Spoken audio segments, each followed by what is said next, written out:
that the Bahujan Vikas Aghadi do not have any substantial evidence, be it photographic evidence or otherwise, to prove the same. Anuj, just a day before Maharashtra goes for voting, this big allegation being made against BJP, what will its implication be on the polls tomorrow? You know, since 5 p.m. yesterday, when the campaigning period ended, we saw that two major things have taken place. Firstly, the alleged attack on Anil Deshmukh yesterday in Katol, and today this. And both of these incidents involve two big leaders. And in both of these incidents, we are finding that the Mahayuti, or especially the Bharatiya Janata Party, in some sort of a tricky terrain. Of course, the incident that took place yesterday was far more serious, as it involves the body and the health of a senior and a former Home Minister of the state. But as far as this particular allegation is concerned, a lot will depend on what kind of proofs are the Bahujan Vikas Aghadi individuals or members are able to put forth in front of the authorities. Because, they will need to back their claims up with strong proofs. They are making a mention of a diary in which all the records are mentioned. And they're also talking about how people from Vinod Tawde's end are in constant touch with the Bahujan Vikas Aghadi's leaders, asking them to letting it off go. But then they will need substantial proofs to take this ahead, especially if they want this incident to have any sort of an impact on the election, which is literally hours away from now. Absolutely, Anuj. Big allegation, big proof needs to be made. We are still awaiting any reaction from the BJP side after BVA workers have alleged that cash for votes is a scheme that is being adopted by the BJP just a day ahead of polls. Thank you so much, Anuj, for those details. And with that, we are slipping into a very short break.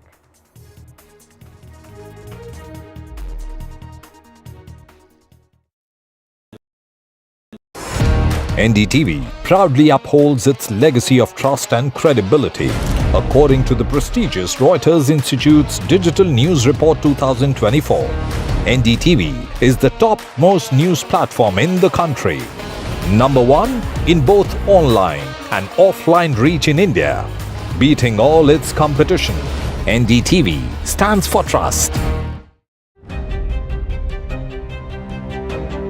Hello and welcome to India Sense, where I speak with global opinion makers. The United States has made a strategic decision over the last 20 years to move closer to India. So a $7 trillion economy seems a perfectly conceivable number. If you want to be a national party, it's that you sort of accept the way the world is rather than want to endlessly hark back to how it was. Modi is promoting the digitization of the economy, which is accelerating growth in the country. I want to thank the American people for the extraordinary honor of being elected your 47th president. Donald triumphs. What does Trump's win mean for America, for the world, for the wars, and for India-US relations? Non-stop coverage on NDTV. Top analysts and voices from the ground. Extensive coverage on NDTV.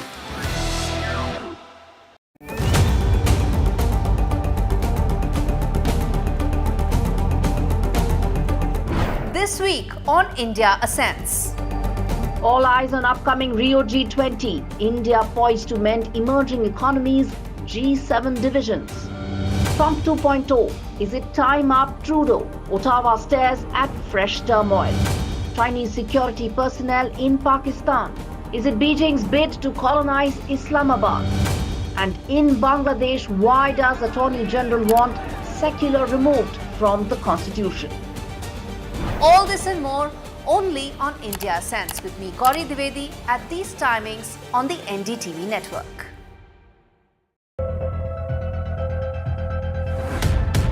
We reached an agreement on patrolling.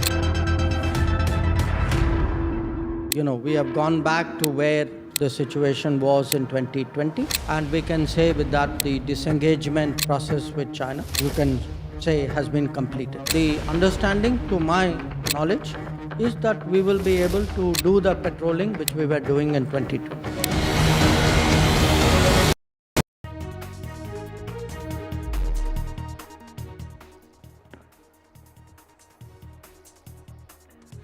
Hello and good afternoon. This is NDTV. I am Ankit Tyagi. Let's quickly take you to the headlines we are tracking at 2 p.m.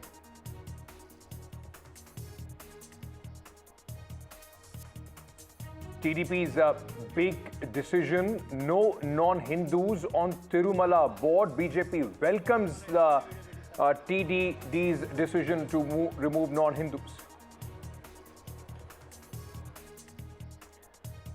High drama in Maharashtra's Virar. BJP neta accused of cash for votes. BVA.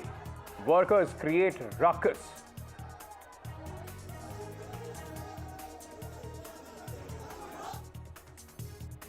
Madras High Court restrains grant of award to TM Krishna. Award can't be given in Subbalakshmi's name is what the High Court says. Order after Subbalakshmi's grandson objects, says TM Krishna criticized Subbalakshmi many times.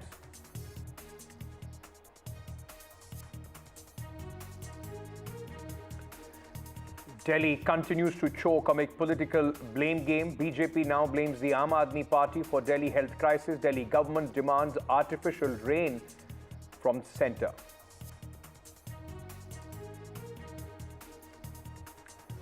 Andhra Pradesh scraps two-child norm in local polls. The Legislative Assembly has done away with the rule where candidates having more than 2 children were ineligible to contest the elections for local body polls. 15 accused arrested in the ragging case after the death of a first-year student who was made to stand for 3 hours in Gujarat's Darpur Medical College.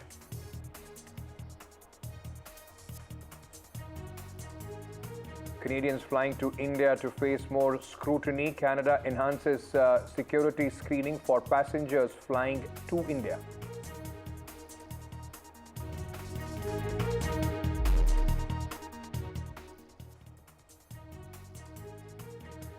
Let's start with some news which is coming in from Maharashtra. Remember, elections in the state are due tomorrow. Polling is due tomorrow, and today there was high drama in the Virar area of Maharashtra, where BJP neta has been accused of cash for votes.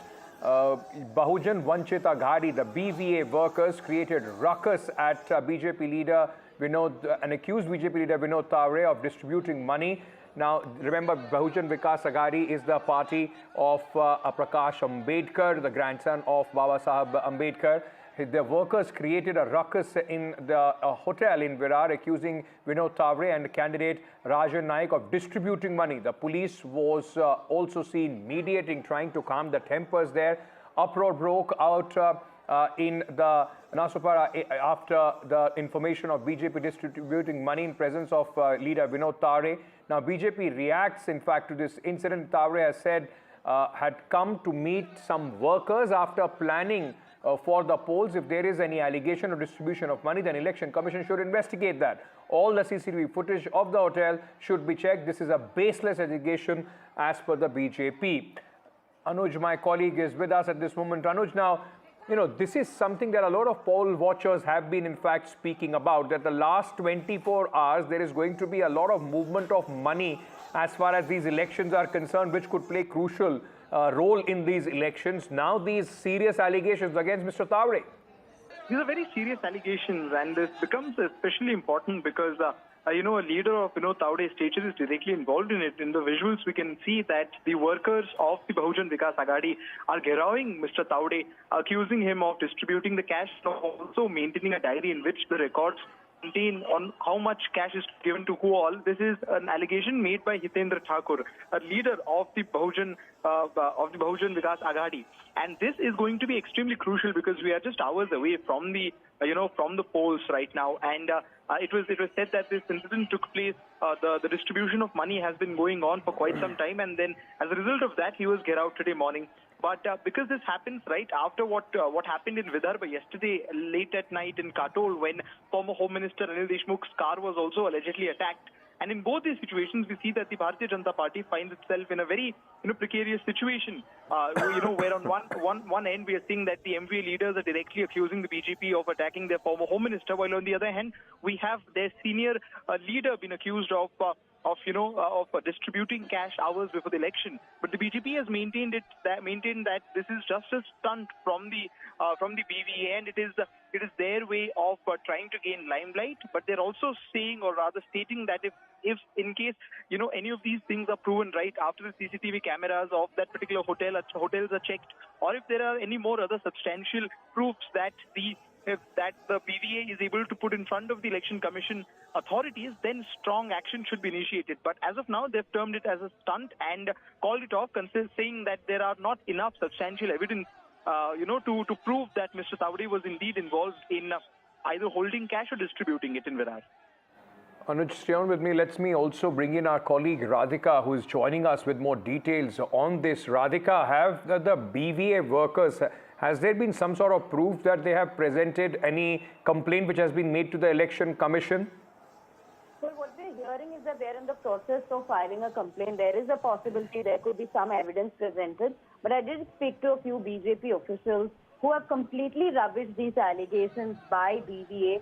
In fact, some of the BJP leaders saying that Vinod Tawde had gone to that particular place to meet the workers as far as the planning of polls are concerned.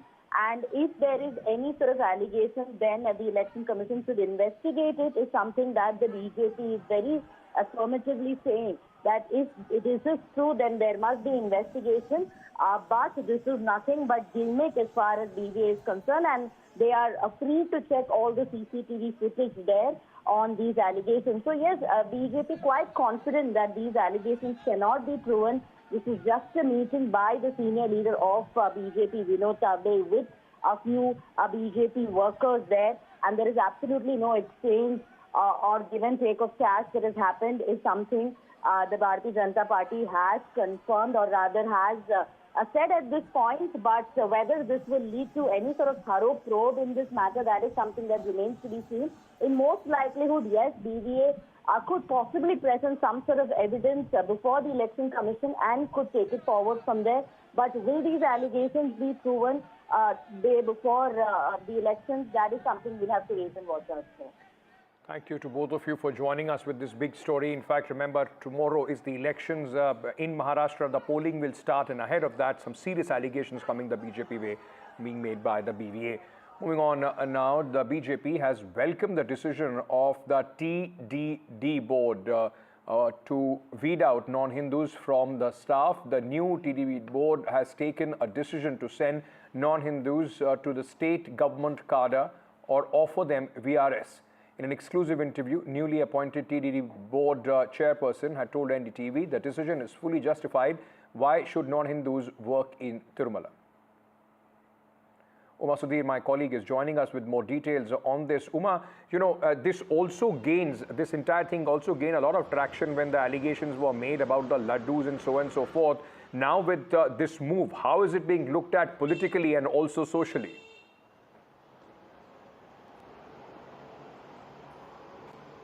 So like you mentioned, the Bharatiya Janata Party has welcomed the decision of the TTD board, the new board which met yesterday, to remove the non-Hindus from the TTD employment, the Tirumala Tirupati Devasthanam.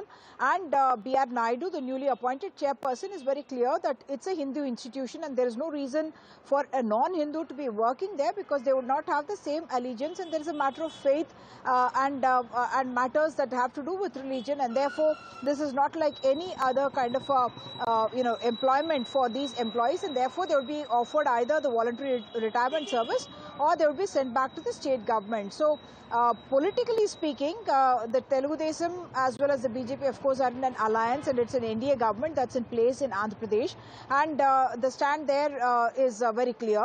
It is on the lines that the TTD board has spoken about.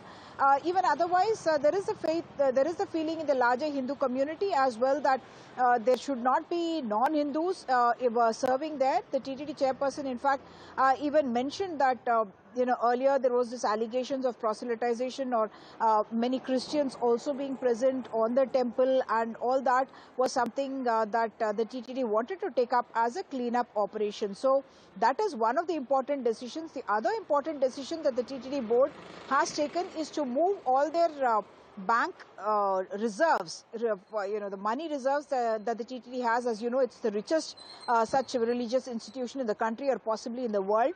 They are going to move them from private banks to nationalized banks. How the kind of implications it will have for the private banks is something that we will need to wait and watch. But at least 5,000 crore rupees is the sum that we are talking about.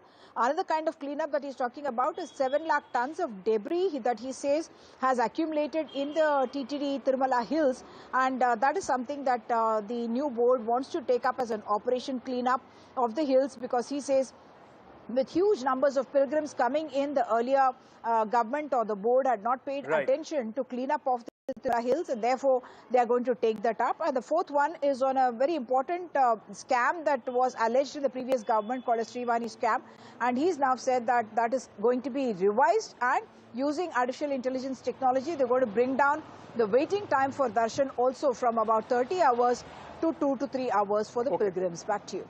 Thank you so much for joining us with all those details, Uma.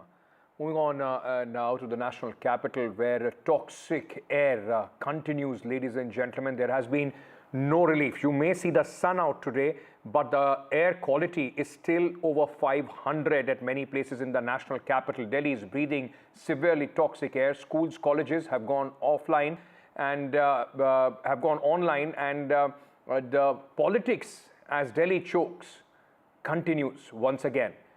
Aam Aadmi Party has said that the centre is allowing farm fires. Why is the centre mum on pollution?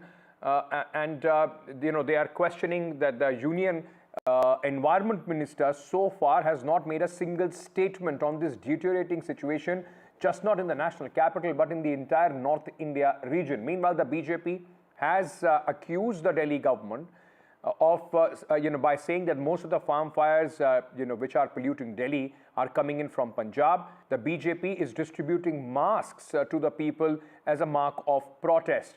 Now, the national capital, remember, is continuing to be a gas chamber, and after the Supreme Court yesterday came down heavily on the Delhi government and the Pollution Control Board, the schools were shifted to online mode. All schools, from classes nursery to class 12 now are online mode, and at this moment it's just not the national capital but the NCR region where the classes have been put online till the next decision is taken. Even the Delhi University has is holding the classes online till November 23rd. I'm right now at the construction site of a Dwarka underpass. We know Dwarka Sector 8 is one of the pollution hotspots in the national capital. You can see right here the construction work is going on despite the Graded Response Action Plan Stage 4 implementation, where there is complete ban on all sorts of construction as well as demolition activities. But here the labourers are of the opinion that they haven't been instructed or given any circular stating a ban on the construction activity.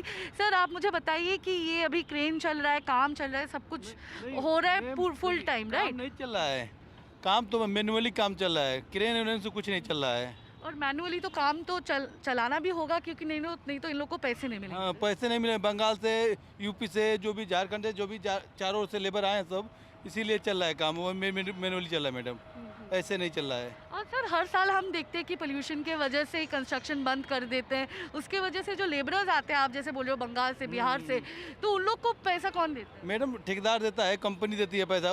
जो 1-2 दिन 3 दिन बैठते हैं उनका देता है, company देती है.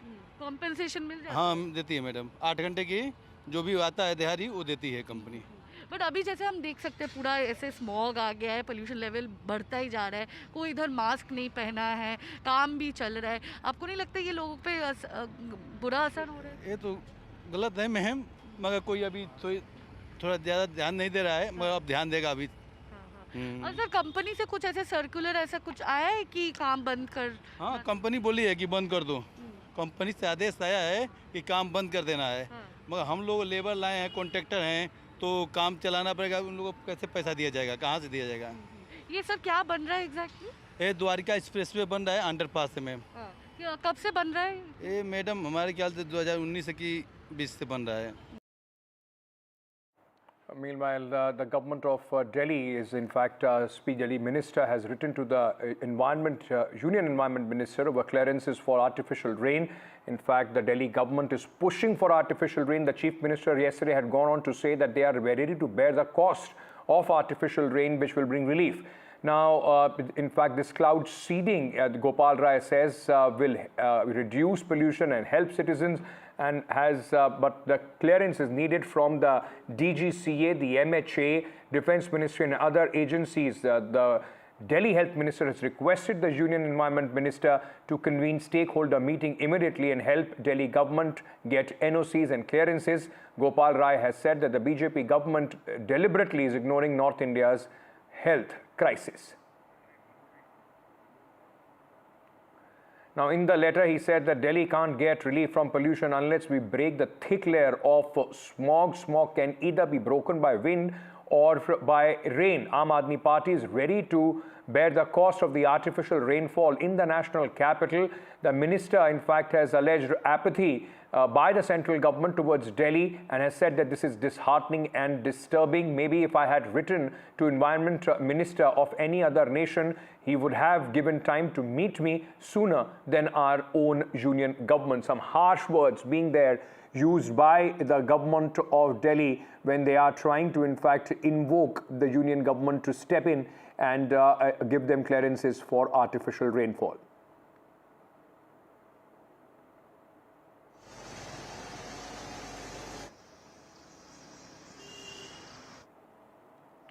So as Delhi continues to choke the heavy blanket of smog that you see around yourself, the pollution air quality index, ladies and gentlemen, now very, very poor.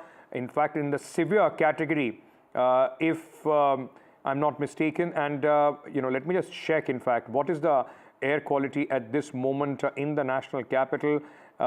It's over 400 at this moment in the national capital. That's the average that we are talking about. Many places, in fact, in Delhi, the average air quality is 500, which is in the severe level.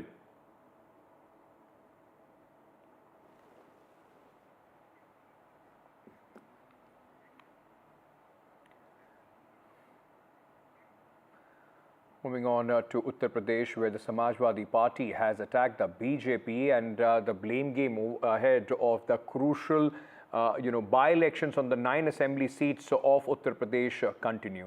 Uttar Pradesh Deputy Chief Minister has called Samajwadi Party's letter misleading and has said that we follow poll panel rules. Remember, the Samajwadi Party had written to Election Commission, urging Election Commission to issue written warrants, written order that no police men should check voter ID of voters. Muslim women were asked to leave because of wheels in the Lok Sabha elections, and Uttar Pradesh Deputy Chief Minister has now rejected these assertions of the Samajwadi Party. Let me bring in my colleague Aishwarya, who is joining us with more details at this moment. Aishwarya, what Akhilesh Yadav and the Samajwadi Party is saying is something that we also saw when we were reporting in Uttar Pradesh, where women in wheel especially had that problem. Now, was there any corrective measure done? Is the Election Commission taking cognizance of this?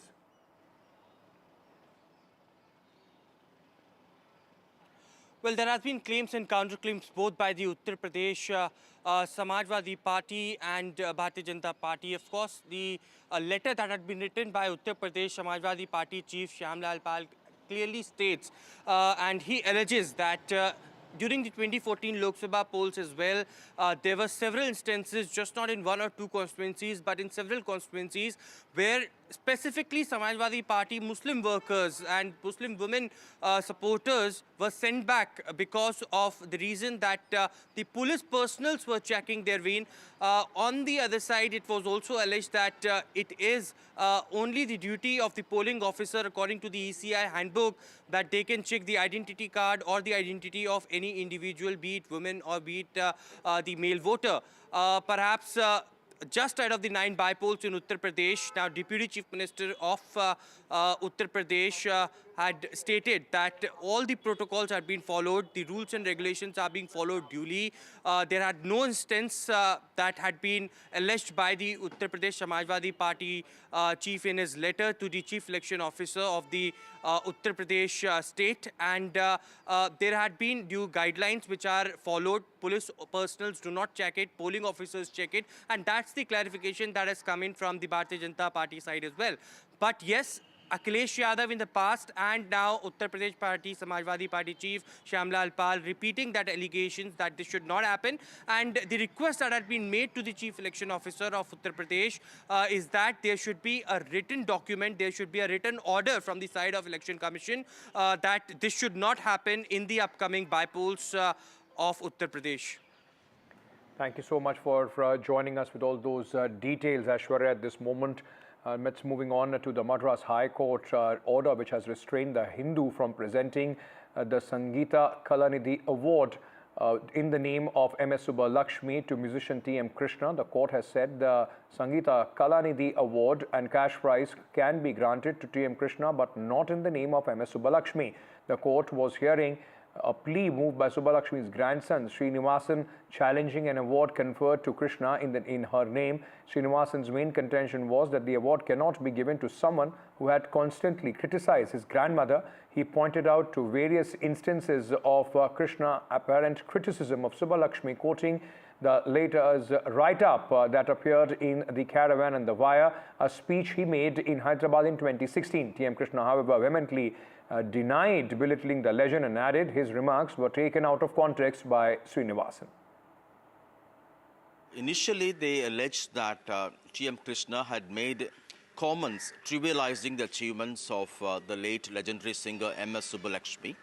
But this particular order comes on the basis of her citing a will written by MS Subbalakshmi herself, in which she has clearly said that there shall be no institution of anything in her honor, which could include awards or any foundations in her name. It's on that basis the Madras High Court has today ruled that the Music Academy in Chennai can give the award to TM Krishna, but it cannot be in the name of MS Subbalakshmi. The award itself is called the Sangeet Kalanidhi Award in the name of MS Subbalakshmi, and it's in this context the court has said no in her name. But TM Krishna has denied these allegations, saying that his comments have been taken out of context. Earlier this year also, soon after the Music Academy had announced the choice of its candidate for this particular award this year to be given during the music season in December, a few renowned Karnataka artists had raised objection and had even said they would never perform again at the Music Academy. And the Music Academy, in a response, had said this award, he was chosen on the basis of a recommendation by an exclusive committee constituted for this purpose. And it's in this context we have to see this.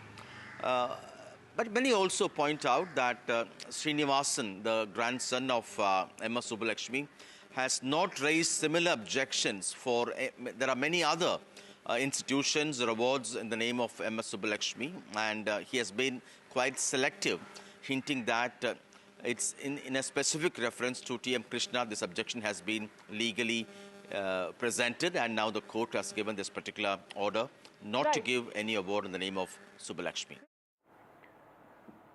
Right.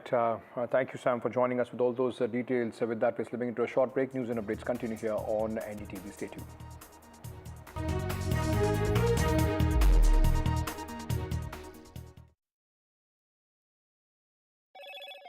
Hello, Moto.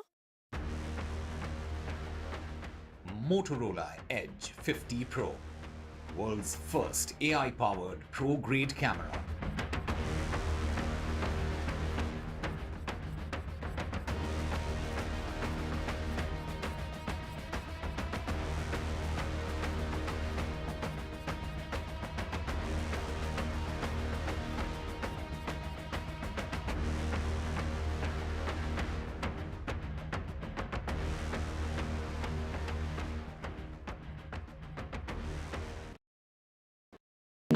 NDTV proudly presents NDTV World Summit 2024, the India Century. I now request the Honorable Prime Minister to launch NDTV World and address the summit. Prime Minister Narendra Modi's inaugural session at the NDTV Summit outlined his vision for the India century, driven by aspirational India. हमारा प्रयास होगा भारत की century सिर्फ भारत की नहीं बल्कि पूरी मानवता की जीत की सेंचुरी बने. The summit brought together prominent global leaders, highlighting India's pivotal role on the world stage. Not just Indians trusting India's leadership, but the global South especially trusting India's leadership. Permanent seat on the UN Security Council is something that should be India's right. Canada is concerned, I think there are some very specific issues. I think a lot of people know that. AI is going to be one of the most important, drivers. It's a very exciting time for India, Indian cinema as well at a global level. NDTV World Summit was more than just a conversation. It was a confluence of ideas poised to shape our global future.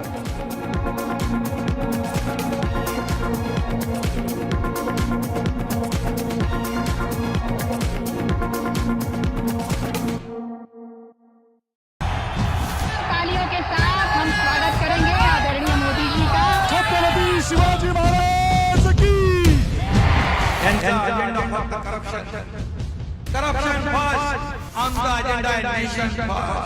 घोषणा आणि जनतेचे पैसे लुटणं. Cut commission आणि करप्शनला आमच्याकडे थारा नाही. त्यांचा परिवारवाद आमचा महाराष्ट्रवाद. महाराष्ट्रामध्ये 1,75,000 जागा रिक्त पण का भरत नाही? राज्याची जनतेच्या घमाच्या पैशाची तिजोरी लुटण्यासाठी हे सरकार आहे. पूर्वीच्या सरकारच्या काळामध्ये निधी देताना त्यांना असं वाटायचं की त्यांच्याच खिशातले पैसे चालले. शेतकऱ्यांना मोफत वीज देण्याचं काम आपल्या सरकारने सुरू केलं.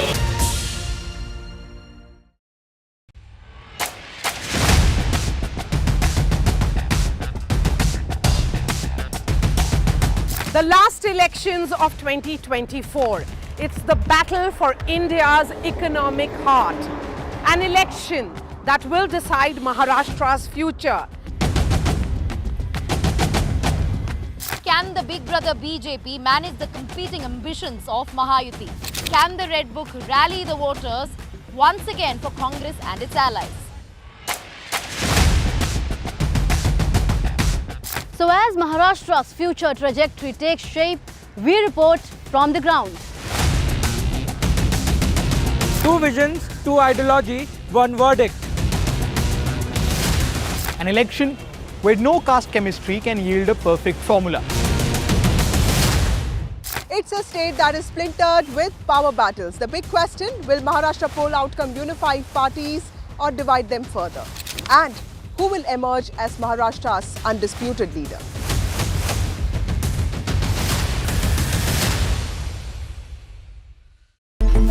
It's a web of frauds, calls, luring emails, threatening messages. Cyber frauds have cast their net wide and everyone is at risk. We track the victims, their horror stories as they get conned online, extorted and robbed of their hard-earned money.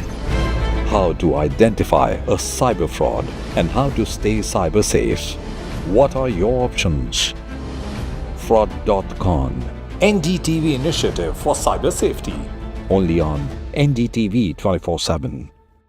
I've been reporting on all issues, big and small, from Andhra Pradesh, Telangana, rest of South India, bringing you all the action, all that you need to know, all that you want to know. The energy of Maximum City is infectious. I bring in that energy in our news coverage from financial capital Mumbai. India's IT capital is always buzz. It's literally a city that never sleeps. And I keep you ahead on all the Bengaluru buzz. Covering from the southernmost part of India over the last 23 years, I bring in-depth and 360-degree coverage from the Dravidian heartland. The land of Mishti is also known for its bitter politics. I have seen much water flow under the Howrah Bridge, covering Bengal in all its vivid colors. In today's interconnected world, India's voice is more crucial than ever.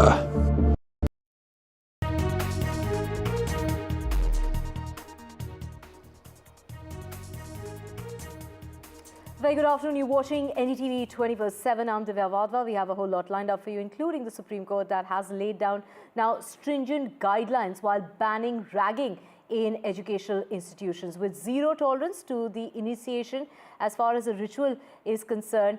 You know, this is a ritual that the students think is the norm, yet ragging of freshers that often entails humiliation, abuse, as well as resulting in profound physical and psychological scars, has continued to cast a long shadow. The death of this is the first-year student of a Gujarat-based medical college after he was allegedly made to stand for 3 hours underscores the severity of the issue. 15 seniors have now been suspended and booked after the 18-year-old medical student died in a suspected ragging case at his medical college. This incident took place in a medical college located in Patan, which is 6 kilometers away from the Patan city, where in a medical college, the second-year students, they put out a message on a WhatsApp group calling a few of their juniors, as many as 10 to 11 juniors, for an introduction. And when they were there, they were made to dance, they were made to sing. And after several hours of, this particular sort of ragging that went on, some of these students were made to stand out, for long hours.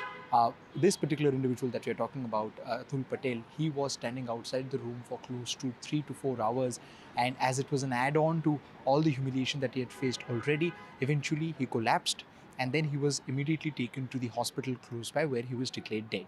Now, the college authorities here have been very prompt as they filed a complaint regarding the same, and they've also made sure that the academic activities of all the 15 students who are involved, in ragging have been suspended. Besides that, they've also interrogated the rest of the 10 students as well, who were the victims of this ragging.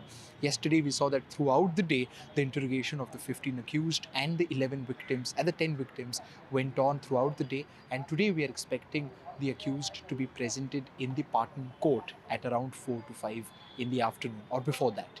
That is the major detail, that is a major update coming from there. The police would be asking, the local authorities would be demanding for as strict action as possible in this particular case.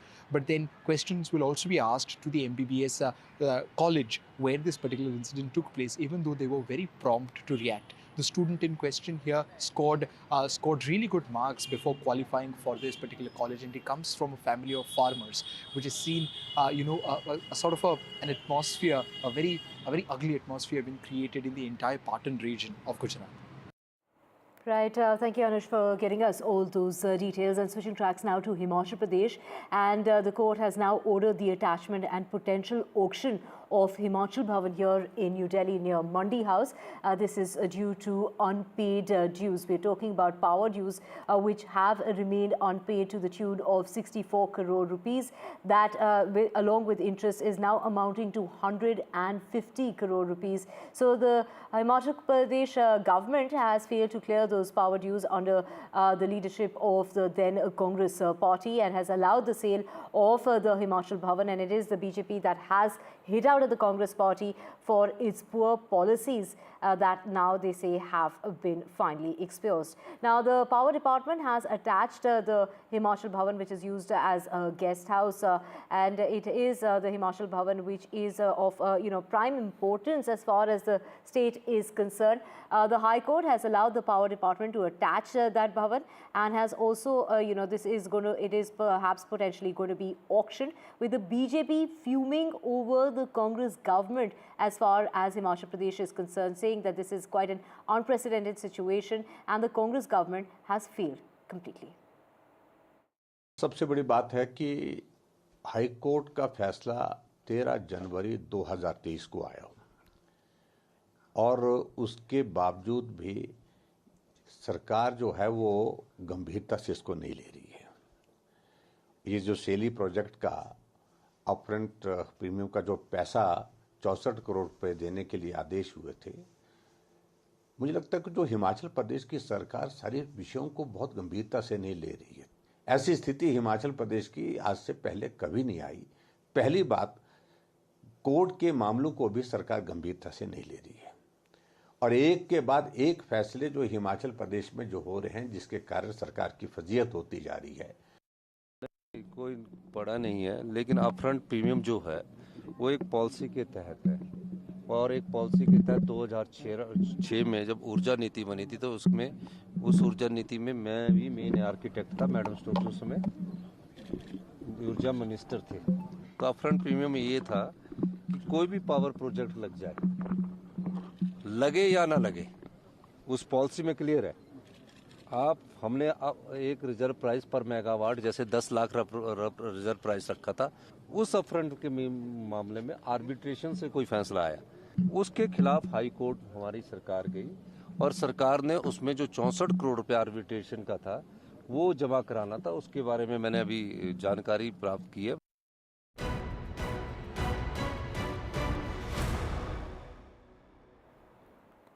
Our main focus is on the national capital's toxic air that one is breathing for days on end. Now we're talking about 7 days of highly toxic and very dangerous levels of pollutants which remain suspended in the air. As far as visibility levels are concerned, there's been a slight improvement. You can see that the sun is trying to trickle in. However, the visibility levels have remained to be an issue even today. We're talking about 999 points of the AQI being recorded in certain areas of the national capital. In Greater Noida, the pollution count over 800 points and no respite in sight, which is what is being said. It is the Aam Aadmi Party asking the centre as far as why the centre is keeping mum as far as the pollution crisis is concerned. The BJP hitting back at the Delhi government in regard to the farm fires in the state of Punjab. The BJP there, taking to the streets of Delhi in protest and also continuing to distribute the masks to the citizens of the national capital, hitting out at the Aam Aadmi Party for its inaction and for dragging its feet in order to curb this perennial problem, talking about why no steps have been taken in order to ensure that the situation changes at least this time around. Of course, it is the Aam Aadmi Party who has gone on to say that there is literally no respite in sight because the only solution to this problem could come in the form of rain, which is not expected at least over the next 7 days, and which is why they're saying that they have tried to take measures on the ground, but as far as the skies are concerned, only rain can help solve this problem, which is why they are proposing artificial rain and for which they're asking the centre for an emergency meeting. I'm right now at the construction site of a Dwarka underpass. We know Dwarka Sector 8 is one of the pollution hotspots in the national capital. You can see right here the construction work is going on despite the Graded Response Action Plan Stage 4 implementation, where there is complete ban on all sorts of construction as well as demolition activities. But here the labourers are of the opinion that they haven't been instructed or given any circular stating a ban on the construction activity. Sir आप मुझे बताइए कि ये अभी crane चल रहा है, काम चल रहा है, सब कुछ हो रहा है फुल टाइम, राइट? नहीं चल रहा है काम, तो मैनुअली काम चल रहा है, क्रेन से कुछ नहीं चल रहा है. और मैनुअली तो काम तो चलाना भी होगा क्योंकि नहीं तो इन लोगों को पैसे नहीं मिलेंगे. हाँ, पैसे नहीं मिले. बंगाल से, यूपी से, जो भी झारखंड से, जो भी चारों ओर से लेबर आए हैं सब, इसीलिए चल रहा है काम. वो मैनुअली चल रहा है मैडम, ऐसे नहीं चल रहा है. और सर हर साल हम देखते हैं कि पोल्यूशन के वजह से कंस्ट्रक्शन बंद कर देते हैं. उसके वजह से जो लेबरर्स आते हैं, आप जैसे बोल रहे हो बंगाल से, बिहार से, तो उन लोग को पैसा कौन देता है? मैडम ठेकेदार देता है, कंपनी देती है पैसा. जो 1-2 दिन 3 दिन बैठते हैं उनका देता है, कंपनी देती है. कॉम्पेंसेशन मिल जाता है? हाँ देती है मैडम. 8 घंटे की जो भी आता है दिहाड़ी वो देती है कंपनी. बट अभी जैसे हम देख सकते हैं पूरा ऐसे स्मॉग आ गया है, पोल्यूशन लेवल बढ़ता ही जा रहा है, कोई इधर मास्क नहीं पहना है, काम भी चल रहा है. आपको नहीं लगता ये लोगों पे बुरा असर हो रहा है? ये तो गलत है मैम, मगर कोई अभी तो थोड़ा ज़्यादा ध्यान नहीं दे रहा है, मगर अब ध्यान देगा अभी. और सर कंपनी से कुछ ऐसे सर्कुलर ऐसा कुछ आया है कि काम बंद कर? हाँ कंपनी बोली है कि बंद कर दो. कंपनी से आदेश आया है कि काम बंद कर देना है. मगर हम लोग लेबर लाए हैं, कॉन्ट्रैक्टर हैं, तो काम चलाना पड़ेगा. उन लोगों को कैसे पैसा दिया जाएगा, कहाँ से दिया जाएगा? ये सब क्या बन रहा है एग्जैक्टली? ये द्वारिका एक्सप्रेसवे बन रहा है अंडरपास से मैम. कब से बन रहा है ये? मैडम हमारे ख्याल से 2019 की 20 से बन रहा है. तो दिल्ली सरकार है वो लगातार सेंट्रल पर ब्लेम कर रही है, कह रही है वो जॉइंट एक्शन प्लान लेके नहीं. दिल्ली में सांसों का आपातकाल है.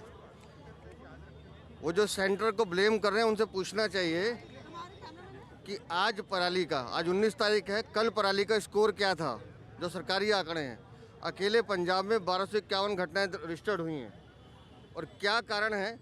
यूपी में 133 और हरियाणा में 38 थी. तो कौन दोषी है उसका? लेकिन पंजाब की वो बात नहीं करेंगी। अपने नकारेपन, अपने निकम्मेपन को छुपाने के लिए अरविंद केजरीवाल और आतिशी मार लेना, दूसरी इधर उधर की बातें करती हैं। ये तो दिल्ली को इस हालत में लाने का जिम्मेदार अरविंद केजरीवाल है, उनकी सरकार है, जिन्होंने दिल्ली में सड़कों की मरम्मत नहीं की, गड्ढे नहीं भरे, जिसकी वजह से धूल के कारण दिल्ली में और सफाई व्यवस्था ना होने के कारण दिल्ली की हालत है। सर, मेरा आखिरी सवाल ये है कि ग्रेडेड रिस्पांस एक्शन प्लान का जो चौथा स्टेज है वो अब लागू हो गया है, लेकिन फिर भी लगातार देख रहे हैं कि AQI और खराब ही होते जा रहा है। सरकार को क्या कहना? मैं फिर कह रहा हूँ कि अगर आपने 10 साल में मेजरमेंट लिए होते, अगर आपने 10 साल काम किए थे, तो आज आपको ये झूठ नहीं बोलना पड़ता। दिल्ली में अरविंद केजरीवाल के सरकार का नकारापन है, जिसकी वजह से ये खामियाजा दिल्ली की जनता भुगत रही है। और ये मास्क जो है, ये मास्क आने वाले समय में दिल्ली वालों के लिए चेतावनी है। अगर इस भ्रष्ट सरकार को यहाँ से नहीं हटाया तो हर दिल्ली वाले को ये मास्क पहनने पड़ेंगे। सर, लगातार जो है दिल्ली में प्रदूषण बेहद गंभीर स्थिति में है, तो अब क्या स्टेप्स जो है दिल्ली सरकार द्वारा लिए जाएंगे? पहली बात तो ये दिल्ली में नहीं है जी, पूरे उत्तर भारत में है। हरियाणा में है, उत्तर प्रदेश में है, मध्य प्रदेश में है, राजस्थान में है। पूरा उत्तर भारत इस समय प्रदूषण की चपेट में है। और जब आधा देश का हिस्सा प्रदूषण की चपेट में है, दिल्ली सरकार काम कर रही है और भारतीय जनता पार्टी की सभी सरकारें सो रही हैं। ऐसी स्थिति जब सबको सक्रियता से काम करने की जरूरत है, आज पूरी भारतीय जनता पार्टी की सरकार सो रही है, इससे बड़ा दुखद और कुछ नहीं हो सकता है।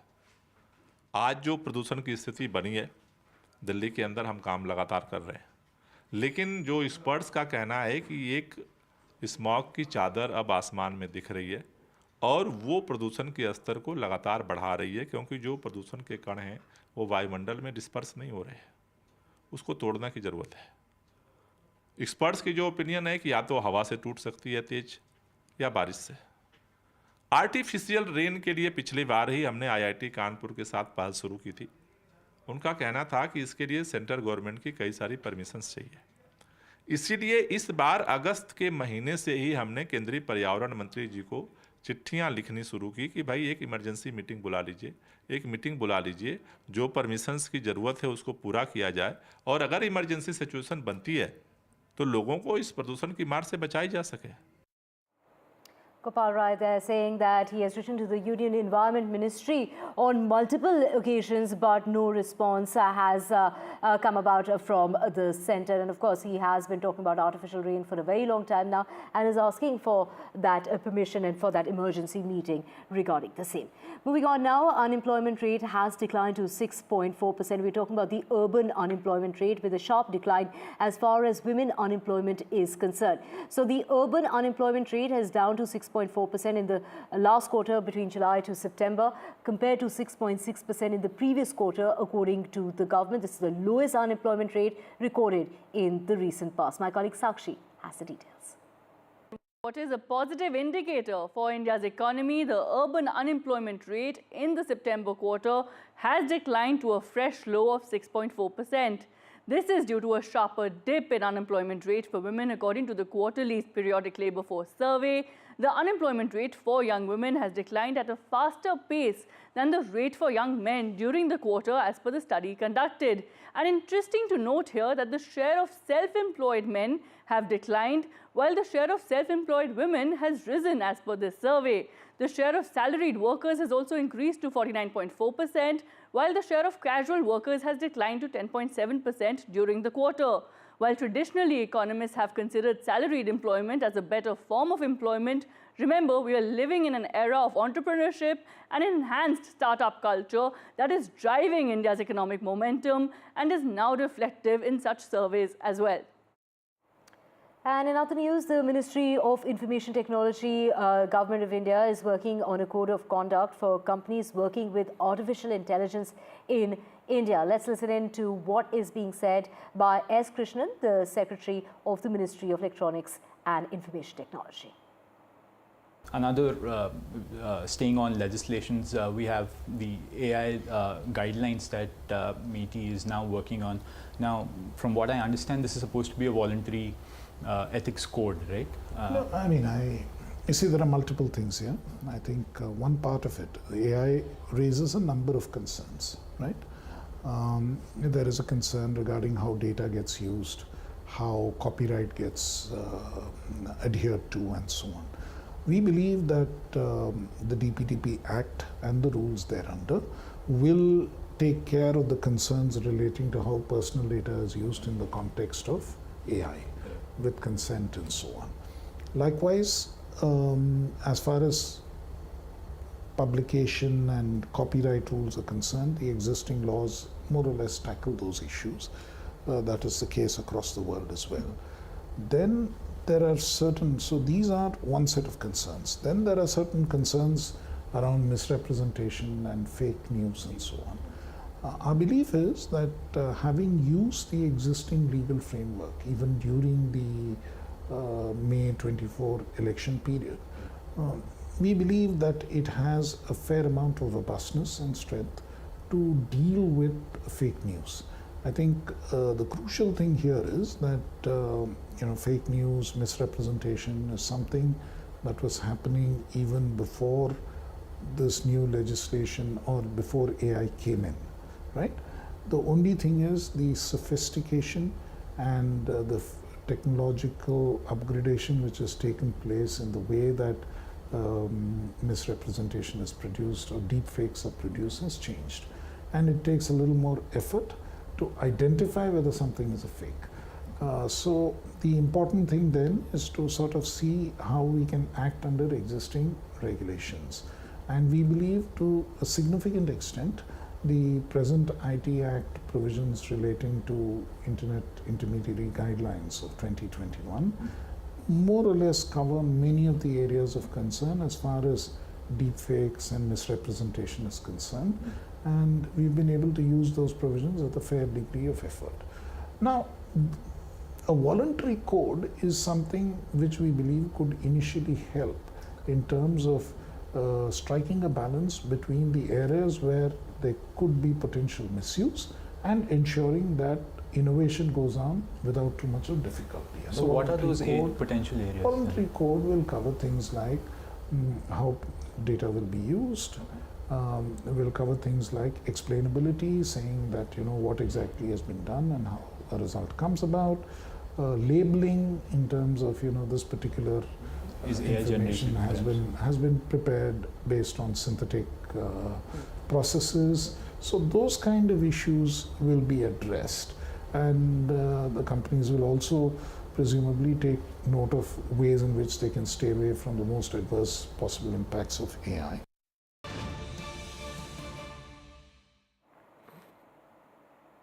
And now breaking news coming in regard to the meeting of the Foreign Minister S. Jaishankar with his Chinese counterpart, the Foreign Minister of China. This is in a statement that has been released with S. Jaishankar talking about how our leaders asked for that particular meeting on the sidelines of the G20 summit in Rio de Janeiro.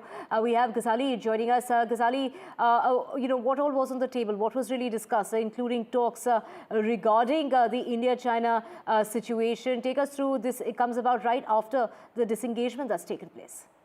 So this is yet another confirmation from the Foreign Affairs Minister, Mr. S. Jaishankar, that how this disengagement plan with India and China, which was announced last month in Kazan in Russia on the sidelines of BRICS summit, has been activated or have been implemented. And now Mr. Jaishankar also said that the leaders have directed saying that Mr. Modi and Xi Jinping have agreed that the foreign ministers and their special representatives of the border dispute issue should meet at an early date, and some progress and some discussions have happened in that direction as well. So this is a big development when it comes to India-China relations, that first the disengagement plan was activated, implemented and agreed upon, and the Foreign Affairs Minister is confirming that in his opening remarks on the sidelines of this G20 summit where he met his Chinese counterpart.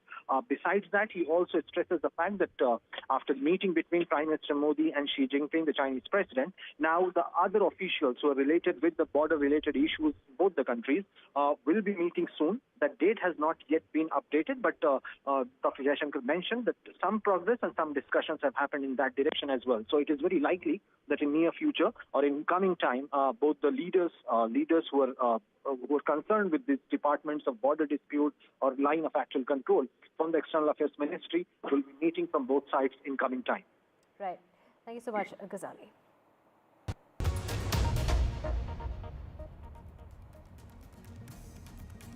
And let's get you some international news now. The Kremlin has gone ahead and accused Joe Biden's outgoing U.S. administration of wanting to escalate the war in Ukraine by allowing Kiev, the capital of Ukraine, to use long-range missiles for strikes inside Russia. Going on to say this is an appropriate and palpable response. The decision, first reported on a Sunday over the weekend, to allow Ukraine to conduct strikes with US-made weapons deep into sovereign Russian territory, has not been formally announced by the White House, but a German government spokesperson said on Monday that Berlin had been informed. Now, Putin had said that Moscow would take the appropriate decisions based on the threats that we will face, and previously suggested that Moscow could supply long-range weapons to other countries with the aim of targeting Western targets. In news from Ukraine, a Russian missile strike on the port city of Odessa has killed at least 10 people and injured 44 others, including 4 children. Local authorities say that 3 of the injured are in a serious condition, and the attack targeted a residential area, damaging an apartment building, a university, as well as an administrative building. Ukrainian President Zelensky has condemned the strike, saying it was a deliberate attack aimed at showing Russia's true intentions. He accused Russia of spreading false claims about halting attacks and emphasizing that the real goal here is war.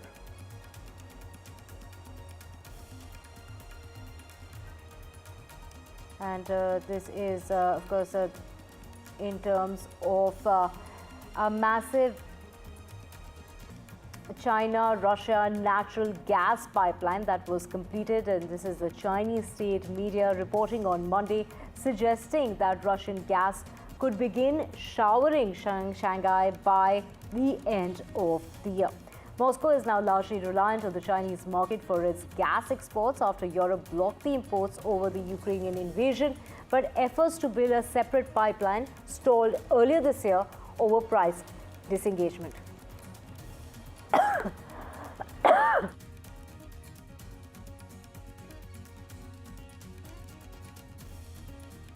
Prosecutors have said that 2 men put financial profit over human life when they attempted to smuggle a couple from India and their 2 young children across the US-Canada border in heavy snowfall and bone-chilling winds, leading to the family freezing to death. Prosecutors allege that the Indian national Harsh Kumar Ramanlal Patel, 29 years of age, ran part of a sprawling human smuggling scheme and recruited Steve Shand, 50 years of age, to shuttle migrants across the border. Both men have pleaded not guilty to 4 federal counts related to human smuggling. Their trial in Minnesota is expected to last about 5 days. Nearly 108 trucks were violently looted in Gaza over the weekend. That is what the United Nations has said, underscoring the challenge of delivering desperately needed food and supplies to the war-torn strip.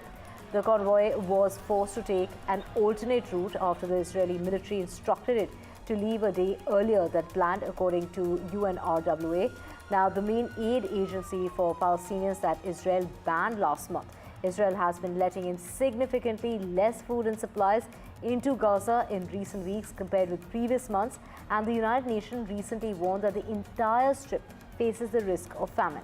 The deteriorating conditions prompted Pope Francis to call for an investigation into allegations of a genocide in Gaza, his strongest criticism yet of Israel's war with Hamas.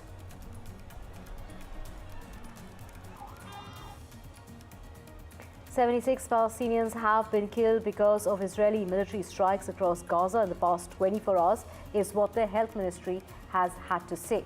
Some survivors have said that the victims were ripped apart into fragments as hospitals are under siege and malnutrition cases are on a rise. Meanwhile, lawyers for a Palestinian rights group has gone ahead and told a court in London that the UK is allowing parts of F-35 fighter jets to be exported to Israel. despite saying that they could be used in breach of international humanitarian law in Gaza.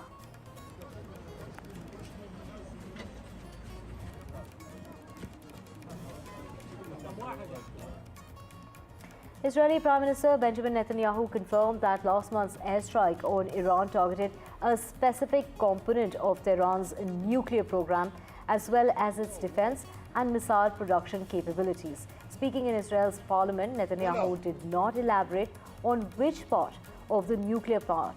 This is the nuclear program that was struck.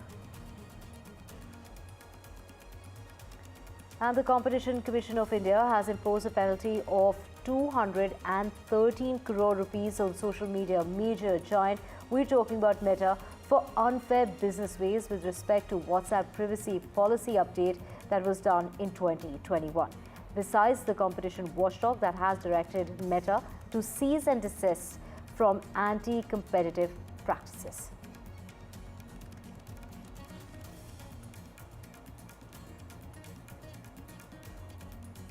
A proposed law that would redefine New Zealand's founding treaty, this is between the British Crown and also the Maori chiefs, has triggered political turmoil and a march by thousands of people the length of the country to the parliament to go ahead and protest against it.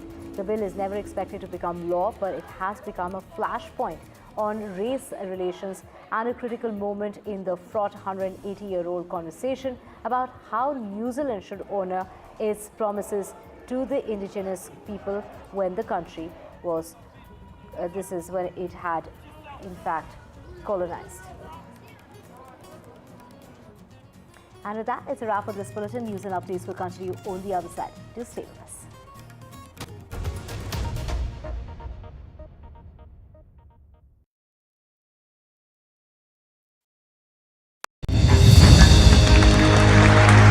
I now request the Honorable Prime Minister to launch NDTV World and address the summit.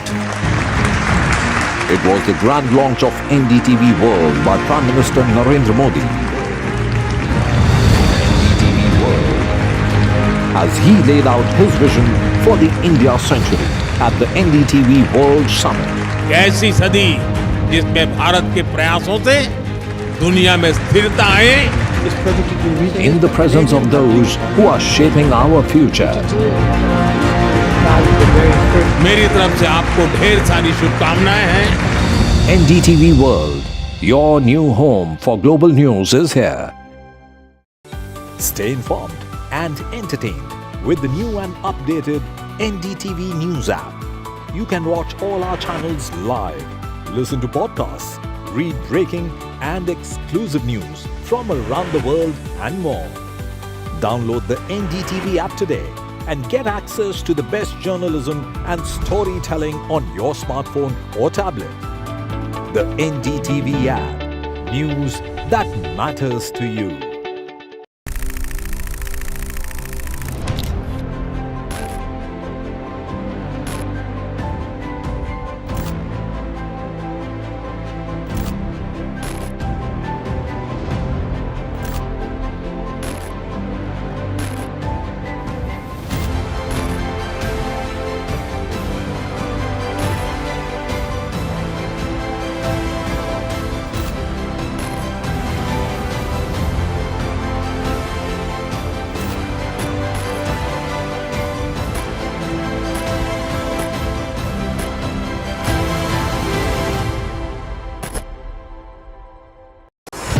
NDTV proudly upholds its legacy of trust and credibility. According to the prestigious Reuters Institute's Digital News Report 2024, NDTV is the top-most news platform in the country. Number one in both online and offline reach in India. Beating all its competition, NDTV stands for trust. Hello and welcome to India Sense, where I speak with global opinion makers. The United States has made a strategic decision over the last 20 years to move closer to India. So a $7 trillion economy seems a perfectly conceivable number. If you want to be a national party, is that you sort of accept the way the world is rather than want to endlessly hark back to how it was. Modi is promoting the digitization of the economy, which is accelerating growth in the country. I want to thank the American people for the extraordinary honor of being elected your 47th president. Donald triumphs. What does Trump's win mean for America, for the world, for the wars, and for India-US relations?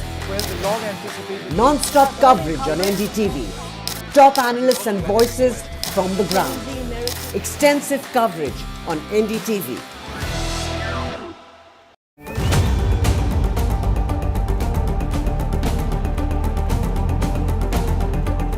This week on India Ascents.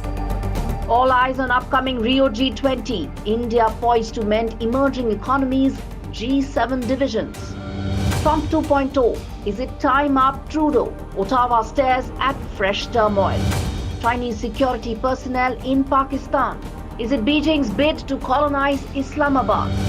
And in Bangladesh, why does Attorney General want secular removed from the constitution?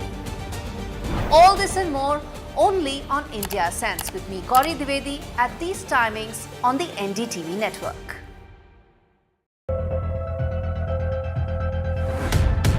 We reached an agreement on patrolling. You know, we have gone back to where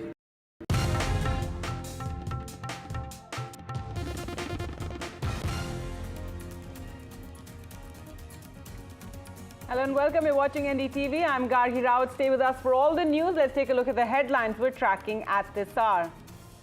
Delhi Environment Minister Gopal Rai writes to Union Environment Minister over clearance for artificial rain, accuses the centre of ignoring its earlier request, says artificial rain is now the need of the hour as Delhi chokes with pollution. External Affairs Minister Jaishankar met with Chinese Foreign Minister Wang Yi on the sidelines of the G20 summit in Rio, marking the first meeting since India and China signed the border disengagement deal in October. In a significant move, the Tirupati Devasthanam's board has decided it will remove all non-Hindus from the board and administration. This decision after the recent Laddu controversy, the BJP welcomes the decision. Bahujan Vikas Aghadi workers create a ruckus in Virar, accusing BJP leader Vinod Tawde and candidate Rajan Naik of distributing money. The BJP calls it baseless allegation.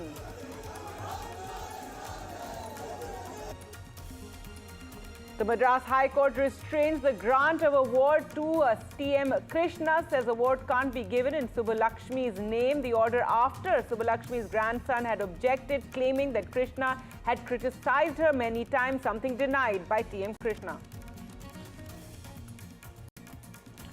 The Andhra Pradesh Legislative Assembly does away with the rule that candidates having more than 2 children are ineligible to contest elections for local bodies, putting an end to the 30-year-old policy. This as the Chief Minister has spoken and voiced his concern over the falling birth rate. 15 accused arrested in the ragging case in Gujarat after the death of a first-year student who was made to stand for 3 hours in Dharpur Medical College.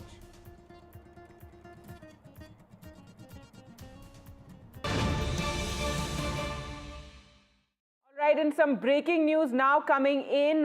Russian President Vladimir Putin has upped the ante and allowed the use of nukes. According to these latest reports, he has approved an updated nuclear doctrine and warned, it's a warning to the US with the new nuclear doctrine. Remember, this comes just after reports that Biden had approved the use of US missiles in Russia, the use by Ukraine, and this was something that was expected to get a big reaction from Russia, given that till now US missiles, long-range missiles, were not being used in Russia by Ukraine, but US President Joe Biden allowed or gave the nod rather to the use of these long-range missiles, and now this can be seen as a reaction to that big development that was anyway expected to really raise the tempers when in the Russia-Ukraine war. And now the latest news coming in that the Russian President Vladimir Putin has allowed the broader use of nukes. He's approves the updated nuclear doctrine and a warning to the US with this new nuclear doctrine, a reaction really to the US's move of allowing Ukraine to use long-range missiles, allowing Ukraine to use US missiles for use inside of the Russian border.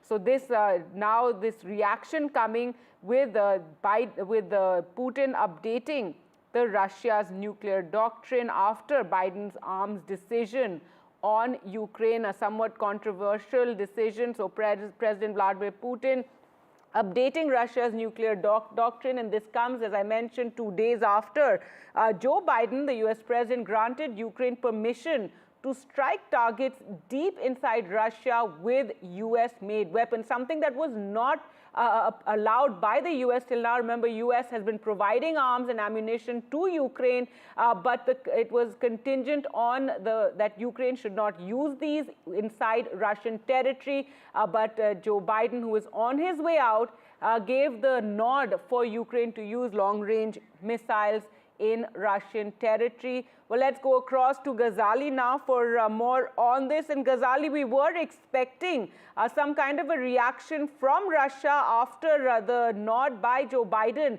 for the use of US missiles in Russia. And now it seems Vladimir Putin really upping the ante there. Yes, certainly, because Russia has been hinting, the Kremlin, the foreign ministry, they're all saying that perhaps the US or the last days of this Biden-Harris administration is just pushing or putting oil into the fire of the entire conflict between Russia and Ukraine by now allowing Ukraine to use those missiles which will have deep penetration into Russian territory. And that is why this new nuclear doctrine, deterrence, which has been announced by Russia, the Russian President, Mr. Putin, allows that anywhere inside Russia, if that attack happens, then perhaps it will always give a reason for Russia to attack on those countries which are part of this NATO bloc or those who are supporting Ukraine. And this is all happening at a time when confusing signals have been given by Mr. Zelensky. If you remember last week, the German Chancellor spoke to Mr. Putin, then Zelensky had expressed some kind of dissatisfaction that why we are allowing Russia and Mr. Putin to continue the attacks, and yet we are opening the communication channels with him. Then we know that Mr. Trump, who will be assuming the office in a couple of months from now, whether he will be able to contain this war, because that was the premises of his entire campaign, that he will be able to put an end to all the war, be it the Russia-Ukraine one or be it the West Asia one. But there has been no such indication that how he is going to bring those two leaders to the table at a time when the escalation is happening. Last week, there were multiple drones which are launched from both sides, but Russia's escalation or attack into Ukraine has killed more than 10 people in the last 2 days with their drone and missile attack into the urban areas of certain areas in Ukraine. And with the winter setting in, there are reports that Russia is also attacking the power plants to ensure or to put a psychological pressure. With the winter setting in, power outage in most of the areas of Ukraine will certainly build that pressure which has been happening for the last 2-3 years. But now this nuclear deterrence, which has been reissued by Russia, certainly indicates that Mr. Putin has upped the ante after the US administration has given a green signal to Ukraine and Mr. Zelensky that he can use those missiles. That's right, Ghazali. So, a fresh round of saber rattling, really. If you could just explain to viewers what the new nuclear doctrine entails, the one approved by Vladimir Putin. So, Mr. Putin has been hinting that any country which is providing military aid to Ukraine or even giving these long-range missiles, because be it UK, US, Germany, these are the 3 countries who are the top contributors when it comes to the military aid to Mr. Zelensky or Ukraine in this war. And perhaps now it was being thought that perhaps this NATO group of countries who were supporting Mr. Zelensky will also face a reprisal if Russia thinks so. And Russia feels that now, if these long-range missiles are given to Ukraine and if Ukraine uses it into Russian territory, then Russia will also attack to those who are supporting Mr. Zelensky and Ukrainians in this war by giving arms and ammunition. All right, thanks so much, Ghazali, for joining us on these latest developments and Putin allowing and approving the updated nuclear doctrine as a means of deterrence there for Russia. This coming 2 days after a US president approved the use of US missiles by Ukraine.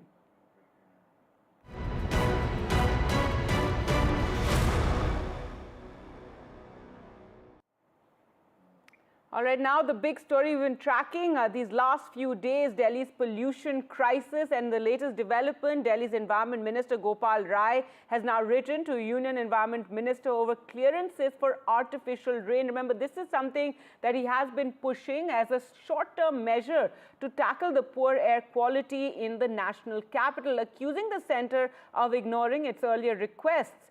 Delhi Environment Minister Gopal Rai said that artificial rain is now a need of the hour and called for an emergency meeting. Delhi has already shut schools, stopped construction to prevent the rise in pollution that poses a serious health threat to crores of residents in the national capital region. This was something that the Supreme Court also had said yesterday, that all states adjoining Delhi, and in fact the national capital region, that GRAP 4 restrictions should be in place there as well. To bring down pollution, authorities are exploring options like artificial rain, which can be induced by the cloud seeding process, which experts believe will wash away pollutants from the atmosphere. So Delhi Environment Minister, they're pushing for cloud seeding, and it's been a week. Remember, there has been no improvement in the pollution level of the national capital, but politics has also peaked with the ruling Aam Aadmi Party government in Delhi trading barbs with the opposition BJP, and in a dramatic protest, BJP distributed masks, calling the situation a health crisis. So there you can see BJP leaders distributing masks. On the other hand, the Delhi government, including Chief Minister Atishi, has been blaming the centre for not taking action over stubble burning across North India and other states as well, claiming that Punjab did take action. We also spoke with the Environment Minister. Let's just listen in. तो दिल्ली सरकार है वो लगातार central पर blame कर रही है, कह रही है वो जॉइंट एक्शन प्लान लेके नहीं। दिल्ली में सांसों का आपातकाल है, वो जो सेंटर को ब्लेम कर रहे हैं उनसे पूछना चाहिए कि आज पराली का, आज 19 तारीख है, कल पराली का स्कोर क्या था, जो सरकारी आंकड़े हैं। अकेले पंजाब में 1251 घटनाएं रजिस्टर्ड हुई हैं, और क्या कारण है, यूपी में 133 और हरियाणा में 38 थी, तो कौन दोषी है उसका। लेकिन पंजाब की वो बात नहीं करेंगी। अपने नकारेपन, अपने निकम्मेपन को छुपाने के लिए अरविंद केजरीवाल और आतिशी मार लेना, दूसरी इधर उधर की बातें करती हैं। ये तो दिल्ली को इस हालत में लाने का जिम्मेदार अरविंद केजरीवाल है, उनकी सरकार है, जिन्होंने दिल्ली में सड़कों की मरम्मत नहीं की, गड्ढे नहीं भरे, जिसकी वजह से धूल के कारण दिल्ली में और सफाई व्यवस्था ना होने के कारण दिल्ली की हालत है। सर, मेरा आखिरी सवाल ये है कि ग्रेडेड रिस्पांस एक्शन प्लान का जो चौथा स्टेज है वो अब लागू हो गया, लेकिन फिर भी लगातार देख रहे हैं कि AQI और खराब ही होते जा रहा है। सरकार को क्या करना? मैं फिर कह रहा हूँ कि अगर आपने 10 साल में मेजरमेंट लिए होते, अगर आपने 10 साल काम किए थे, तो आज आपको ये झूठ नहीं बोलना पड़ता। दिल्ली में अरविंद केजरीवाल के सरकार का नकारापन है, जिसकी वजह से ये खामियाजा दिल्ली की जनता भुगत रही है।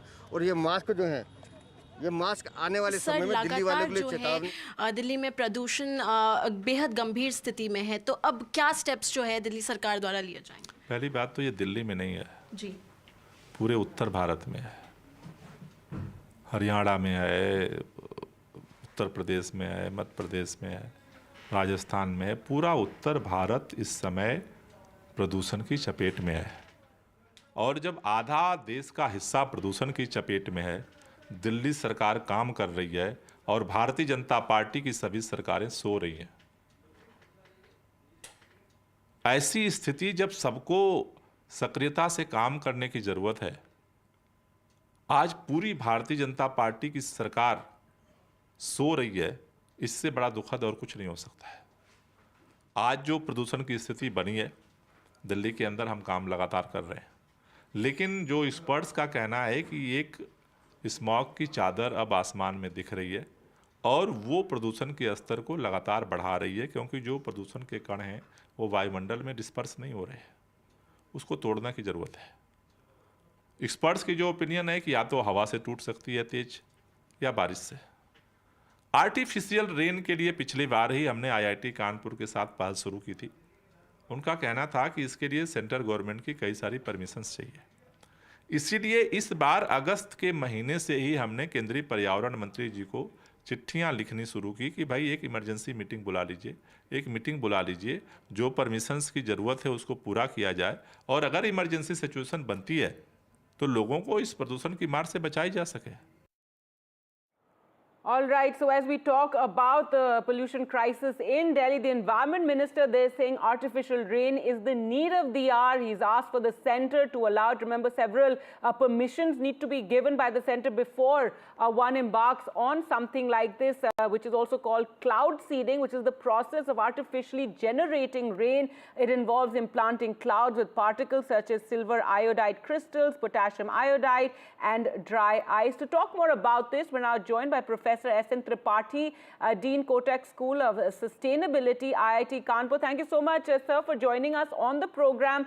And with, the big focus being Delhi's pollution crisis and the Environment Minister really pushing, Delhi Environment Minister pushing for artificial rain, if you can explain to our viewers what is this, and there are lots of pros and cons to this, isn't it? Thank you, Gargi, for having me here. Yes, artificial rain, as a means to mitigate pollution has been used in China during Beijing Olympics and afterwards. So certainly this is a last resort which people and countries like China have used it, and they have perfected this art.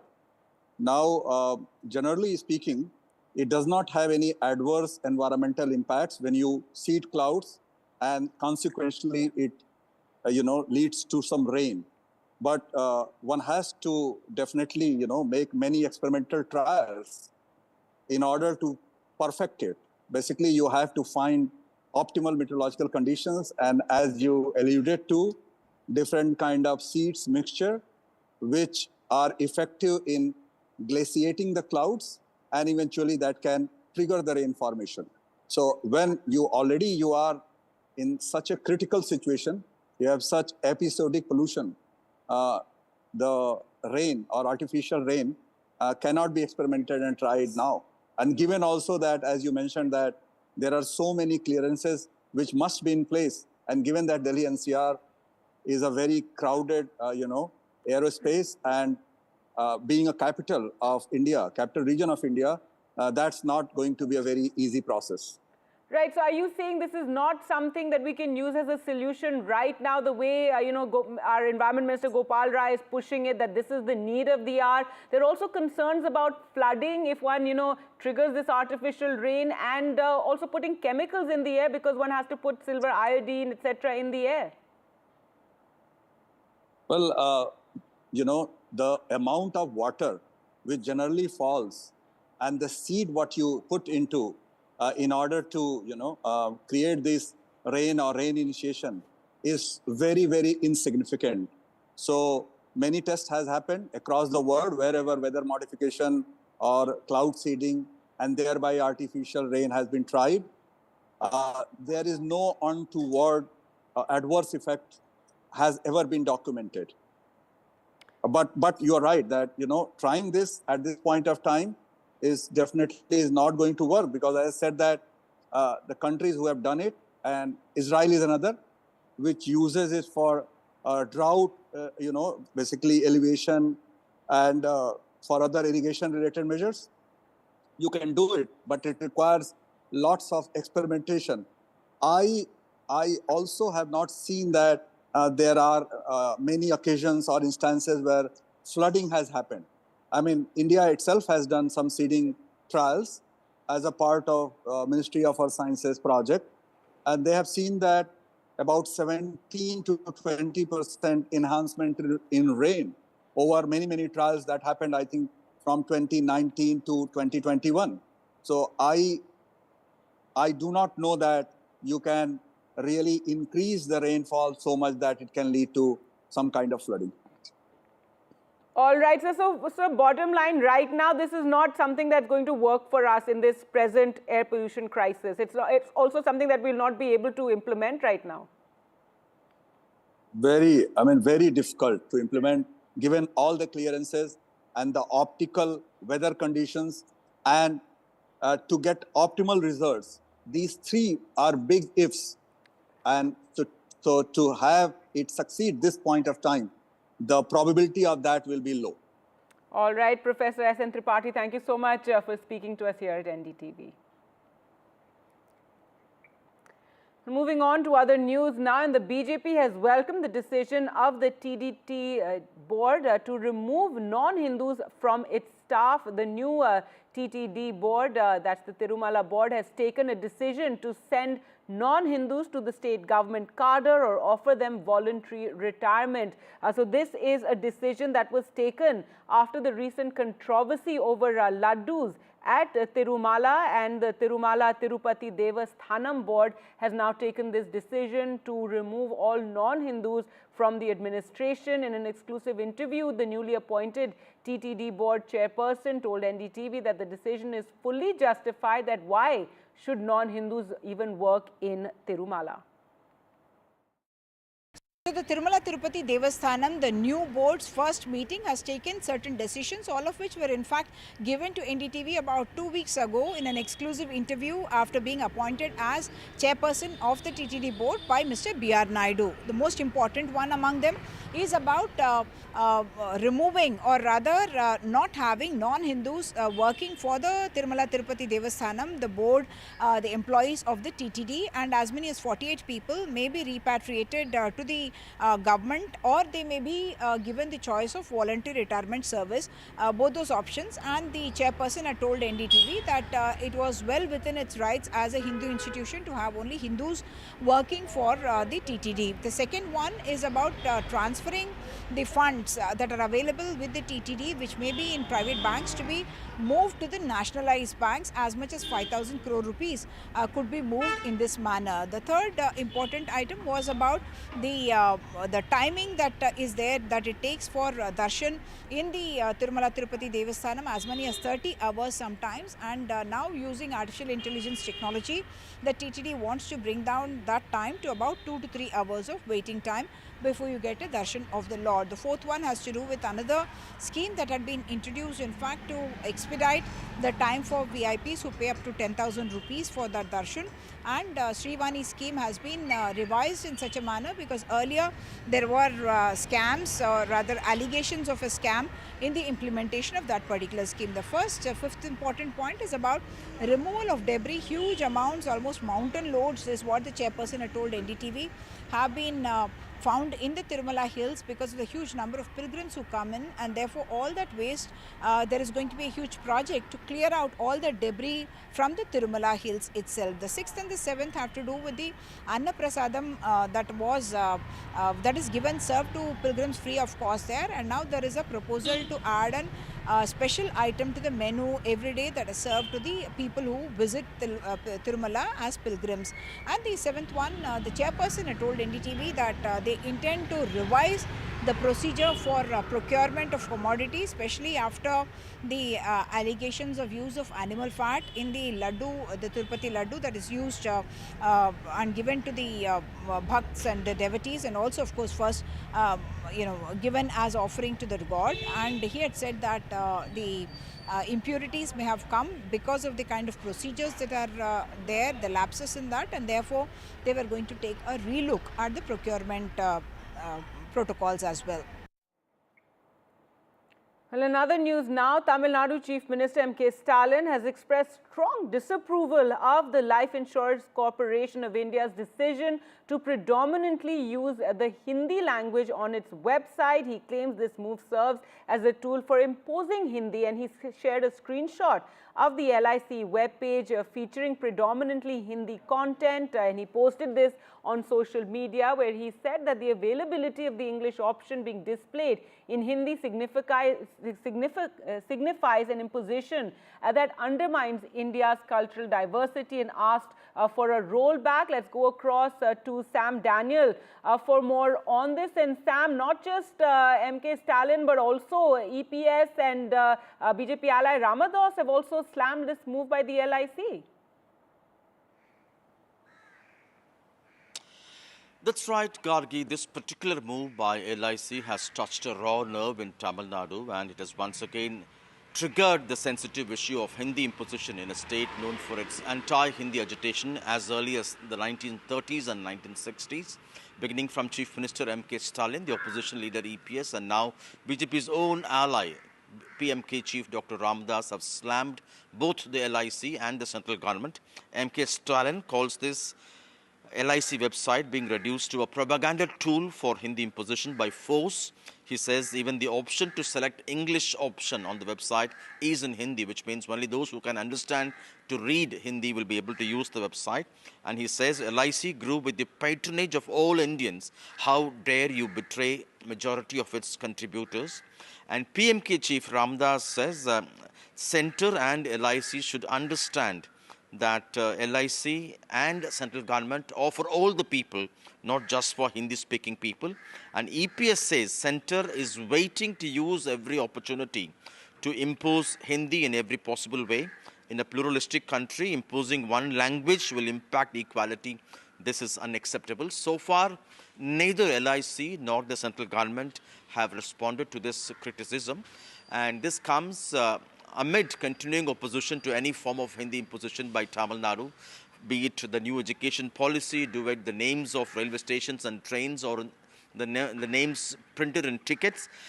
They've been continuously opposing, saying that Hindi is just like any other language spoken across India. It's not a national language according to the constitution, and to promote Hindi alone is an insult to other languages, and it's unacceptable. Tamil Nadu has also been pointing out, irrespective of the government in power here, that Jawaharlal Nehru, when he was the Prime Minister, had assured non-Hindi speaking states that English would continue to be the link language between the centre and other states, and Hindi will not be imposed until states are willing to accept it at some point in time. That's right, Sam. Do stay on with us, and we know why this is such a big issue, because LIC is something that across the country so many people have have taken life insurance from LIC. We're joined by BJP's Pradeep Bhandari. Your reaction to this news coming in from Tamil Nadu, where across the board all politicians are opposing this move of having Hindi predominantly on the LIC website. The website is available in both the languages. The switching of the website at present happens in Hindi.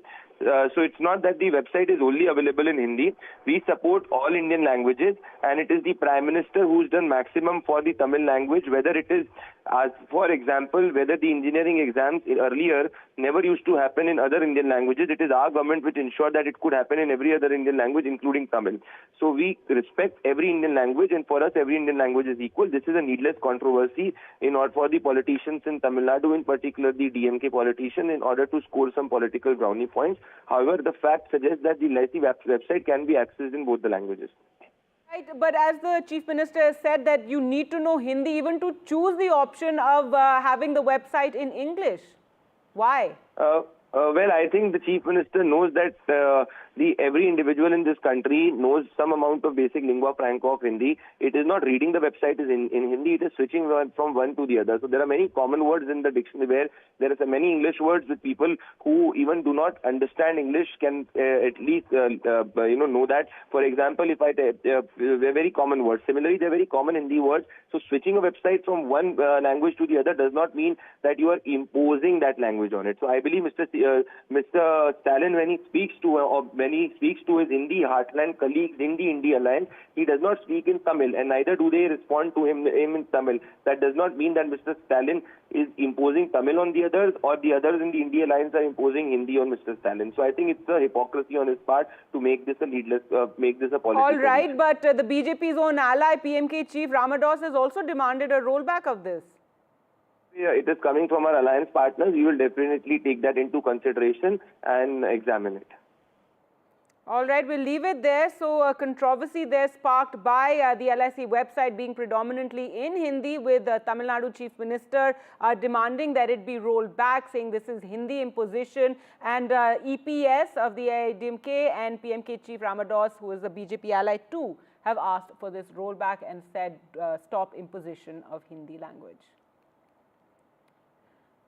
Well, moving on to other news, and the Madras High Court today restrained the Hindu from presenting the Sangeeta Kalanidhi Award in the name of MS Subbulakshmi to musician TM Krishna.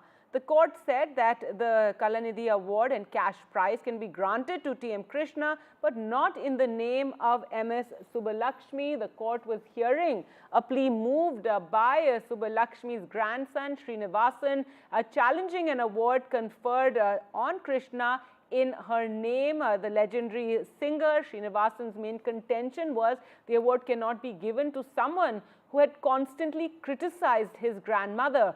He pointed out various instances of Krishna's apparent criticism of Subbulakshmi, quoting his write-ups that have appeared in several sites like The Caravan and The Wire, and a speech that he made in Hyderabad in 2016. TM Krishna, on his part, has vehemently denied belittling the legend Subbulakshmi and added that his remarks were being taken out of context by Srinivasan.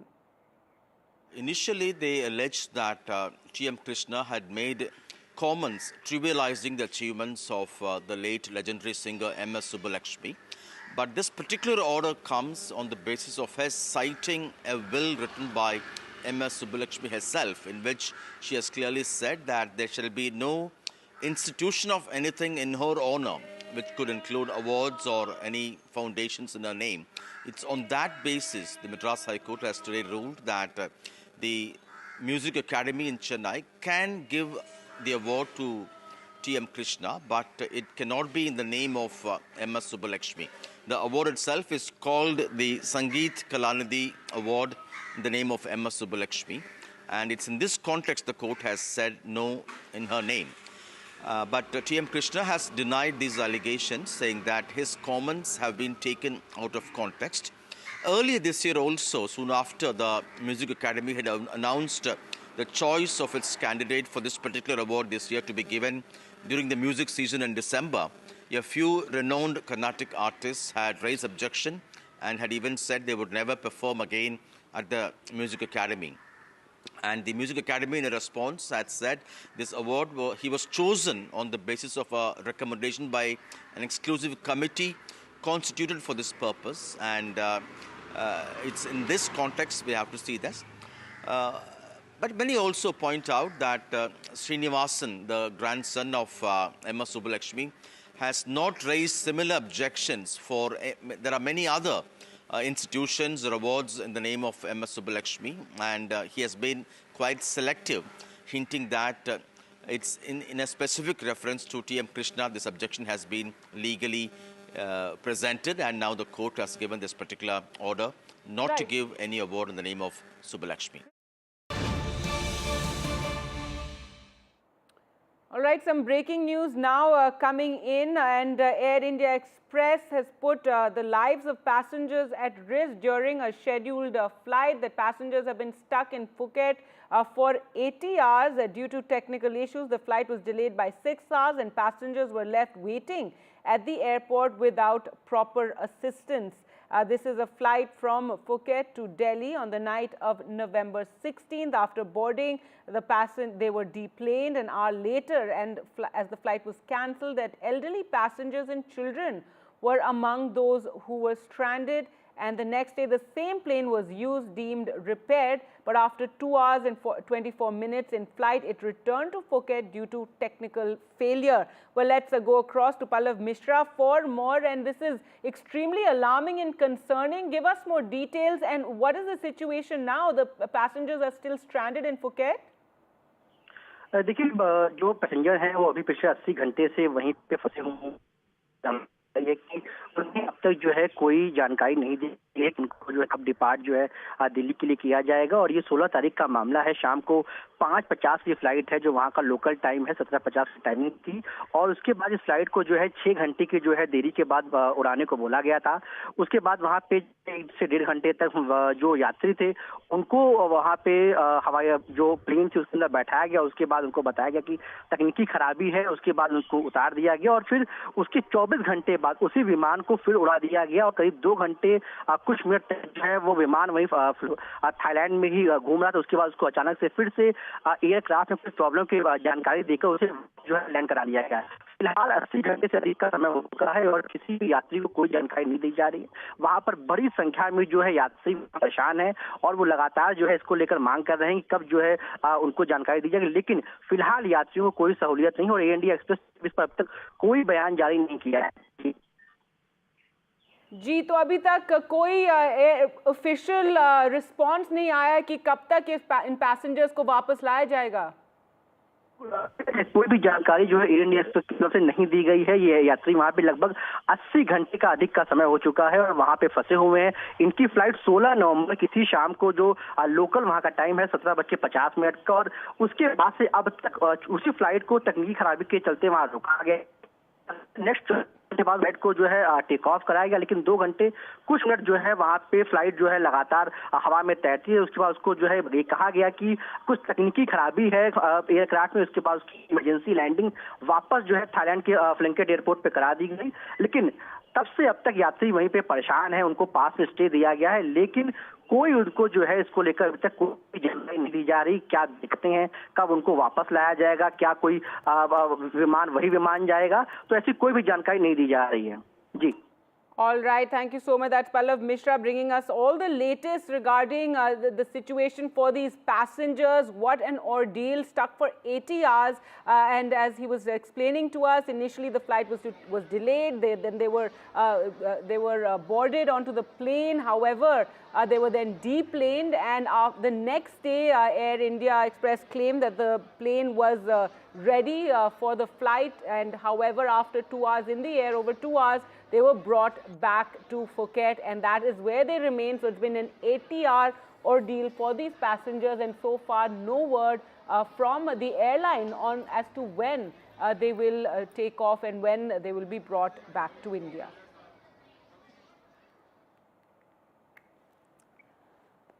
Moving on to other news now, the United States clarified to Bangladesh it does not support government involvement in violent crackdowns on peaceful protests.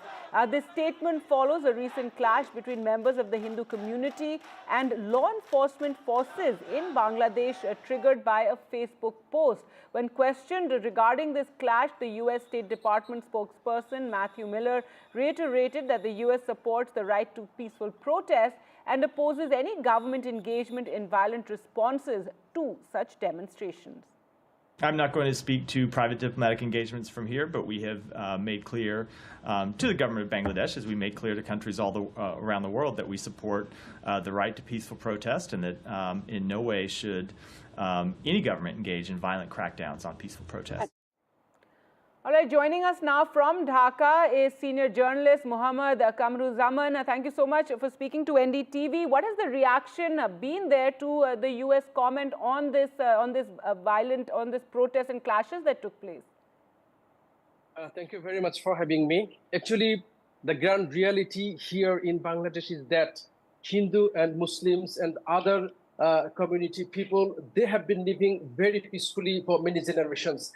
Actually, the incident in Chittagong, there are some exaggeration on social media and other platforms. The ground reality is that just after the fall of Sheikh Hasina on August 5, actually the supporters and activists of ousted Awami League government, they are even entering into the protest of Hindu communities, and they are trying to make chaos to get a political benefit. And we have found this in many parts, and this is the allegations of the interim government. And for the pure clarification, actually, the chief advisor, Professor Dr. Muhammad Yunus, has invited even India and other international communities to send journalists here in Bangladesh to investigate. And according to the claim of the interim government, is that there was no such incident on a big scale. Actually, after the fall of Sheikh Hasina, you know that in the movement and mass uprising during the whole July and first week of August, nearly 2,000 people, mostly young students, were brutally murdered. And in those killing missions, not only the police and law enforcers were involved, actually the armed cadres of of ruling, the then ruling Awami League party and its different wings like Chhatra League, Jubo League were also involved. And at that time, but you understand this is a big concern for India as well. We've also spoken on this this official crackdown that, concerned that it's the government that is engaging in this suppression of a peaceful protest. Actually, in capital Dhaka, there are many such protests. In Chittagong, the violent protest where it was reported, there were other protests also. All were peaceful, and there were even some pictures, some videos that some people who were involved in Awami League politics, they were in those demonstrations, and even they made a statement before the media addressing themselves as Hindus. So there are some exaggerations. So for a proper investigation, whether this was perfectly happened, an investigation team under the supervision of the United Nations may come to Bangladesh and they can conduct a fair investigation, and then we can say what actually happened, and that will be perfect, I think, in this situation. All right, well, we'll leave it there. Thank you so much, Muhammad Kamruzaman, for joining us here on NDTV. With that, we'll slip into a short break. More news coming up on the other side. Do stay with us.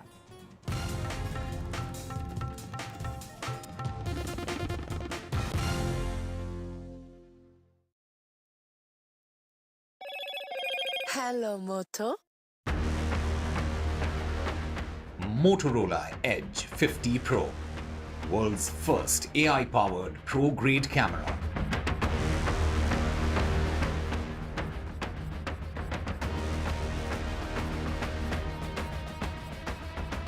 A big decision by the Tirumala board that no non-Hindus will be allowed in the administration. The BJP welcomes the decision.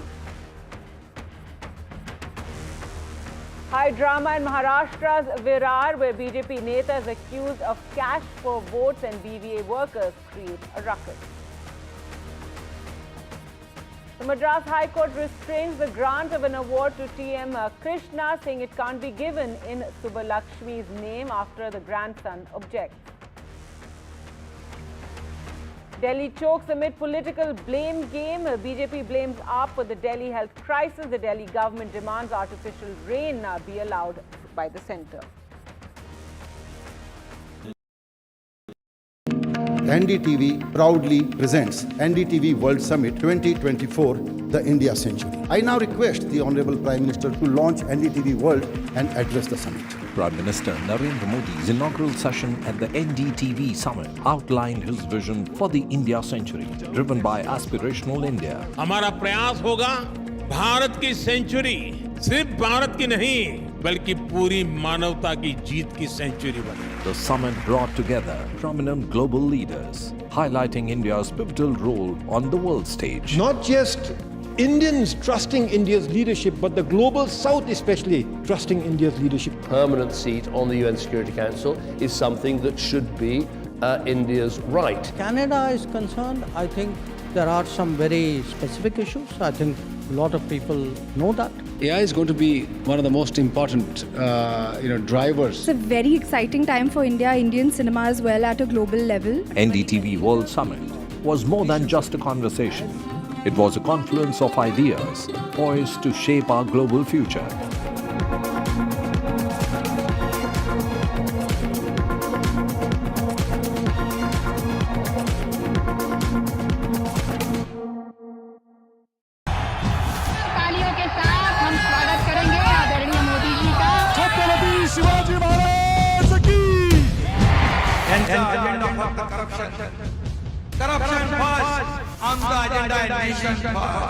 घोषणा आणि जनतेचे पैसे लुटणं.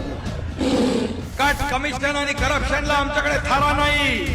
त्यांचा परिवारवाद आमचा महाराष्ट्रवाद. महाराष्ट्रामध्ये 1,75,000 जागा रिक्त पण का भरत नाही? राज्याची जनतेच्या घमाच्या पैशाची तिजोरी लुटण्यासाठी हे सरकार आहे. पूर्वीच्या सरकारच्या काळामध्ये निधी देताना त्यांना असं वाटायचं की त्यांच्याच खिशातले पैसे चालले. शेतकऱ्यांना मोफत वीज देण्याचं काम आपल्या सरकारने सुरू केलं.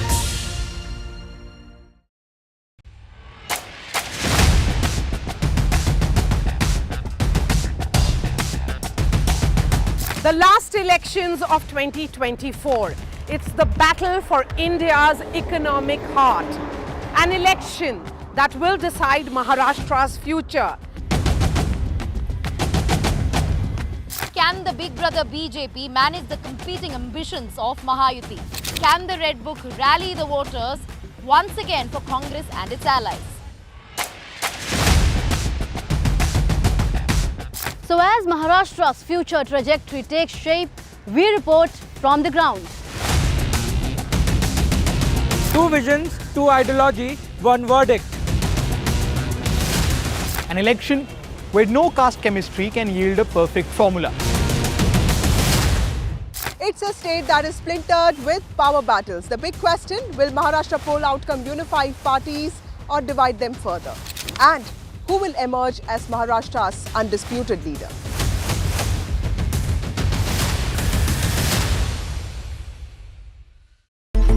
It's a web of frauds, calls, luring emails, threatening messages. Cyber frauds have cast their net wide and everyone is at risk.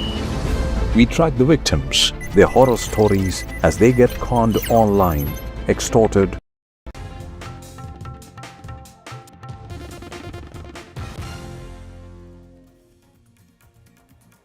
Welcome back. A day before polling for the Maharashtra Assembly elections, high voltage drama took place in Virar as the Bahujan Vikas Aghadi workers created a ruckus in a hotel there in Virar, accusing BJP leader Vinod Tawde and candidate Rajan Naik of distributing cash, distributing money. The police was also seen in that video mediating. BVA and BJP activists clashed in the presence of BJP leader Vinod Tawde. The BJP has denied these allegations of cash distribution. बांटेंगे, पैसा बांटेंगे तो जीतेंगे ना, हाँ बांटेंगे तो कटेंगे नहीं, भाजपा वाले पैसा बांटेंगे तो ही जीतेंगे।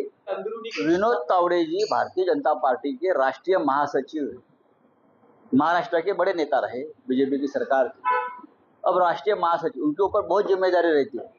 कभी चंडीगढ़ का मेयर को बनाओ, वहाँ पैसा बांटो, हरियाणा में पैसा बांटो, वो बहुत ही अनुभवी व्यक्ति है उसमें। Bharatiya Janata Party releasing the videos of their leaders' bags and helicopters being checked seems to be a farce. They have done this after Mr. Uddhav Thackeray ji exposed them and showed how particularly the opposition is being targeted and the bags that they carry were being checked. If the Election Commission is carrying out these kind of checks, it should be done. But what we want to say is that all these checkings should be done impartially across all parties, and all leaders traveling across Maharashtra should go through this security check and the bags should be checked. There should be a complete impartial process in place. चुनाव आयोग उसके inquiry करे, police inquiry करे, CCTV footage ले ले, तो उसमें वास्तव जो है, मैं तो 40 साल से पार्टी में हूँ, तो जो वास्तव है वो सबको पता है, और फिर भी चुनाव आयोग ने निष्पक्ष इंक्वायरी करनी चाहिए, ऐसा मेरा भी आग्रह है। All right, let's go across to Radhika now for more. And Radhika, all this drama just a day ahead of voting. The BJP is saying, and Mr. Tawde is saying, that you should check CCTV. There should be an inquiry. Very serious allegations made by the BVA. Absolutely serious allegations there being made by BVA as far as cash for votes scam or allegation is concerned. This has really put BJP in a tricky position. This is a huge embarrassment as far as BJP is concerned. Just ahead of Maharashtra Assembly polls, Vinod Tawde, who's a tall leader of the BJP, he's the National General Secretary of the party. Him being found with bundles of cash, is something that will definitely be a huge embarrassment as far as the party is concerned. But Vinod Tawde, they're quick to react. He says he's rubbished all these allegations, says that the Election Commission can investigate, can check the CCTV footage, and that there is absolutely no truth to the allegation. Now, the BVA, of course, we did see how, the supporters were showing the bundles of money, showing it to people there. The video went viral as well, post which, of course, now Election Commission has taken cognizance of it. We did speak to a few officials from the EC in that particular area, which is Nalasopara, Vasai Virar. they have taken cognizance of it and they will be investigating, and action will be taken if the allegations are found true. Now, how the bundles of money were, came there? Was it really Vinod Tawde's and his associate, the other BJP leaders? Was it there to was there an intention to distribute money to the party workers there as being alleged? What will the CCTV footage really show? All that is a matter of investigation. But at this point, Vinod Tawde completely rubbishing these allegations, but a lot of sharp reactions coming from the opposition. We heard Uddhav Thackeray, who said that, my bags get checked, almost every day, and look where the cash was found. Priyanka Chaturvedi also reacting, and we also heard some of the NCP SP leaders, seeking a fair and transparent probe as far as these allegations are concerned. It remains to be seen how this will play out and whether an FIR will be registered at all against Tawde and his associates. All right, thanks so much, Radhika, for joining us there with the very latest. And with that, we'll slip into a short break. Coming up on the other side, some behind the scenes as Team India is in Australia.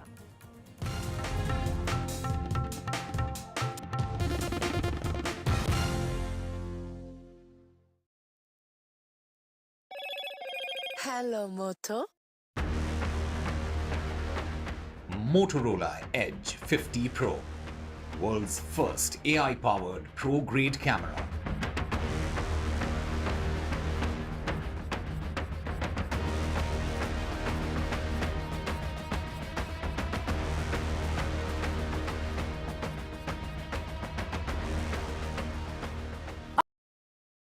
I've been reporting on all issues big and small from Andhra Pradesh, Telangana, rest of South India, bringing you all the action, all that you need to know, all that you want to know. The energy of Maximum City is infectious. I bring in that energy in our news coverage from financial capital Mumbai. India's IT capital is always bustling. It's literally a city that never sleeps. And I keep you ahead on all the Bengaluru buzz. Covering from the southernmost part of India over the last 23 years, I bring in-depth and 360-degree coverage from the Dravidian heartland. The land of Mishti is also known for its bitter politics. I have seen much water flow under the Howrah Bridge, covering Bengal in all its vivid colors. In today's interconnected world, India's voice is more crucial than ever. When India speaks, the world listens. At NDTV World, we are that voice, bringing you intelligent and insightful news from India and beyond. From geopolitics and diplomacy to economic shifts, migrations, tech disruptions, and the stories of our diaspora, we cover the news that shapes our global future. NDTV World, your new home for global news, is here. I now request the Honorable Prime Minister to launch NDTV World and address the summit. It was the grand launch of NDTV World by Prime Minister Narendra Modi. NDTV World, as he laid out his vision for the India century at the NDTV World Summit.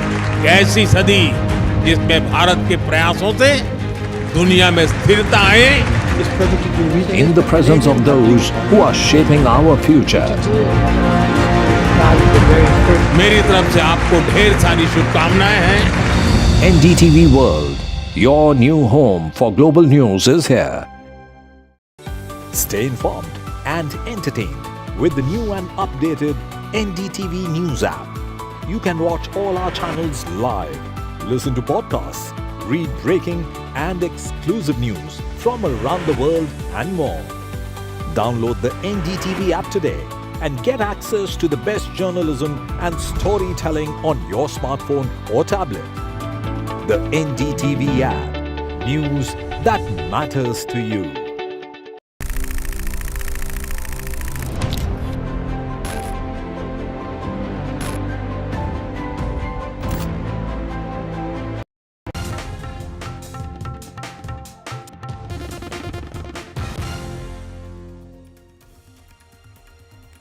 Welcome back. Team India is in Australia and will now bring you some behind the scenes where Siraj interviews Virat Kohli, who speaks about his best knockout.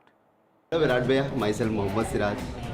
आपको Australia में कौन से ground में और best knock कौन सा है आपका यहाँ? My best knock in Australia is definitely my 100 at Perth, 2018-19 series that we played. I thought that was the toughest pitch that I played on in Test cricket. It was great to get 100 on that. Next question to whoever comes in next would be, what is the one thing that you're looking forward to the most on this tour? Cheers, thank you. One thing that I'm looking forward to do in this series is to lift Border Gavaskar Trophy. With that, time for us to slip into a short break. News and updates continue on the other side. Stay with us.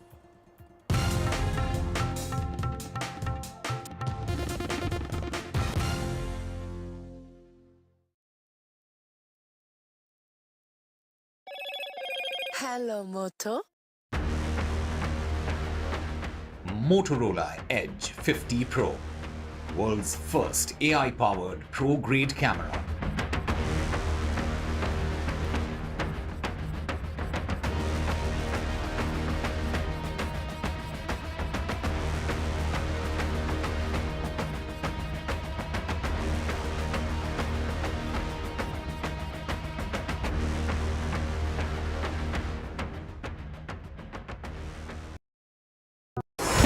NDTV proudly upholds its legacy of trust and credibility.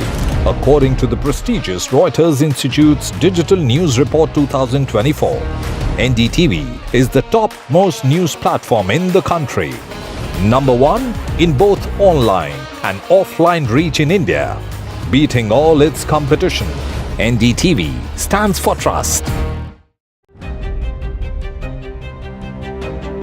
Hello and welcome to India Sense, where I speak with global opinion makers. The United States has made a strategic decision over the last 20 years to move closer to India. So a $7 trillion economy seems a perfectly conceivable number. If you want to be a national party, it's that you sort of accept the way the world is rather than want to endlessly hark back to how it was. Modi is promoting the digitization of the economy, which is accelerating growth in the country. I want to thank the American people for the extraordinary honor of being elected your 47th president. Donald triumphs. What does Trump's win mean for America, for the world, for the wars, and for India-US relations? Non-stop coverage on NDTV. Top analysts and voices from the ground. Extensive coverage on NDTV.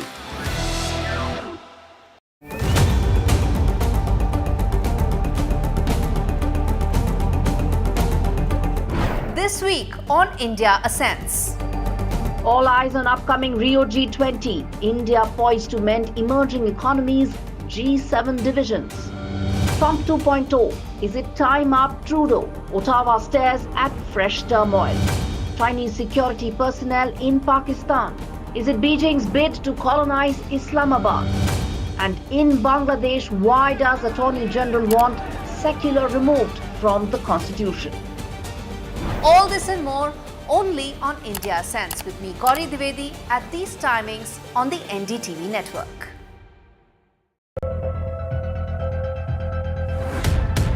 We reached an agreement on patrolling. We have gone back to where the situation was in 2020, and we can say with that the disengagement process with China, you can say, has been completed. The understanding, to my knowledge, is that we will be able to do the patrolling which we were doing in 2020. NDTV proudly presents NDTV World Summit 2024, the India Century. I now request the Honorable Prime Minister to launch NDTV World and address the summit. Prime Minister Narendra Modi's inaugural session at the NDTV Summit outlined his vision for the India Century, driven by aspirational India. हमारा प्रयास होगा भारत की century सिर्फ भारत की नहीं बल्कि पूरी मानवता की जीत की सेंचुरी बने. The summit brought together prominent global leaders, highlighting India's pivotal role on the world stage. Not just Indians trusting India's leadership, but the global south especially trusting India's leadership. Permanent seat on the UN Security Council is something that should be India's right. Canada is concerned, I think there are some very specific issues. I think a lot of people know that. AI is going to be one of the most important, drivers. It's a very exciting time for India, Indian cinema as well at a global level. NDTV World Summit was more than just a conversation. It was a confluence of ideas poised to shape our global future.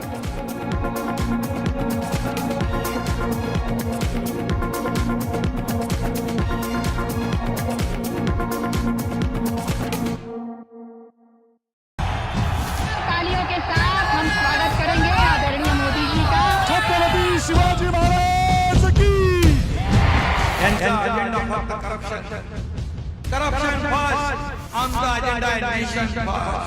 घोषणा आणि जनतेचे पैसे लुटणं. Cut commission आणि करप्शनला आमच्याकडे थारा नाही. त्यांचा परिवारवाद आमचा महाराष्ट्रवाद. महाराष्ट्रामध्ये 1,75,000 जागा रिक्त आहेत. पण का भरत नाही?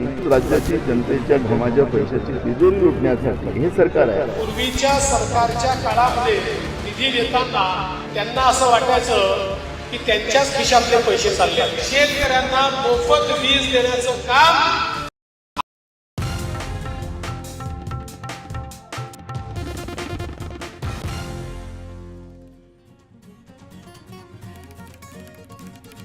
Hello and welcome to watching NDTV. Coming up on the show, well, the big AI nightmare. This is Air India passengers were stuck at the Phuket airport for more than 80 hours. Absolutely shocking day. We'll get you all the latest on that. First up, the headlines. The Bahujan Vikas Aghadi workers create a ruckus in Virar accusing BJP leader Vinod Tawde and candidate Rajan Nayak of distributing money. The BJP says it's a baseless allegation.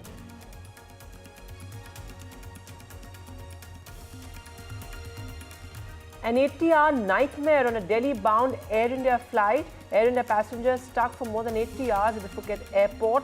The plane takes off after 24 hours but is grounded again.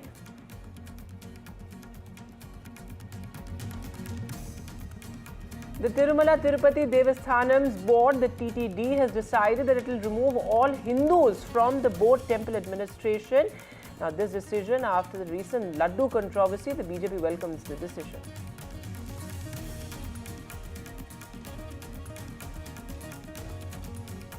The Delhi government pushes for artificial rain as Delhi chokes. Well, the Environment Minister writes to Union Environment Minister for clearances for artificial rain, accusing the centre of ignoring its earlier request. Gopal Rai, the Delhi Environment Minister, says artificial rain is now the need of the hour. External Affairs Minister S. Jaishankar met with his Chinese counterpart on Tuesday on the sidelines of the G20 summit in Brazil. It marked their first meeting since India and China signed the border disengagement deal in October.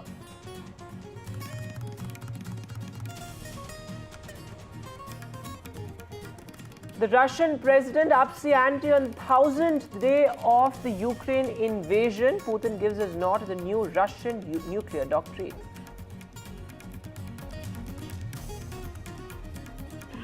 The Madras High Court restrains grant of award to popular Karnataka singer TM Krishna. It says the award cannot be given in MS Subbulakshmi's name. The order after MS Subbulakshmi's grandson objects.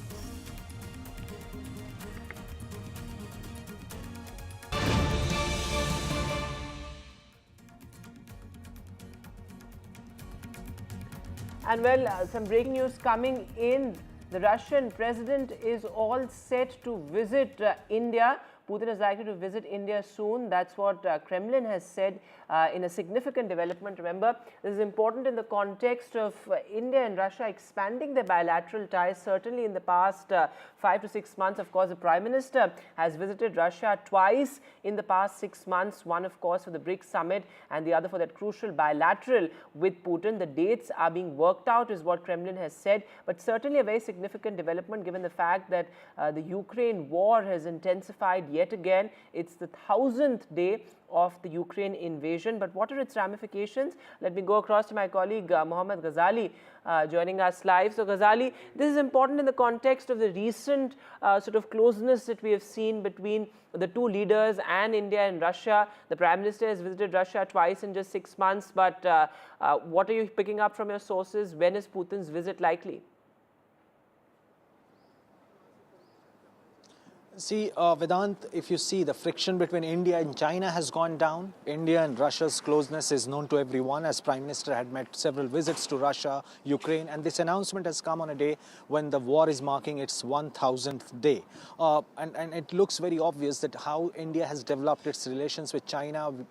When at a time the West was criticizing India for growing relationship with China, growing trade with China, and India has been responding to that their position on the Ukraine-Russia war is very clear, very unambiguous, as Mr. Prime Minister, Mr. Modi had said, that this is not an era of war, solutions cannot be found on battlefield, and perhaps it was also being talked about that how India could be one world power, in a sense, a voice of global south, which can bring these two leaders to the table. And it was also being talked about a peace plan, which Mr. Zelensky was working on in coordination with the United States. But as this war has intensified now, and you saw the developments in the last 3-4 days, that how both the sides have been firing drones and missiles into each other's territory. And today, Russian President Mr. Vladimir Putin has also changed the nuclear doctrine, saying that all these countries or any of those blocked from NATO or other Western powers which are sort of assisting Ukraine with arms and ammunition or any other aid, if Ukraine tries to use those missiles which can have deep penetration into Russian territory, then Russia will be obliged to react to that. So amid all this further announcement that Mr. Putin will be coming to India and will be meeting Mr. Modi is very significant, showing that how these two countries have grown their relationship over the years, and India, Russia already has a strategic partnership. Now we'll have to see whether Mr. Putin will also be discussing a way out to bring an end to this war, because Mr. Zelensky has already said that by next year in 2025 he is looking for a diplomatic breakthrough to bring an end to this war. And Mr. Trump will also be assuming office by January, by next year. So it's going to be very interesting development to see that how these stakeholders in these war, or the countries which are considered as a player who can bring these varying factions or these varying countries to one table, whether India can also play a significant role, or whether Mr. Putin will discuss that as well when he comes and visits India and meets Prime Minister Mr. Modi. So there are several important points, Ghazali, that you're making, and perhaps India's role as a mediator in the war as well. And as you mentioned, in the past 1 or 2 weeks particularly, we have seen that the war is only intensified. And you also mentioned the updated or the new nuclear doctrine. What could it potentially mean as far as the Ukraine war is concerned? And there's also the 1000th day of the war. But what is the new nuclear doctrine, and what could it mean in the larger context of the war? See, first response to your first question, that earlier it was not India which was claiming that it would be a peacemaker, regardless of taking all those initiatives by the Prime Minister to go and talk to both the leaders. But later, Russian President Vladimir Putin was quoted saying multiple times that how India could be a global power, or it should get a permanent seat in UNSC, and also that India, Brazil and China could play a role in bringing an end to this war between Russia and Ukraine. And now he making a visit to India only underlines the fact that he somewhere relies on India rather than the Western partners there. So that is one significant development when it comes to the intensifying war between Russia and Ukraine. Now coming to the second point, that how they have changed their nuclear doctrine in a reference to the deterrence they want to provide in this particular war. Now the nuclear doctrine which has been changed or which has been updated by the Kremlin today certainly hints that if any of these world powers like Germany, Britain and the United States have been at the forefront in providing aid, arms and ammunition to Mr. Zelensky and his army there, if that intensifies or if the attacks continue in the Russian territory, perhaps what the nuclear doctrine suggests, that Russia will be obliged to attack to those who assist Ukraine. So it is going to be a very tense situation if the war intensifies, or if Ukraine continues its attack inside the Russian territory in the coming days. All right, Ghazali, thanks very much for joining us with the latest there. As Ghazali is pointing out, this is to create that sort of deterrence, as Russia says, but certainly this could prove to be a turning point as far as the Ukraine war is concerned. But India's role as a peacemaker, well, the Prime Minister has said time and time again that this is not an era of war and no solutions will be found on the battlefield.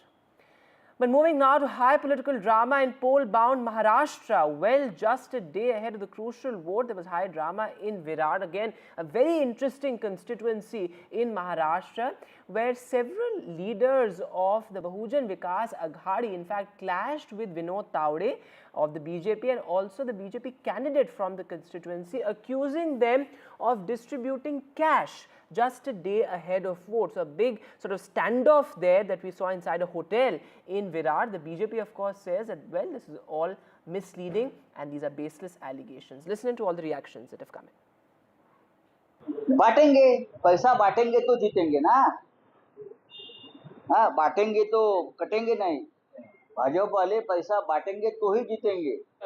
Vinod Tawde ji Bharatiya Janata party के राष्ट्रीय महासचिव हैं, महाराष्ट्र के बड़े नेता रहे BJP की सरकार के, अब राष्ट्रीय महासचिव, उनके ऊपर बहुत जिम्मेदारी रहती है।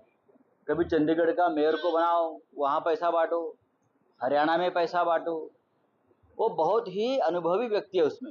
चुनाव आयोग उसके इंक्वायरी करे, पुलिस इंक्वायरी करे, सीसीटीवी फुटेज ले ले, तो उसमें वास्तव जो है, मैं तो 40 साल से पार्टी में हूँ, तो जो वास्तव है वो सबको पता है, और फिर भी चुनाव आयोग ने निष्पक्ष इंक्वायरी करनी चाहिए, ऐसा मेरा भी आग्रह है। Bharatiya Janata Party releasing the videos of their leaders' bags and helicopters being checked seems to be a farce.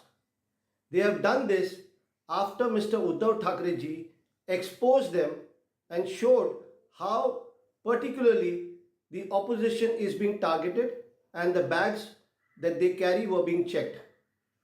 If the Election Commission is carrying out these kind of checks, it should be done.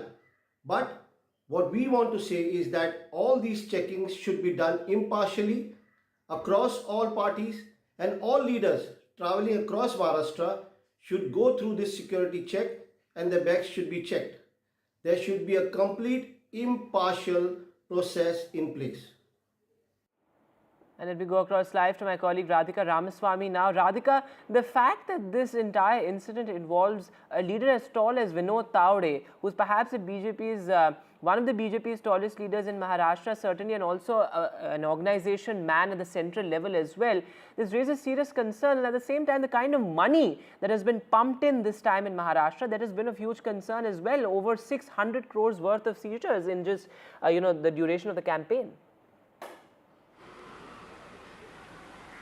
Absolutely, over 600 crore seizures as far as both Maharashtra and Jharkhand concerned, almost 7 times more than the last time. So yes, the amount of money power that is being used to woo voters is astounding as far as the state of Maharashtra is concerned. And now, of course, Vinod Tawde, tall leader of the BJP, as you mentioned, is under the radar, is under scrutiny for allegedly distributing cash for votes. In fact, he was found with bundles of cash in his bag, is the allegation that has been made by regional party BVA. Remains to be seen how much of it is true, what the money was being utilized for, was it really being distributed among the voters. All that is a matter of investigation, but certainly this has put BJP in a very embarrassing situation and in a tricky spot because Vinod Tawde was a minister in the state of Maharashtra. He's the National General Secretary as well. He's of course not contesting, but he was with the one of the BJP leaders from that particular constituency, and they were holding a meeting with several of the BJP workers, and according to BVA, distributing at least about 5 crore rupees of cash which was found in that particular bag. This is the allegation. Of course, FIR has been registered now. That's the latest update. FIR has been registered against both Tawde as well as the BJP leader from that particular area, Rajan Naik. Some cash worth 9 lakh has been found. Prima facie, that's what the police have said, and also some documents have been found. Remains to be seen whether any sort of arrest will be made, whether BJP will initiate any sort of action against Vinod Tawde, and what the investigations will lead up to. But what we can say is it has led to a huge political controversy that has given fodder to the opposition, which had been opposed to the back checks, to the Election Commission checks. Uddhav Thackeray was the first to react. In fact, he did react, spoke in Marathi saying that, his bags were checked constantly over the last several days during campaigning. But look whose, bags were checked by regional party and where was the cash found. So that's the question being raised, not just by Uddhav Thackeray, but several from the opposition who feel that they were being targeted for no reason, but it is the BJP that is using money, power to woo voters. So that's the allegation coming forth. So definitely snowballed into a political controversy. A lot of sharp reactions coming in, and also opposition asking for fair probe from the Election Commission. Will that happen? Whether the investigations will lead to something concrete? Will any arrest take place? Will this leader be dismissed, or a sort of action be taken against him internally within BJP if allegations are found true? All that remains to be seen. But just one day to go for assembly elections in Maharashtra, just a few hours to go in fact, but a huge political controversy erupting in the state. Has there been any FIR registered so far? What our colleague Ronak is breaking at this hour is that an FIR has been registered against Vinod Tawde. Of course, that is something that, as you said, remains to be seen. And the Election Commission, whether it takes cognizance of this matter or not, that of course also remains to be seen. But if this FIR is indeed registered against Vinod Tawde, then that will be an important development just hours ahead of the crucial vote. Yes, absolutely. I had put out some time back that an FIR has been registered. It is confirmed. An FIR has been registered in Tulunj police station against Vinod Tawde, as well as the BJP leader from that particular area, Nalasopara area, Rajan Naik. And the police have also found 9 lakh rupees in cash, and several documents and diaries have also been found. So we can confirm that an FIR has been registered after complaints were given to both the police as well as Election Commission. Election Commission also have told us that they have taken cognizance of it and investigations will be conducted. But Vinod Tawde was very defiant. He was quick to react. He did give a media reaction in which he said he's rubbished all the allegations, while also challenging the opposition, challenging the EC to take a look at all the CCTV evidence that's there in the hotel where he was conducting that meeting. So he's been defiant. He's sort of rubbished all the allegation, said that he's being unnecessarily targeted, and that they can have a probe, they can look into the matter, and they will not find anything. This is what the BJP leaders are saying. This is what Vinod Tawde have said. But really remains to be seen what the police investigations will actually reveal. Some cash and documents have been found, and FIR has been registered against Vinod Tawde. Radhika, thanks very much for joining us for that very important clarification also. So an FIR has been registered against Vinod Tawde, as Radhika is reporting. And these cash seizures, of course, have also become extremely politically contentious this time around in Maharashtra. And a leader as tall as Vinod Tawde now on the radar. But moving now to the other big headline at this hour. Well, the Air India nightmare. This as passengers who were coming to Delhi from Thailand's Phuket were stuck there at the airport for over 80 hours. Absolutely unheard of, this kind of delay. There was, the takeoff which was supposed to take place on the 16th of November, on the night of 16th of November, and it was delayed initially by several hours, almost a day, and then the flight did take off, but it was grounded because of technical issues is what the Air India sources have now said. But extremely shocking there, an 80-hour nightmare on the Air India flight. Let me go across to my colleague Pallav joining us on the phone line. तो पल्लव ये पूरा घटनाक्रम बताइए, क्योंकि बहुत ही चौंका देने वाली बात है कि 80 घंटों के लिए पैसेंजर्स एयरपोर्ट पर ही मौजूद थे, उनको कोई कम्युनिकेशन भी नहीं हुआ, उसमें बहुत सारे बच्चे भी थे, सीनियर सिटीजन्स भी थे. अब एयर इंडिया सोर्सेज का ये कहना है कि उनको रीइंबर्स भी किया जाएगा जितना अमाउंट है, और उनका स्टे भी अरेंज करा जाएगा, मतलब स्टे भी अरेंज करा गया था उसके पहले. तो अभी लेटेस्ट क्या है, क्या कुछ पैसेंजर्स दिल्ली आ चुके हैं? देखिए, जो जानकारी है, जो सूत्र बता रहे हैं, उनका ये कहना है कि जो कुछ पैसेंजर्स थे उनको जो है कुछ फ्लाइट से जो है दिल्ली भेज दिया गया, लेकिन अभी 35 से 40 पैसेंजर्स ऐसे हैं जो वहाँ पे फ्यूकेट में ही है, थाईलैंड में है वहाँ पर, और अभी उनको जो है आज शाम की जो फ्लाइट है उससे जो है उनको दिल्ली रवाना किया जाएगा. लेकिन जो मुख्य बात ये है कि ये फ्लाइट जो है 16 नवंबर को जो है इसको टेक ऑफ करना था दिल्ली के लिए, लेकिन जो है पहले फ्लाइट शाम की जो लोकल टाइम है 5:50 वो उसका डिपार्टिंग टाइम था, लेकिन 5 से 6 घंटे जो है फ्लाइट डिले किया गया, और उसके बाद यात्रियों को पहले कुछ देर के लिए 1 घंटे से अधिक समय तक फ्लाइट में बैठाया गया, और फिर जो है फ्लाइट को जो है मना कर दिया कि कुछ दिक्कतें हैं। उसके अगले 24 घंटे बाद जो है फिर फ्लाइट का टेक ऑफ किया गया और जब फ्लाइट टेक ऑफ हुए तो करीब 2 से ढाई घंटे तक विमान जो है हवा में था और बाद में ये बताया गया कि टेक्निकल इशू के कारण जो है फ्लाइट को जो है हमको वापस लैंडिंग करानी पड़ रही है। अब जो वहाँ के सूत्र है, एयर इंडिया जुड़े सूत्र, उनका ये कहना है कि 16 नवंबर को फ्लाइट ड्यूटी टाइम लिमिटेशन एक डीजीसी गाइडलाइन है, उसके तहत जो है इस फ्लाइट को टेक ऑफ नहीं किया गया। लेकिन जब 17 नवंबर को फ्लाइट टेक ऑफ किया गया तो जाके ये जानकारी मिली कुछ टेक्निकल इशू है जिसकी वजह से जो है यात्रियों को परेशानी हुई और उनको अब तक उनकी फ्लाइट डिपार्ट नहीं हो पाई है। लेकिन उनका ये भी कहना है कि जो भी यात्री वहां पे फंसे हुए थे उनको जो है स्टे का जो है इंतजाम किया गया है और जितने भी यात्री हैं जिसको इससे नुकसान हुआ है उनको जो रिम्बर्स किया जाएगा। जो यात्री बचे हैं करीब 35 से 40 यात्री बताए जा रहे हैं जो अभी भी फ्यूकेट थाईलैंड में है, उनको आज शाम की फ्लाइट से जो है दिल्ली रवाना किया जाएगा। जी पल्लव, बहुत शुक्रिया तमाम जानकारी के लिए। So as Pallav is reporting, as per sources, 30 to 40 passengers have been brought back. Air India sources, of course, claiming that all the passengers will be reimbursed, but extremely shocking there. An 80-hour delay, absolutely unheard of. Many children, elderly there among the passengers as well. So a lot of outrage and rightfully so.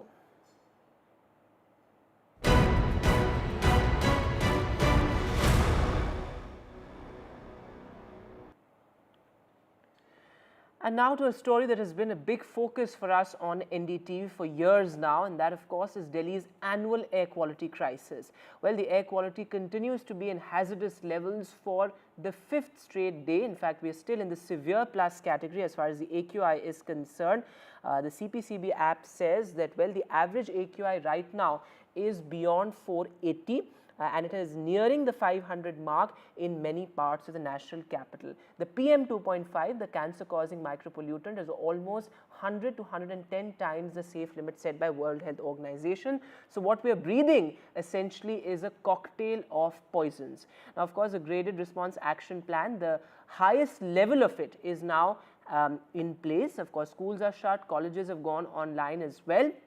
But now the big focus is on artificial rain. The Delhi government is really pushing for artificial rain, a mechanism that is based on cloud seeding. Though, of course, experts have time and time again pointed out that even artificial rain cannot bring down emissions. It can only contain pollution to a certain extent. But this has also become a huge Delhi versus centre flashpoint because the Environment Minister in Delhi has written to the Central Environment Minister seeking clearances, also claiming that earlier requests were ignored. Take a look.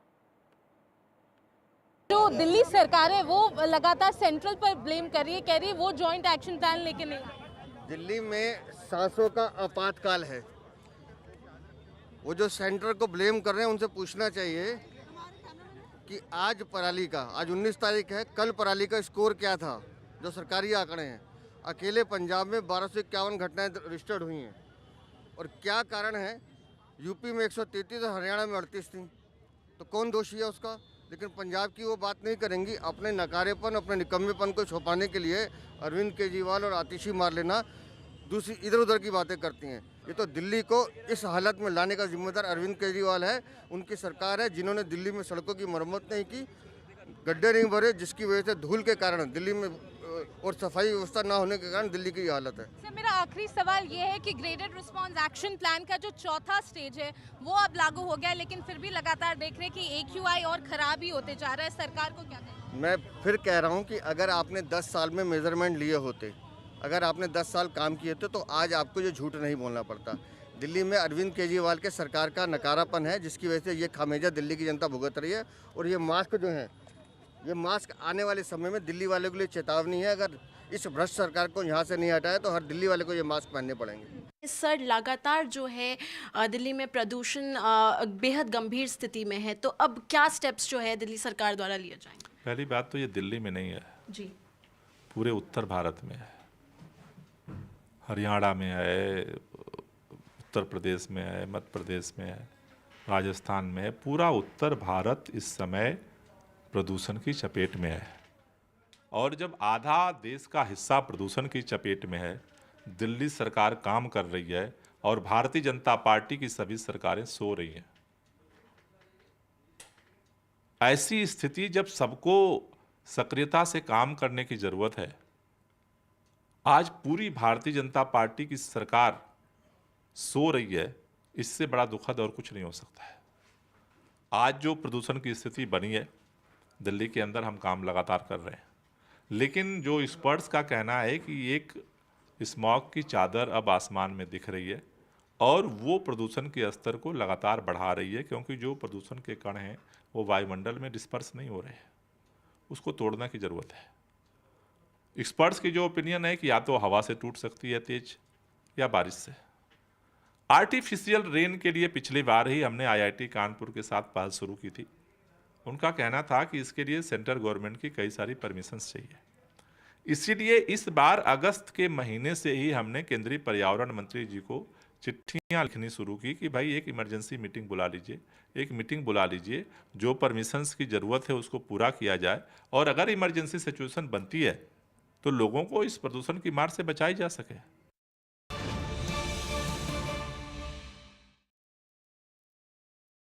All right, some breaking news coming in. Well, Congress President Mallikarjun Kharge has written has written a letter on Manipur, and the Manipur situation is written to the president, in fact. And the Congress chief has made several important points, of course, hitting out the central government, saying that the Prime Minister not visiting Manipur is something that is beyond the country's understanding. Remember, there have been various recent flare-ups in Manipur. The security situation remains a huge challenge for the central security forces. Of course, more troops have been rushed to Manipur. The situation in Imphal, the capital, and the valley particularly remains extremely concerning. And the Congress chief now writing to Mallikarjun Kharge.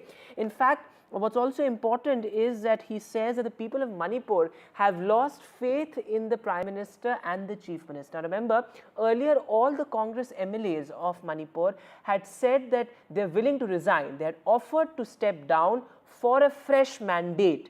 This also comes close on the heels of the NPP, which of course is a key NDA ally, withdrawing support from the Biren Singh government.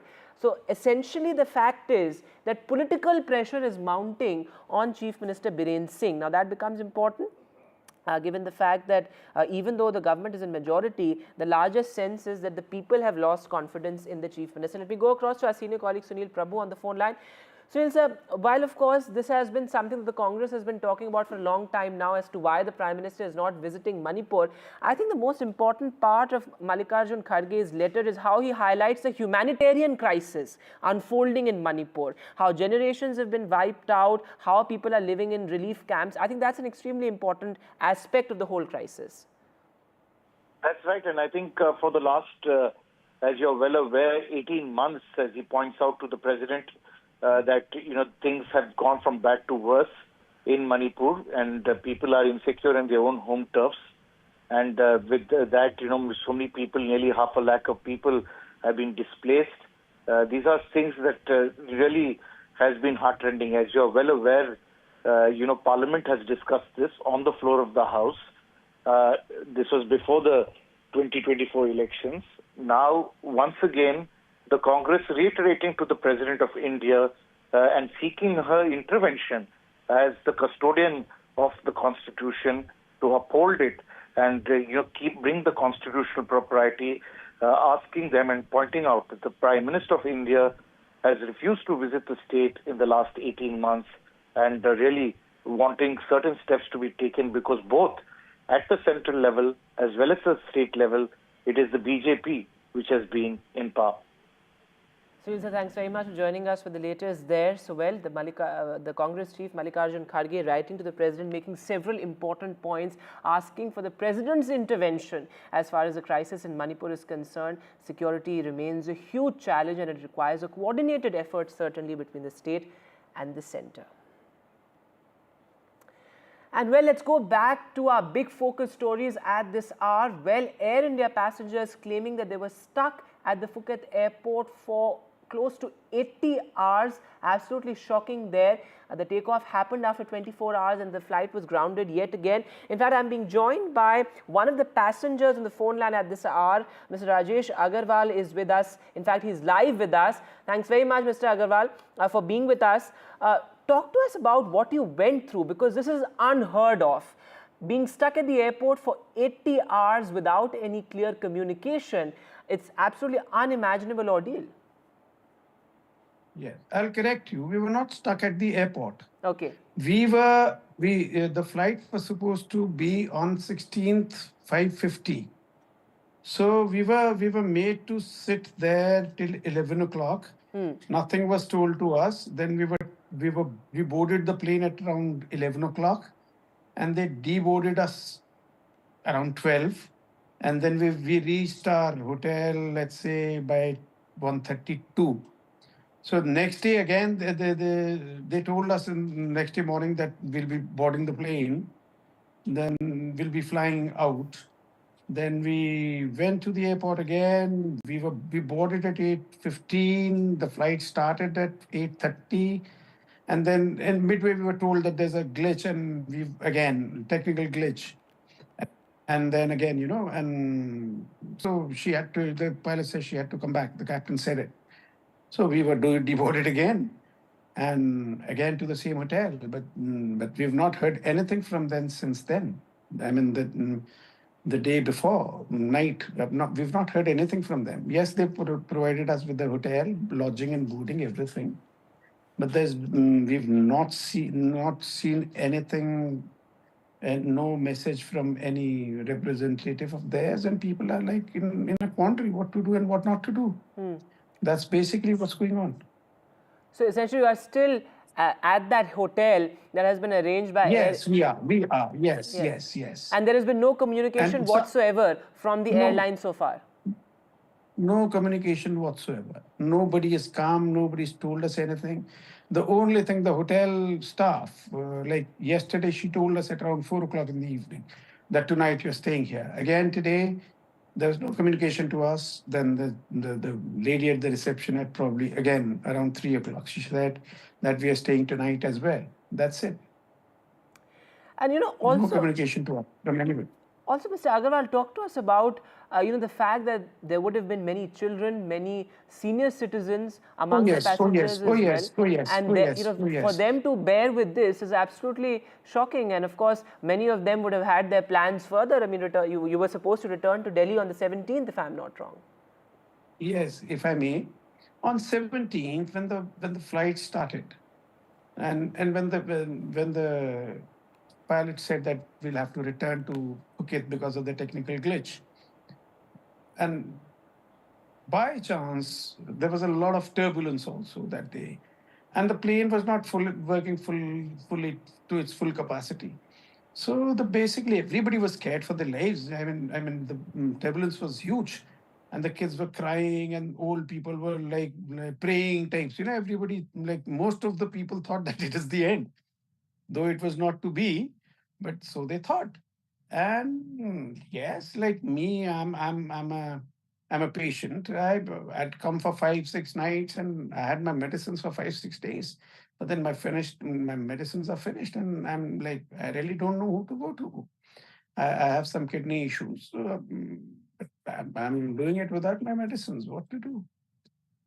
It's absolutely unimaginable. In fact, Mr. Agarwal, as you're saying, that feeling of helplessness, given the fact that there was no communication at all, you still don't know when you will be back in Delhi. But what sources have indicated to NDTV, Mr. Agarwal, is that the airline will reimburse all the passengers, is what sources have told us, and that a couple of passengers have been brought back as well.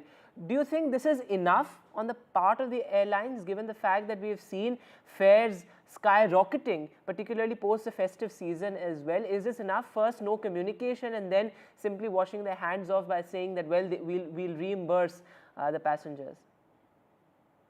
How can this be enough? I mean, what about the ordeal that the people went through? Some might not have, but most have. And there was this Nepalese lady with me, with us in the flight, and she's been crying for past 3 days. The poor soul doesn't have any money, and like a family's calling, and she was from some Mufasal village in Nepal somewhere, and she was just at the end of her wits, and who to turn to, like the poor woman. But then again, I'm sure this is the story with most of the people. But just by providing the hotel and boarding and lodging, like I was needed on Monday in Delhi for a very, very important meeting. I had to cancel it, and now I'll have to bear the consequences. So, but that's another story. I'm sure it's the same with everybody. Everybody, when when everybody plans, everybody plans accordingly. So how can money be enough? And having said that, like, I mean, what about the scare? It was such a scare. And basically they started with a faulty aircraft. What would have happened if something had happened? Like, I mean, so that's something. Yes. That's all I have to say. And the trauma of it all, as you said, I mean, who will pay for that? Yes, very traumatic. Thanks very much, Mr. Agarwal, for speaking to us at NDTV. We really hope there's a solution to this immediately, and accountability needs to be fixed. As Mr. Agarwal was also pointing out, simply the sort of reimbursement is not enough, given the kind of airfares that we are seeing, particularly these days. Airlines have to take accountability. There are certain situations which are unavoidable when it comes to technical snags, etc. But there has to be better communication, and accountability, as I said, needs to certainly be fixed. With that, we'll take a short break now, but news continues on the other side.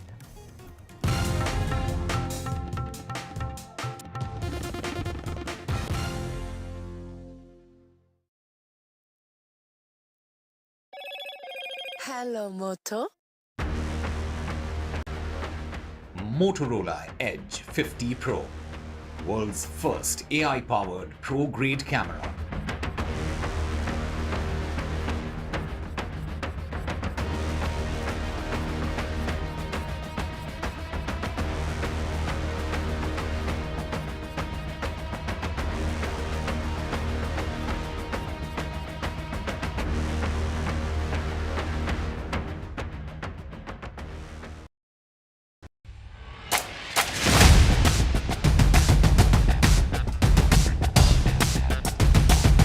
The last elections of 2024.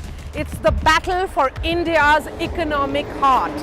An election that will decide Maharashtra's future.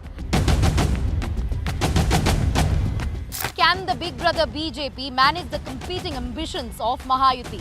Can the Red Book rally the voters once again for Congress and its allies? So as Maharashtra's future trajectory takes shape, we report from the ground. Two visions, two ideology, one verdict. An election with no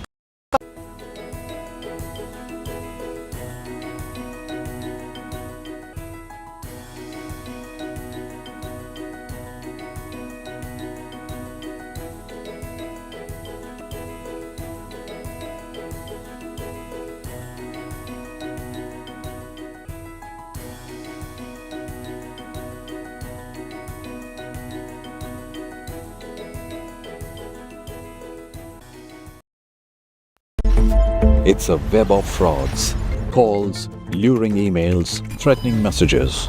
Cyber frauds have cast their net wide and everyone is at risk. We track the victims, their horror stories as they get conned online, extorted and robbed of their hard-earned money. How to identify a cyber fraud and how to stay cyber safe. What are your options? Fraud.con, NDTV initiative for cyber safety. Only on NDTV 24/7. I've been reporting on all issues, big and small, from Andhra Pradesh, Telangana, rest of South India, bringing you all the action, all that you need to know, all that you want to know. The energy of Maximum City is infectious. I bring in that energy in our news coverage from financial capital Mumbai. India's IT capital is always buzz. It's literally a city that never sleeps. And I keep you ahead on all the Bengaluru buzz. Covering from the southernmost part of India over the last 23 years, I bring in-depth and 360-degree coverage from the Dravidian heartland. The land of Mishti is also known for its bitter politics. I have seen much water flow under the Howrah Bridge, covering Bengal in all its vivid colors. In today's interconnected world, India's voice is more crucial than ever. When India speaks, the world listens. At NDTV World, we are that voice, bringing you intelligent and insightful news from India and beyond. From geopolitics and diplomacy to economic shifts, migrations, tech disruptions, and the stories of our diaspora. We cover the news that shapes our global future. NDTV World, your new home for global news, is here.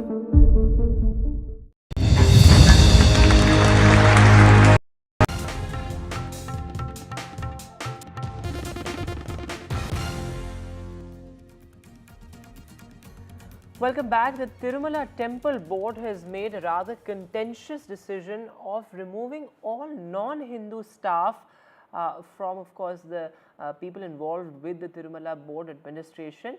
They have decided to send them to the state cadre or offer them voluntary retirement. Now, this is an extremely controversial order, and it comes after that huge controversy over animal fat reportedly being found in the temple prasadam or laddus. The BJP has welcomed this move. Take a look at this exclusive conversation that my colleague Uma Sudhir had with the temple trust chief. Politics is not allowed on the Tirumala, but in the recent past there has been so much of politics around the Tirumala itself. Do you think religion politics cannot really be separated? It is not a TDP government anytime. You can see it from the NT Ramarao. There is no politics in Tirumala. The government will not allow. If Congress or YSRCP government only, it will happen. There is this concern about non-Hindus as well. Is that something that you're looking at? Is your concern that only Hindus should be working in the TTD? Is that something that the TTD has as a policy? Yes. In Hindu temple, Hindu only has to work. No other religion. So are there non-Hindus also there now? There are people. They are putting some name Venkateshwar Rao and he is going to the church. They are all converted. We'll find out that who are there with the TTD vigilant, and I'll ask that report also. We'll take some action on that. You already told us about the different priorities, but is there anything that you think is your top priority once you take over as chairperson of the TTD? Because this is a post, like you mentioned, it is the most prestigious post perhaps in Andhra Pradesh that we can talk about in the country. That is the Hindu temple. Okay. So we have to bound for that. Hindu. Sanatana Dharma. Nothing else. Tirumala Tirupati Devasthanam, the new board's first meeting has taken certain decisions, all of which were in fact given to NDTV about 2 weeks ago in an exclusive interview after being appointed as chairperson of the TTD board by Mr. B.R. Naidu. The most important one among them is about removing, or rather not having non-Hindus working for the Tirumala Tirupati Devasthanam, the board, the employees of the TTD, and as many as 48 people may be repatriated to the government, or they may be given the choice of voluntary retirement service, both those options. And the chairperson had told NDTV that it was well within its rights as a Hindu institution to have only Hindus working for the TTD. The second one is about transferring the funds that are available with the TTD, which may be in private banks, to be moved to the nationalized banks. As much as 5,000 crore rupees could be moved in this manner. The third important item was about the timing that is there, that it takes for darshan in the Tirumala Tirupati Devasthanam, as many as 30 hours sometimes, and now using artificial intelligence technology, the TTD wants to bring down that time to about 2 to 3 hours of waiting time before you get a darshan of the Lord. The fourth one has to do with another scheme that had been introduced, in fact, to expedite the time for VIPs who pay up to 10,000 rupees for that darshan. And Srivani scheme has been revised in such a manner because earlier there were scams, or rather allegations of a scam in the implementation of that particular scheme. The fifth important point is about removal of debris. Huge amounts, almost mountain loads, is what the chairperson had told NDTV, have been found in the Tirumala hills because of the huge number of pilgrims who come in, and therefore all that waste, there is going to be a huge project to clear out all the debris from the Tirumala hills itself. The sixth and the seventh have to do with the Anna Prasadam that is served to pilgrims free of cost there, and now there is a proposal to add an special item to the menu every day that is served to the people who visit Tirumala as pilgrims. And the seventh one, the chairperson had told NDTV that they intend to revise the procedure for procurement of commodities, especially after the allegations of use of animal fat in the laddu, the Tirupati laddu that is used and given to the bhakts and the devotees, and also of course first given as offering to the god. And he had said that the impurities may have come because of the kind of procedures that are there, the lapses in that, and therefore they were going to take a relook at the procurement protocols as well. And now the big political controversy in Tamil Nadu. Well, all Tamil Nadu parties have hit out at LIC for making Hindi its default language. And of course, the charge was led by Tamil Nadu Chief Minister M.K. Stalin, who says this is the imposition of Hindi as a language yet again and undermines India's cultural diversity. Following this, a BJP ally and also the AIADMK hit out at LIC as well. This particular move by LIC has touched a raw nerve in Tamil Nadu, and it has once again triggered the sensitive issue of Hindi imposition in a state known for its anti-Hindi agitation as early as the 1930s and 1960s. Beginning from Chief Minister M.K. Stalin, the opposition leader EPS, and now BJP's own ally, PMK Chief Dr. Ramdas, have slammed both the LIC and the central government. M.K. Stalin calls this LIC website being reduced to a propaganda tool for Hindi imposition by force. He says even the option to select English option on the website is in Hindi, which means only those who can understand to read Hindi will be able to use the website. And he says LIC grew with the patronage of all Indians. How dare you betray majority of its contributors? And PMK Chief Ramdas says Centre and LIC should understand that LIC and central government offer all the people, not just for Hindi-speaking people. And EPS says Centre is waiting to use every opportunity to impose Hindi in every possible way. In a pluralistic country, imposing one language will impact equality. This is unacceptable. So far, neither LIC nor the central government have responded to this criticism. And this comes amid continuing opposition to any form of Hindi imposition by Tamil Nadu, be it the new education policy, do it the names of railway stations and trains, or the names printed in tickets. They've been continuously opposing, saying that Hindi is just like any other language spoken across India. It's not a national language according to the constitution, and to promote Hindi alone is an insult to other languages, and it's unacceptable.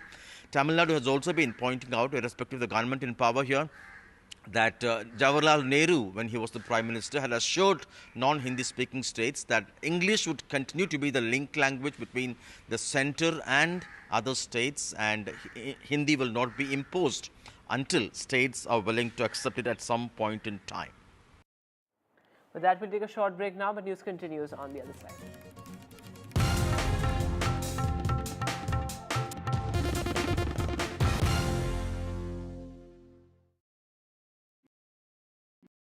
Stay informed and entertained with the new and updated NDTV News app. You can watch all our channels live, listen to podcasts, read breaking and exclusive news from around the world and more. Download the NDTV app today and get access to the best journalism and storytelling on your smartphone or tablet. The NDTV app. News that matters to you.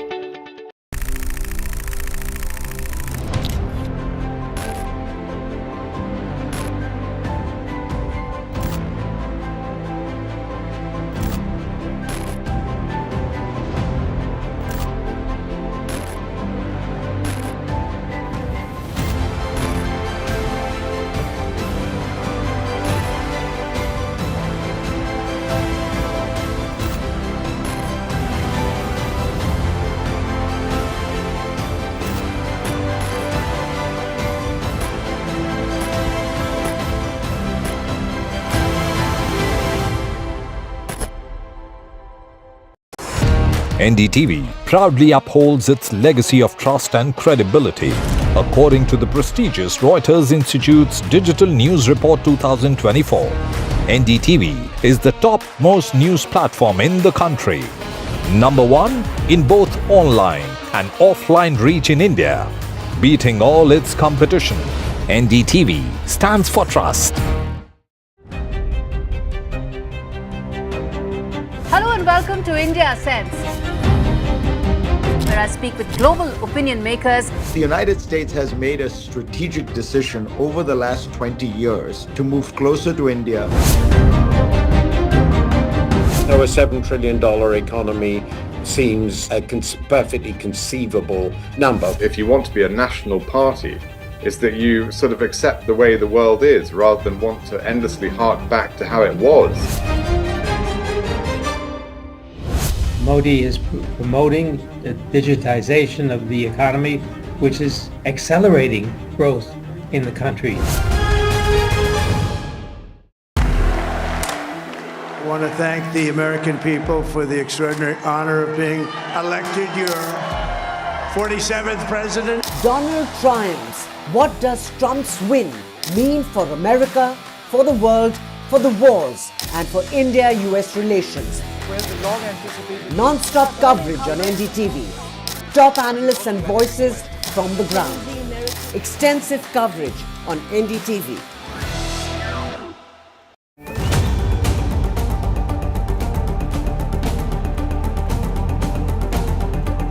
This week on India Ascends. All eyes on upcoming Rio G20. India poised to mend emerging economies, G7 divisions. Trump 2.0. Is it time up, Trudeau? Ottawa stares at fresh turmoil. Chinese security personnel in Pakistan. Is it Beijing's bid to colonize Islamabad? And in Bangladesh, why does Attorney General want secular removed from the constitution? All this and more only on India Ascends with me, Gauri Dwivedi, at these timings on the NDTV network.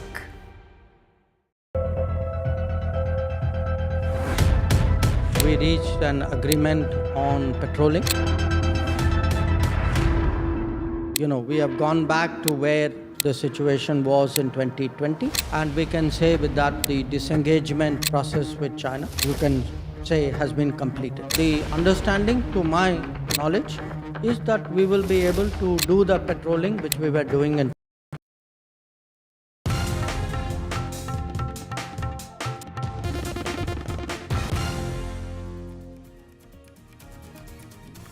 Welcome back. Now some good news. Well, urban unemployment rate has fallen to a fresh low, 6.4%, after of course a 4-quarter high of 6.7%. And what's even better news is that it's a dip in the female unemployment rate that's driving employment in urban areas. My colleague Sakshi Bajaj has this report. What is a positive indicator for India's economy? The urban unemployment rate in the September quarter has declined to a fresh low of 6.4%. This is due to a sharper dip in unemployment rate for women according to the quarterly periodic labour force survey. The unemployment rate for young women has declined at a faster pace than the rate for young men during the quarter as per the study conducted. And interesting to note here that the share of self-employed men have declined while the share of self-employed women has risen as per this survey. The share of salaried workers has also increased to 49.4%, while the share of casual workers has declined to 10.7% during the quarter. While traditionally economists have considered salaried employment as a better form of employment, remember we are living in an era of entrepreneurship and enhanced startup culture that is driving India's economic momentum and is now reflective in such surveys as well.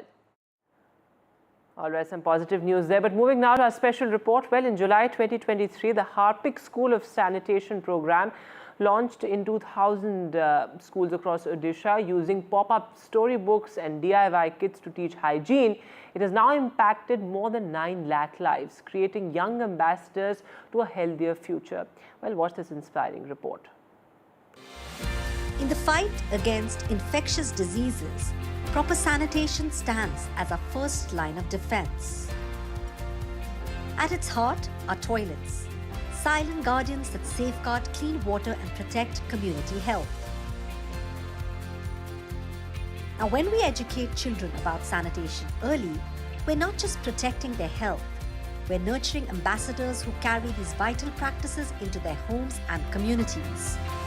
The Harpic school sanitation program has been making a difference since July 1st, 2023, reaching 2,000 schools across 10 districts of Orissa. आमर teachers training programme कराइला आउ प्रधान शिक्षयित्री हिसाब से मुई भी सेन जाइली जोग देइली सेन आमको सुंदर भाव में ट्रेनिंग दिहला आमे माने पायखानार व्यवहार केनता करी हेबा आमे चप्पल व्यवहार करा हाथ धुआर सब जाक से आमको ट्रेनिंग देले जेनटा कि आमे ट्रेनिंग नहीं आसला परे मुई स्कूल रे मोर सहकर्मी मानको आउ आमर छात्र छात्री मानको से ट्रेनिंग देली आ से दिन ठारू आमर छात्र छात्री माने भी आमर पायखानार व्यवहार सुंदर भाव में करूछन चप्पल पिंधि करी जाउछन 20 सेकेंड हाथ धोचन मु जो व्यक्तिगत भाव अनेक विद्यालय को जाइए मॉनिटरिंग करने से देखी यही स्थान मानक जो स्थान मानक पूर्व आम देखुलू कौन प्रकार ये डिसइनफेक्टेंट जिनस रखा जाऊ नाला एवं किंतु जगह दे दिया किट्रु आने निजे तरफ एगुड़िक रेगुलर व्यवहार कर निश्चित रूप से पाखे गोटे सचेतनता सृष्टि होती Toilets presence alone isn't enough. Proper maintenance breathes life into these facilities. The program employs creative tools to make this learning engaging and memorable. From enchanting pop-up storybooks featuring lovable Muppets like KK Kitanu and Neela Jadugar to hands-on 3D DIY kits designed specifically for young minds. Interactive demonstrations bring lessons to life, while visual aids from vibrant wall art to eye-catching posters, banners and standees reinforce these crucial messages. आम विद्यालय रे स्वच्छता विषय रे शिखा हेउची खेलना माध्यम रे बही माध्यम रे शिखा हेउची गला बेले चप्पल पिंधि की जीवु स्वच्छता कला करी सारिला परे पानी ढालिबु आसिला बेले हाथ धोइबु आम परे जेउ पिलाटी जीव तापाय स्वच्छता रखिबु. The program impact 300,000 children directly engaged in target schools, 600,000 children reached through peer education in neighboring communities, total impact 900,000 young lives transformed. While World Toilet Day spotlights these crucial issues annually, the Harpic school sanitation program works tirelessly every day, planting seeds of change through proper toilet usage and hand washing habits. It's more than education. It's a movement towards a cleaner, healthier future, nurturing habits that will protect generations to come.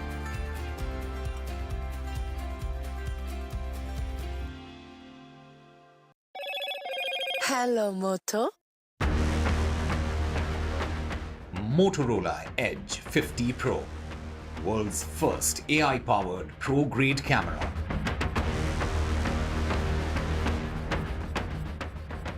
And finally, another feather in ISRO's cap, India's most advanced communication satellite named GSAT was successfully lifted off.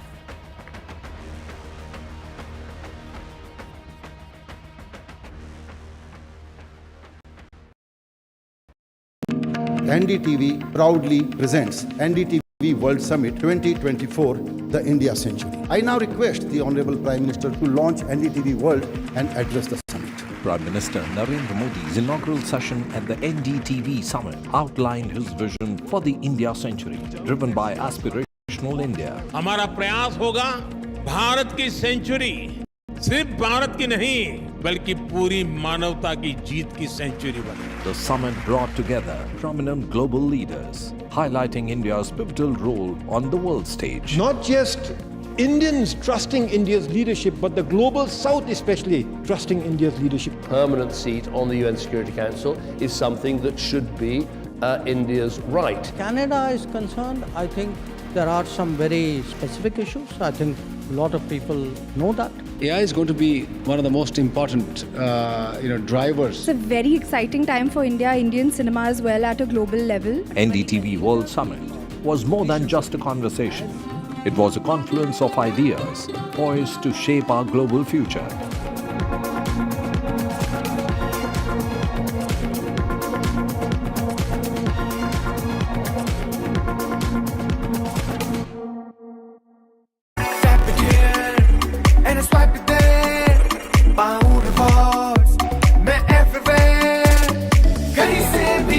collect and spread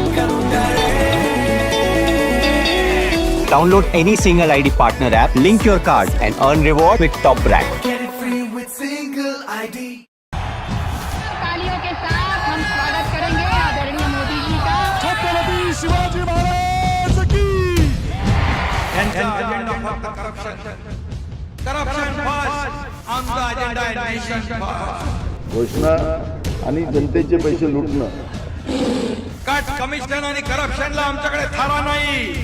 त्यांचा परिवारवाद आमचा महाराष्ट्रवाद. महाराष्ट्रामध्ये 1,75,000 जागा रिक्त आहेत. मग का मिळत नाही? राज्याची जनतेच्या घमाच्या पैशाची तिजोरी लुटण्यासाठी हे सरकार आहे. पूर्वीच्या सरकारच्या काळामध्ये निधी देताना त्यांना असं वाटायचं की त्यांच्याच खिशातले पैसे चालले. शेतकऱ्यांना मोफत वीज देण्याचं काम आपल्या सरकारने सुरू केलं.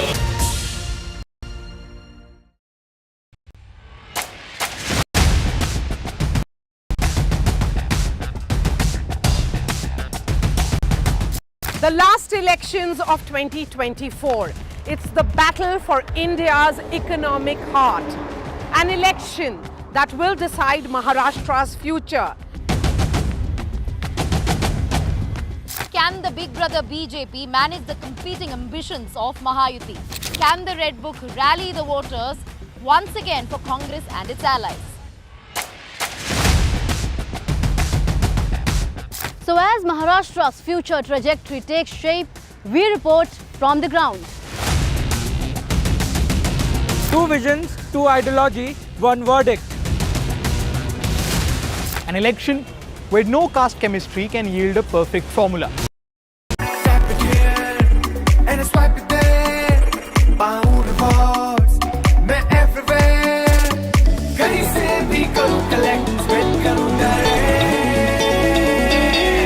Download any single ID partner app, link your card and earn reward with top brand. Get it free with single ID.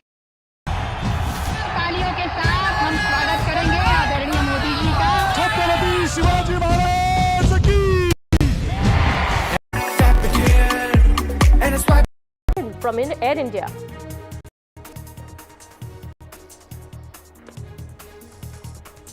In Maharashtra, Bahujan Vikas Aghadi workers created a ruckus accusing BJP leader Vinod Tawde and candidate Rajan Nayak of distributing money. BJP calls it a baseless allegation.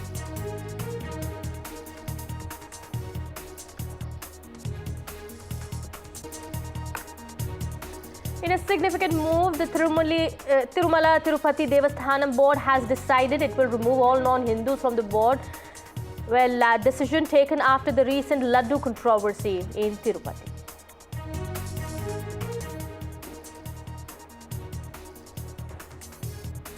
Delhi Environment Minister Gopal Rai writes to Union Environment Minister over clearances for artificial rain, accusing the centre of ignoring its early request.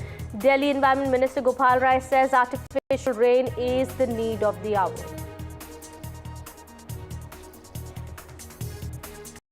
External Affairs Minister S. Shankar met with तालियों के साथ हम स्वागत करेंगे आदरणीय मोदी जी का।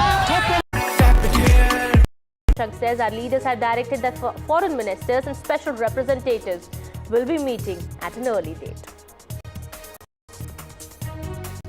Russian President Vladimir Putin ups the ante. Putin gives nod to new Russian nuclear doctrine.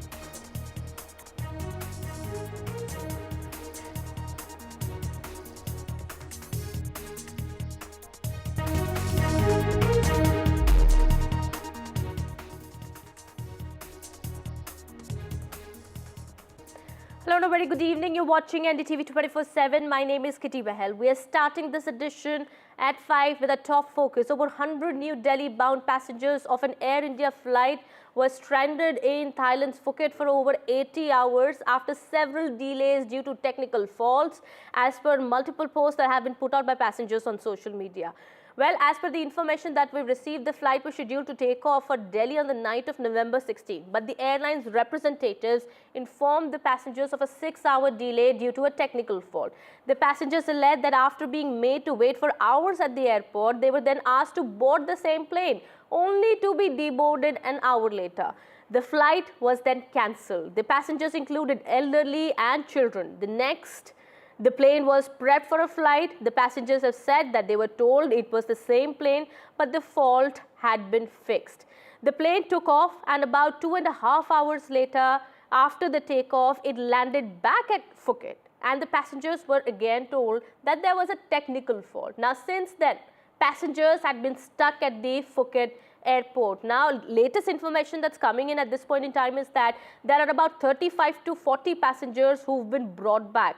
As per the information coming in through sources. Well, we also have a reaction coming in from one of the passengers who's been on this flight. Let's first listen into what they have to say.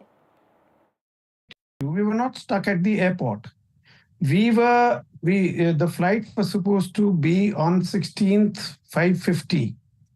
So we were made to sit there till 11 o'clock.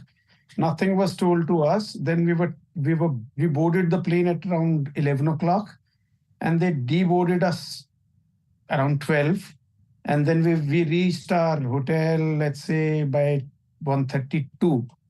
So next day again, they told us next day morning that we'll be boarding the plane.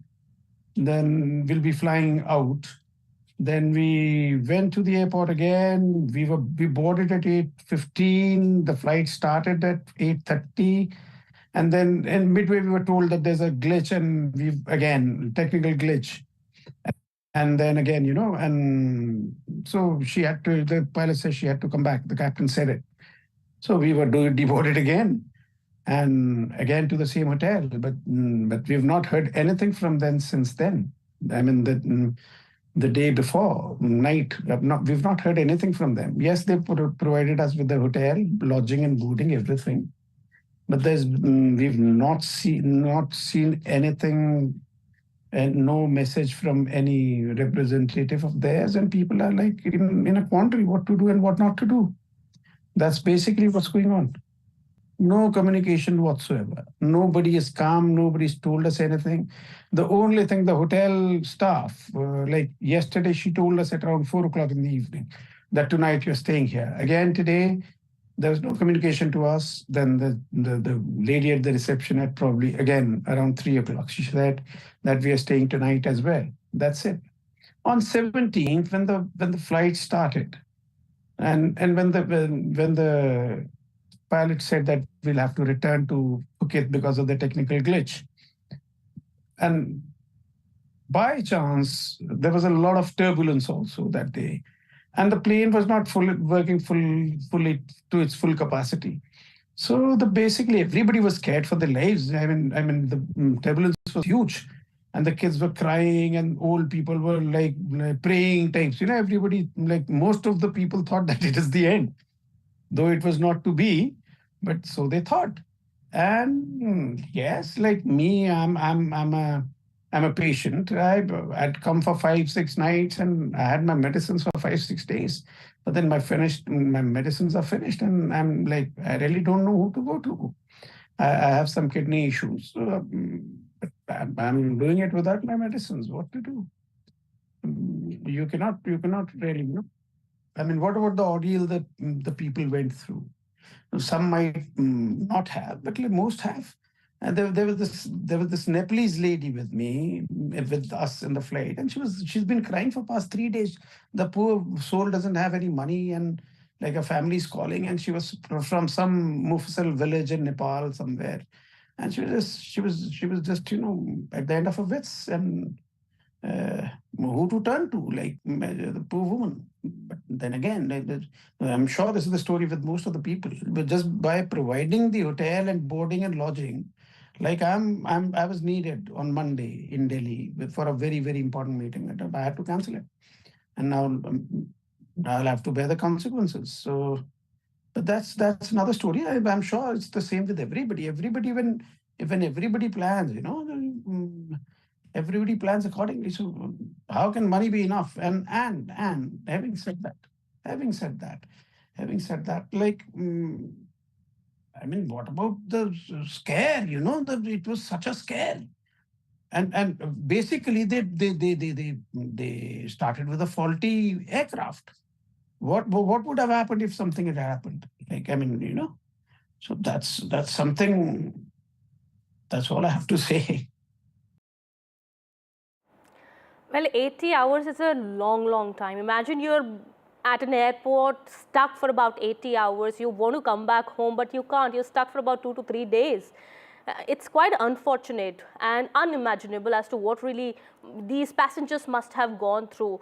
Their mental state too, as well as, you know, they did not have any communication from the airlines also, as they say. They were provided stay as per the information that's come in. One of the passengers there also who had spoken to the media says that they were provided the stay at a hotel, but that doesn't really make up for all the time lost and the harrowing experience that they've had with this Air India flight. My colleague Pallav is joining us on the broadcast here, getting us more on that. Pallav, as per information we're learning, 35 to 40 passengers have been brought back. Any more details, any more information that's coming in? What about the other passengers who've been stranded?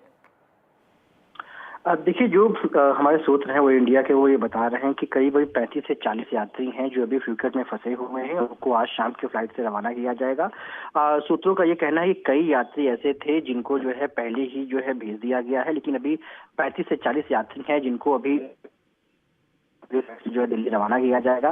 लेकिन अब जो सवाल है बार बार ये उठ रहा है कि जो है लगभग 80 घंटे अधिक हो चुके हैं और यात्री वहीं फ्यूकेट में फंसे हुए हैं।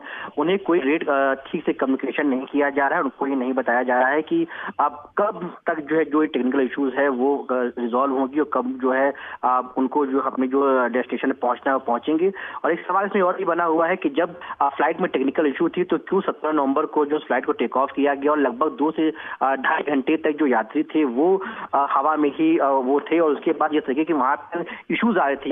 अभी हमने टीवी स्क्रीन पर लोगों को सुनवाया कि किस तरीके से यात्री अपनी परेशानी बता रहे थे, तो उसको लेकर जो है बार बार सवाल उठ रहा है। लेकिन जो ये इंडिया के सूत्र है उनका ये कहना है कि 16 तारीख को जो है जब फ्लाइट को जो है टेक ऑफ होना था तो उसके बाद जो है कुछ दिक्कतें आई और उसके बाद 6-6.5 घंटे तक जो है फ्लाइट को डिले किया गया। लेकिन उनका ये कहना है कि उस दिन जो है फ्लाइट ड्यूटी टाइम लिमिटेशन की वजह से, डीजीसीए की गाइडलाइंस की वजह से जो है फ्लाइट को टेक ऑफ नहीं किया जा सका। लेकिन 17 तारीख को जब उड़ाया गया तो टेक्निकल इशू की जानकारी हुई, उसके बाद जो है विमान की इमरजेंसी लैंडिंग कराई गई है। फिलहाल जितने भी यात्री हैं जो इस पूरे Thank you so much, Palla, for getting us all those details there. Please also keep an eye on the situation there and we'll come back to you later for more on that. Meanwhile, that's the latest that's coming in at this point in time. We're learning there are several passengers who are still stuck, remember. All of them have not returned. It's just a batch of 35 to 40 people we are learning that have who've been brought back to their homes. But there are many more who are still stuck at the airport and there are, of course, arrangements being made to provide them food and water, but just imagine, you know, what kind of a harrowing experience they've had and, you know, what kind of a state they must be in. We'll try and get more details about that and keep an eye on the developments here as to what really happens next. We'll get you more. Meanwhile, we have some more news that we're tracking. This is some breaking news that we are learning amid the Hindi imposition controversy in Tamil Nadu. The LIC has now responded. LIC has said that there was a technical glitch that has been resolved. Well, remember, all major Tamil Nadu parties had slammed the LIC Hindi website after it was apparently shifted from English to Hindi medium. LIC now has said that the language shuffling system is now working and the LIC website is back to default English mode. That's the latest coming in. My colleague Sam also now joining us on the broadcast here. Sam, the kind of explanation that has been given is something odd, you know, looks really odd. Give us more details about it. It does look very odd, Kitty, because when you checked on the earlier version of the website, which many political parties in Tamil Nadu had objected to, it was a clear change by design, because even the option to choose the English version on the website was given in Hindi, and by no stretch of imagination could they say that the shuffling system was not working. But it's certainly a kind of a lame excuse being given. And but the larger picture is LIC has relented following an outrage from Tamil Nadu and other states as well. Earlier, Tamil Nadu Chief Minister M.K. Stalin demanded an immediate rollback, calling this as LIC's website being used as a tool for Hindi imposition and demanding a rollback of what he called linguistic tyranny. And even BJP's ally, PMK Chief Dr. Ramdas, had slammed this particular move and reminded in his words that central government and LIC are for all the people, not just for Hindi-speaking people alone. And Tamil Nadu's leader of opposition, AIADMK Chief EPS2, had said non-Hindi speaking people cannot just access the site because even the link is in Hindi. And he said the central government is waiting for every opportunity to impose Hindi. And now the larger picture is the LIC has giving an explanation, has announced that the page is back to its normal, but English as its default language, and there is option for other languages for use. And interestingly, in Tamil Nadu, even the BJP Vice President Narayan Tirupati had shared on X demanding rolling back to the original version, saying non-Hindi speaking people, particularly in South India, will not be able to access this. This, of course, triggers many emotional things with regard to Hindi imposition in Tamil Nadu, a state known for its anti-Hindi agitation in the 30s and 60s, where many people died, and that had led to the DMK then to be catapulted to power, after which the then Prime Minister Jawaharlal Nehru had announced and assured that English would continue to be the link language between the central government and states across India. And at no point in time Hindi would be imposed until all states would want to accept Hindi. Absolutely. But time and again we've seen this controversy over something or the other happening in Tamil Nadu. Well, finally now at this point in time over this controversy, we do understand this has been put to rest. And well, LIC, the explanation now that has come in, they've said that the LIC site was open in Hindi by default, but now things have been fixed. All right. Thank you so much, Sam, for getting us all those details there. Well, that's the latest coming in at this point in time over this big story that we are tracking. Meanwhile, some more news now coming in. Russian President Vladimir Putin will be visiting India soon. And as per Kremlin, they've said that Moscow and New Delhi are working on the dates.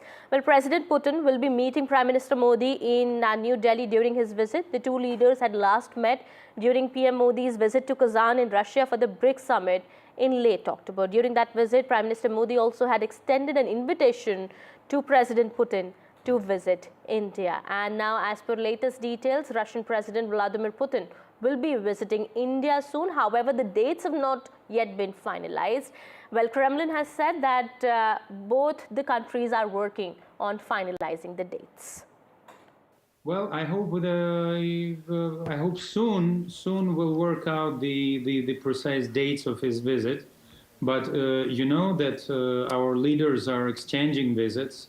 So, and of course, after two visits of Prime Minister Modi to Russia, now we have a visit of President Putin to India. So we're looking forward for it. We'll start very precise preparations for the visit.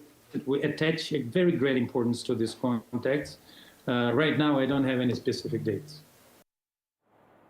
My colleague Ghazali also joining us on the broadcast, getting us more on that. Ghazali, this visit by President Putin comes in the backdrop of the Russia-Ukraine war and the escalating tensions. But in what context should we be seeing this important visit by President Putin to India? See, there are two important takeaways from his visit. One, that this announcement comes on a day when Russia and Ukraine are marking 1,000th day of this war, which has been going on for more than around 3 years now, and Russia chooses India as a partner at a time when the announcement is made that Mr. Putin will be visiting India. The second important point is that as the war started, the narrative was being built that perhaps India could be one of those peacemakers who can bring both the parties to the table.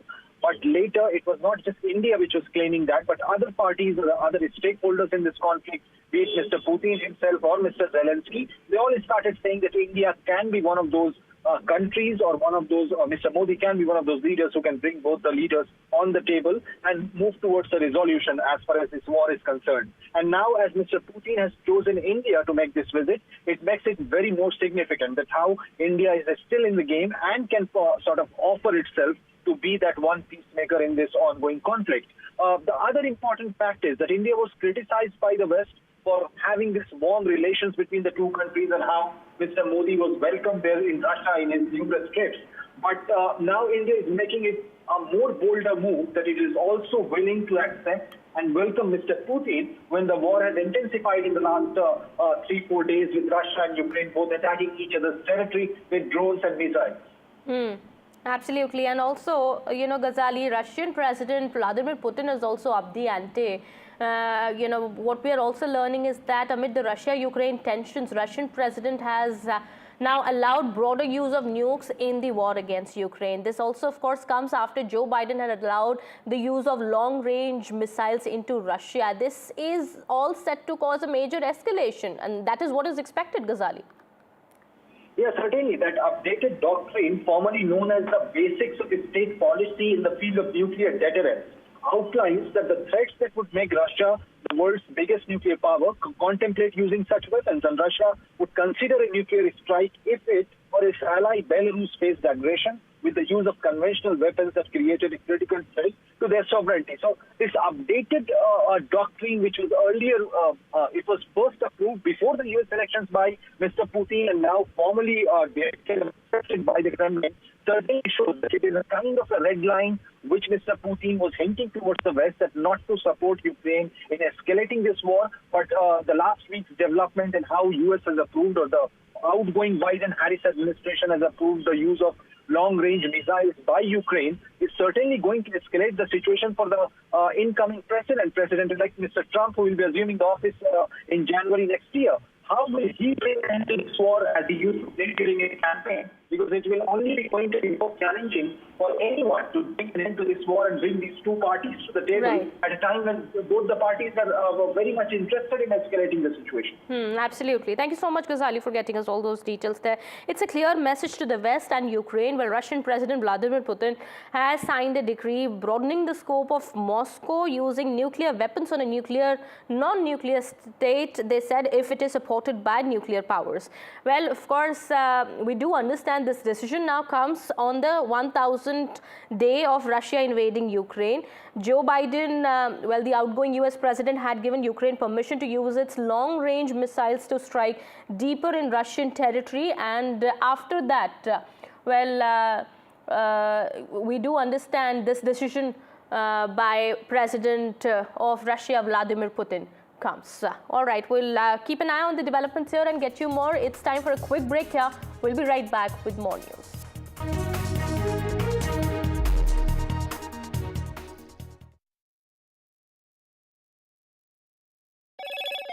Hello, Moto. Motorola Edge 50 Pro, world's first AI-powered pro-grade camera.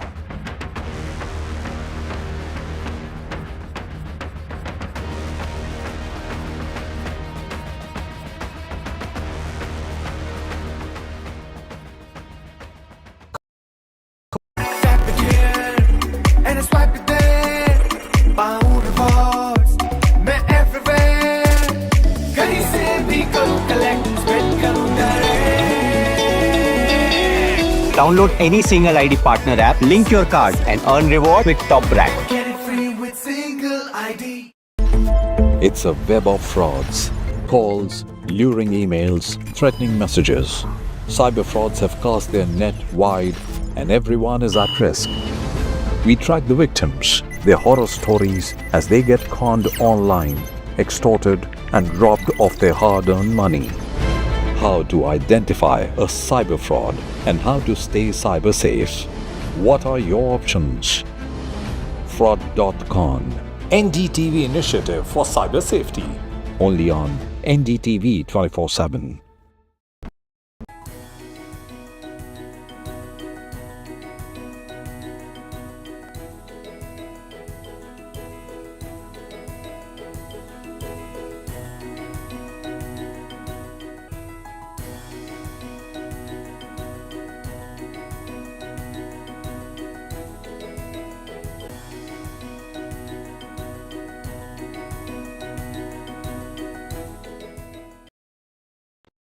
In today's interconnected world, India's voice is more crucial than ever. When India speaks, the world listens. At NDTV World, we are that voice, bringing you intelligent and insightful news from India and beyond. From geopolitics and diplomacy to economic shifts, migrations, tech disruptions, and the stories of our diaspora, we cover the news that shapes our global future. NDTV World, your new home for global news, is here. I now request the Honorable Prime Minister to launch NDTV World and address the summit. It was the grand launch of NDTV World by Prime Minister Narendra Modi. NDTV World, as he laid out his vision for the India century at the NDTV World Summit. ऐसी सदी जिसमें भारत के प्रयासों से दुनिया में स्थिरता आए, In the presence of those who are shaping our future. मेरी तरफ से आपको ढेर सारी शुभकामनाएं हैं. NDTV World, your new home for global news, is here. Stay informed and entertained with the new and updated NDTV News app. You can watch all our channels live, listen to podcasts, read breaking and exclusive news from around the world and more. Download the NDTV app today and get access to the best journalism and storytelling on your smartphone or tablet. The NDTV app. News that matters to you.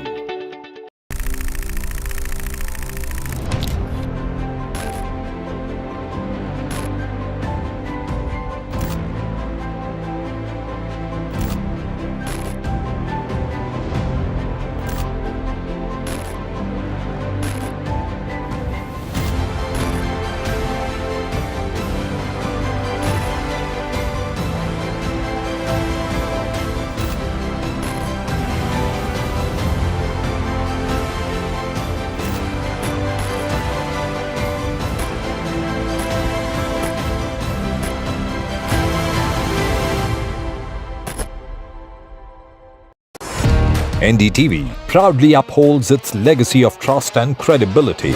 According to the prestigious Reuters Institute's Digital News Report 2024, NDTV is the top-most news platform in the country. Number one in both online and offline reach in India. Beating all its competition, NDTV stands for trust. Hello and welcome to India Sense, where I speak with global opinion makers. The United States has made a strategic decision over the last 20 years.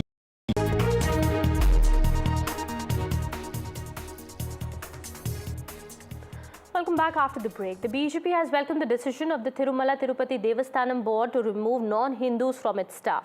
The new TTD board has taken a decision to send non-Hindus to the state government cadre or offer them VRS. Well, this comes after the recent controversy over alleged animal fat in the laddus that were being made in Tirumala. In an exclusive interview, newly appointed TTD board chairperson had told NDTV that the decision was fully justified. Listen in. Politics is not allowed on the Tirumala, but in the recent past, there has been so much of politics around the Tirumala itself. Do you think religion politics cannot really be separated? It is not a TDP government anytime. You can see it from the NT Ramarao. There is no politics in Tirumala. The government will not allow. If Congress or YSRCP government only, it will happen.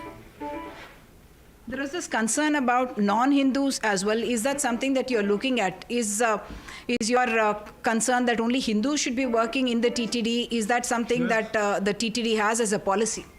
Yes. In Hindu temple, Hindu only has to work. No other religion. So are there non-Hindus also there now? There are people. They are putting some name Venkateshwar Rao and he is going to the church. They are all converted. We'll find out that who are there. with TTD Vigilant, and I'll ask that report also. We'll take some action on that. You already told us about the different priorities, but is there anything that you think is your top priority once you take over as chairperson of the TTD? Because this is a post, like you mentioned, it is the most prestigious post perhaps in Andhra Pradesh that we can talk about in the country. That is the Hindu temple. Okay. So we have to bound for that Hindu. Sanatana Dharma. Nothing else. So the Tirupati Devasthanam, the new board's first meeting, has taken certain decisions, all of which were in fact given to NDTV about 2 weeks ago in an exclusive interview after being appointed as chairperson of the TTD board by Mr. B.R. Naidu. The most important one among them is about removing, or rather not having non-Hindus working for the Tirupati Devasthanam, the board, the employees of the TTD, and as many as 48 people may be repatriated to the government, or they may be given the choice of voluntary retirement service, both those options. And the chairperson had told NDTV that it was well within its rights as a Hindu institution to have only Hindus working for the TTD. The second one is about transferring the funds that are available with the TTD, which may be in private banks, to be moved to the nationalized banks. As much as 5,000 crore rupees could be moved in this manner. The third important item was about the timing that is there, that it takes for darshan in the Tirupati Devasthanam, as many as 30 hours sometimes, and now using artificial intelligence technology, the TTD wants to bring down that time to about 2 to 3 hours of waiting time before you get a darshan of the Lord. The fourth one has to do with another scheme that had been introduced, in fact, to expedite the time for VIPs who pay up to 10,000 rupees for that darshan. And Srivani scheme has been revised in such a manner because earlier there were scams, or rather allegations of a scam in the implementation of that particular scheme. The fifth important point is about removal of debris. Huge amounts, almost mountain loads, is what the chairperson had told NDTV, have been found in the Tirumala hills because of the huge number of pilgrims who come in, and therefore all that waste, there is going to be a huge project to clear out all the debris from the Tirumala hills itself. The sixth and the seventh have to do with the Anna Prasadam that is given, served to pilgrims free of cost there, and now there is a proposal to add an special item to the menu every day that is served to the people who visit Tirumala as pilgrims. And the seventh one, the chairperson had told NDTV that they intend to revise the procedure for procurement of commodities, especially after the allegations of use of animal fat in the laddu, the Tirupati laddu that is used and given to the bhakts and the devotees, and also of course first given as offering to the god. And he had said that the impurities may have come because of the kind of procedures that are there, the lapses in that, and therefore they were going to take a relook at the procurement protocols as well. All right, we'll keep an eye on the developments here. Meanwhile, some more news that we're tracking. This is from Maharashtra. A day before polling takes place for Maharashtra Assembly elections, a high-voltage drama took place in Virar as the Bahujan Vikas Aghadi workers created ruckus in the Vimanat Hotel in Virar, accusing BJP leader Vinod Tawde and candidate Rajan Naik of distributing money to the voters. Well, the Congress has taken a jibe at Vinod Tawde. It's a funny tweet now that has been put out with the Congress saying, "Dekh raha hai Vinod." Well, what we are also learning is that Bahujan Vikas Aghadi members, led by Hitendra Thakur, clashed with BJP representatives at Virar East after BV activist and Nalasopara MLA Kshitij Thakur alleged that BJP General Secretary Vinod Tawde had arrived with 5 crore rupees to distribute to their candidate Rajan Naik. The BJP leader has completely denied the accusations and said that he had stopped on his way to discuss about polling process and code of conduct with our candidate. Well, this confrontation that took place was at Hotel Vivant in Virar East, we are learning, where Tawde had convened a meeting with BJP's Nalasopara constituency candidate Rajan Naik. Also, we have reactions coming in, Vinod Tawde's reaction as well as Sanjay Raut and Clyde Castro also have spoken on this controversy. Listen into what they have to say. बांटेंगे, पैसा बांटेंगे तो जीतेंगे ना। हाँ, बांटेंगे तो कटेंगे नहीं। भाजपा वाले पैसा बांटेंगे तो ही जीतेंगे। विनोद तावड़े जी भारतीय जनता पार्टी के राष्ट्रीय महासचिव हैं। महाराष्ट्र के बड़े नेता रहे बीजेपी की सरकार के। अब राष्ट्रीय महासचिव, उनके ऊपर बहुत जिम्मेदारी रहती है। कभी चंडीगढ़ का मेयर को बनाओ, वहाँ पैसा बांटो, हरियाणा में पैसा बांटो। वो बहुत ही अनुभवी व्यक्ति है उसमें। चुनाव आयोग उसके इंक्वायरी करे, पुलिस इंक्वायरी करे, सीसीटीवी फुटेज ले ले, तो उसमें वास्तव जो है, मैं तो 40 साल से पार्टी में हूँ, तो जो वास्तव है वो सबको पता है। और फिर भी चुनाव आयोग ने निष्पक्ष इंक्वायरी करनी चाहिए, ऐसा मेरा भी आग्रह है। Bharatiya Janata Party releasing the videos of their leaders' bags and helicopters being checked seems to be a farce. They have done this after Mr. Uddhav Thackeray ji exposed them and showed how particularly the opposition is being targeted and the bags that they carry were being checked. If the Election Commission is carrying out these kind of checks, it should be done. But what we want to say is that all these checkings should be done impartially across all parties, and all leaders traveling across Maharashtra should go through this security check and the bags should be checked. There should be a complete impartial process in place. All right, my colleague Radhika also now joining us on the broadcast, getting us more on that. Radhika, we're learning that an FIR has been registered already, and more than 9 lakh rupees cash has also been recovered from the area from the BJP leader also, we are learning. Has the BJP leader in question here been booked as well? Yes, absolutely. Rajan Naik has also been booked along with Vinod Tawde. FIR has been registered by the Maharashtra police. Tulanj police has booked both these leaders. Investigations are underway, and at this point what we are learning is that more than 9 lakh rupees has been seized by the police, and several documents and diaries have also been found. We know for a fact that BVA has alleged that 5 crore rupees were being distributed at the time. That is something that is under investigation as to how much money was there at that point in that particular hotel when the BJP meeting was underway, and was it really getting distributed? What was the purpose of that kind of cash, especially a day ahead of election by a tall BJP leader? This is a matter of investigation, but this has certainly put BJP in a hugely embarrassing situation. BJP being embroiled in a controversy of cash for votes a day ahead of assembly elections in Maharashtra is serious, and of course opposition leaders not really leaving any stone unturned in attacking BJP by asking for fair probe, asking for impartial probe, election commission to step in, action to be taken, and arrest to be made of Vinod Tawde.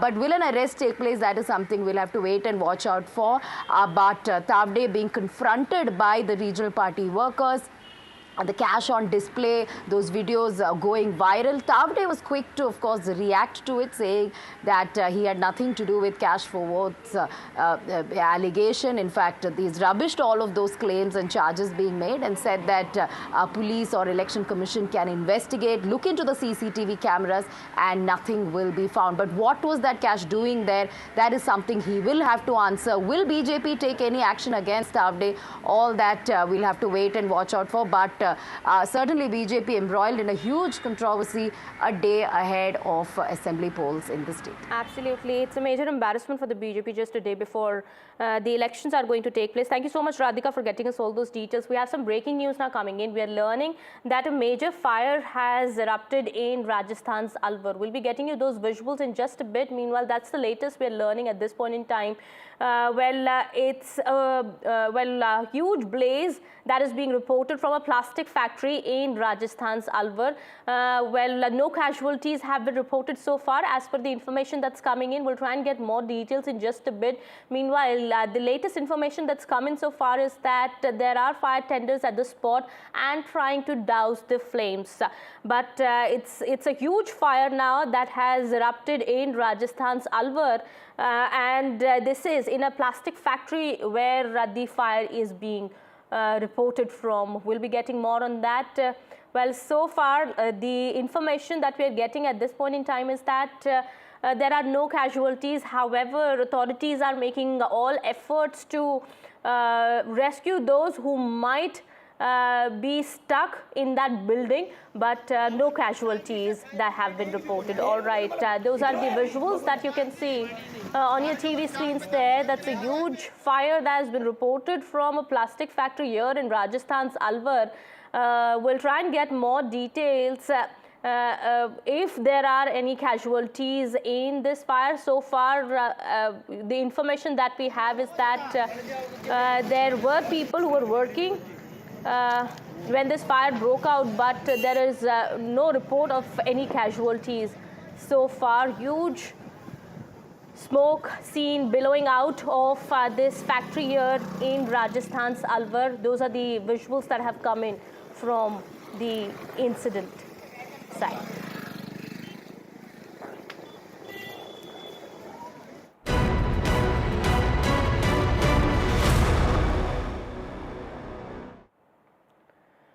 Well, shifting our focus now to some more news that we're tracking. With the air pollution crisis in Delhi, Delhi Environment Minister Gopal Rai has written to the centre over clearances for artificial rain. Well, this has been an issue that he's been pushing as a short-term measure to tackle the poor air quality.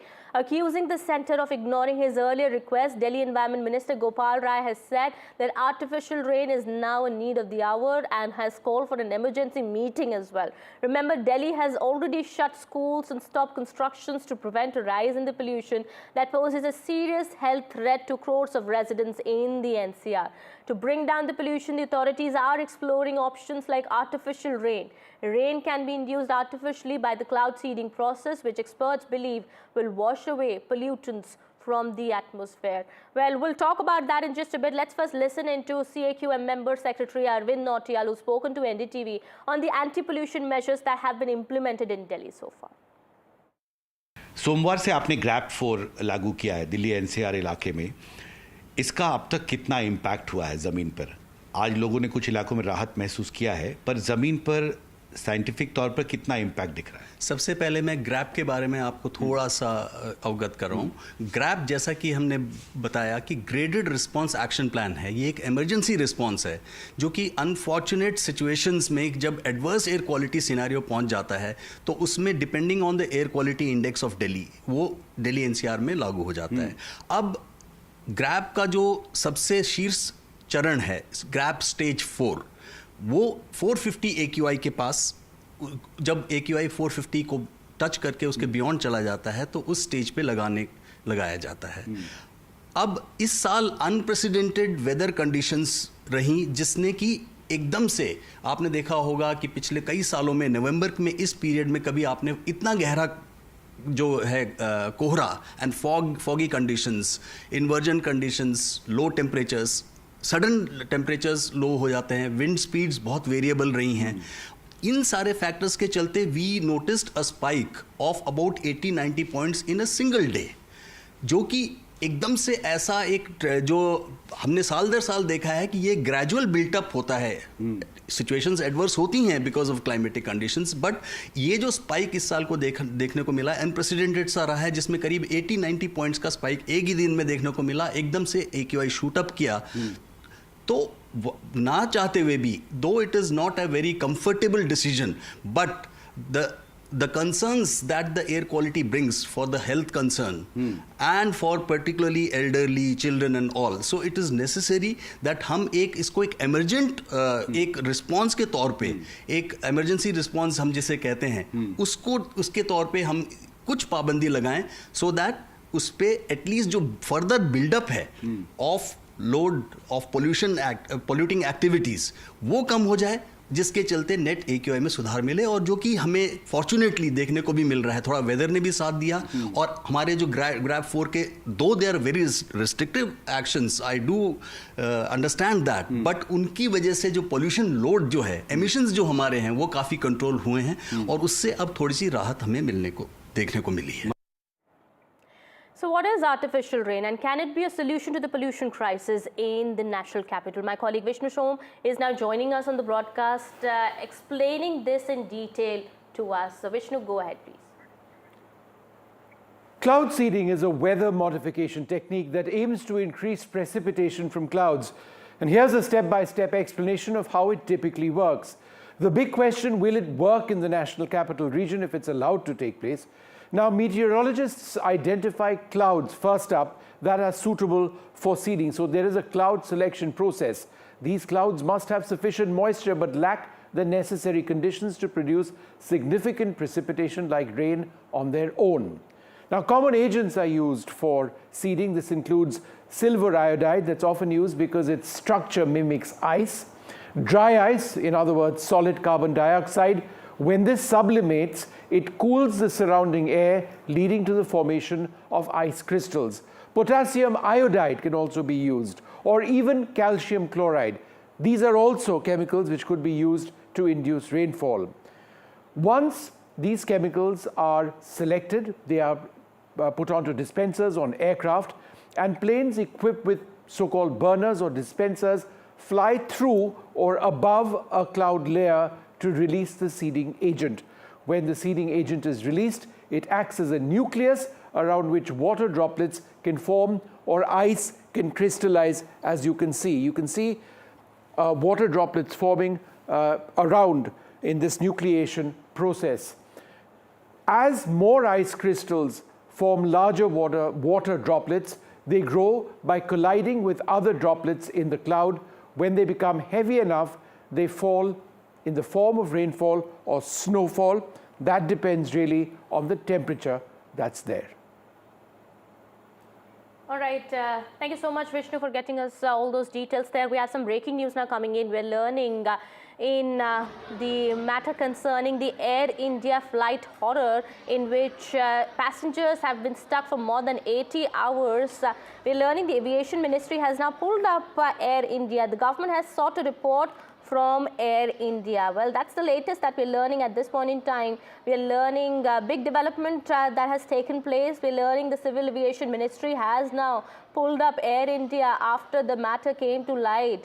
Well, a lot of passengers, several passengers had put out these tweets on X talking about their ordeal. And after that, the matter was taken note of, and the Civil Aviation Ministry now has pulled up Air India and sought a report from the airline over this issue. Well, those visuals, as you can see, that we had accessed of this Air India flight passengers who were stuck for more than 80 hours at the Phuket airport. However, one of the passengers we were able to speak to, who had informed us that few of them were able to come back, and they were provided stay also, accommodation also by the airline. But the harrowing time that they've had with the Air India flight, with Air India, is something that's unimaginable. And it's well been more than 3 days now. Few of the passengers we are learning have already come back, but there are many more who are still stuck, remember. They've not been able to come back. However, as per sources, the information is coming at this point in time is that that those passengers will also be brought back soon. We're learning maybe tonight or by tomorrow. But as per the information that's coming in, the Civil Aviation Ministry has now sought a report from Air India on the matter.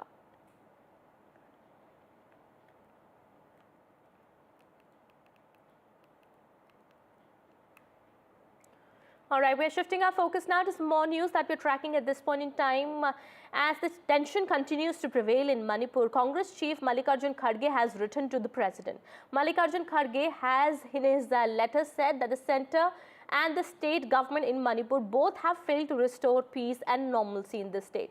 Well, Mallikarjun Kharge has requested the President to intervene in the matter. Well, there have been reports of violence in Manipur in the last few days also. The situation seems to have escalated, and now the Congress chief has written to the President asking President to intervene and bring a solution to the crisis.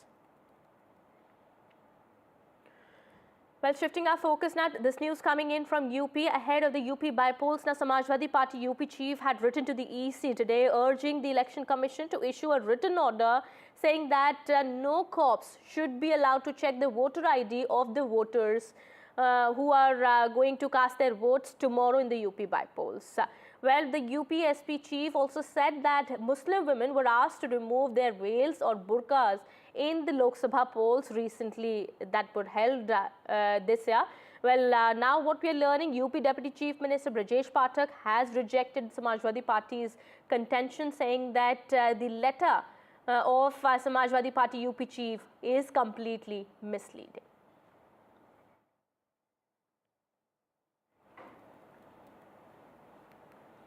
All right, shifting our focus now to some more news that we are tracking at this point in time. This comes from the world of tech and taxation. Well, it's about the future of tax compliances and income tax digitalization in India. Well, my colleague Sakshi gets us more on that. Well, if you are someone who is tracking your taxes and paying them and also tracking digitalization as far as India's economy is concerned, this latest report by Deloitte India on tracking transforming taxation really and how digitalization is going to transform taxation in India 2.0 is very, very crucial for you to, of course, not only read and understand, but also, the changes it will implement. And some of them, remember, could be game changers at large for India's economy. So I'm joined by the partners at Deloitte India. I'm joined by Mr. Rohinton Sidhwa. Thank you for your time. Mr. Pratin Kumar, thank you for your time. I'd like to begin by asking you, the big headline really when we were all discussing with you all was the implementation and the recommendation to the government on SAFT.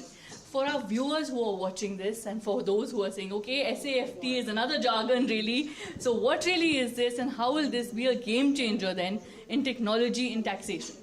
Sure. So SAFT is Standard Audit File for Tax. So it's an OECD construct which talks about transactional data moving to the tax authorities on a real-time basis so that it eases the pain of taxpayers of filing data in a particular manner after a period of time, etc. So it's real-time literally that the data moves to the tax authorities and the tax authorities to audit that data digitally, electronically.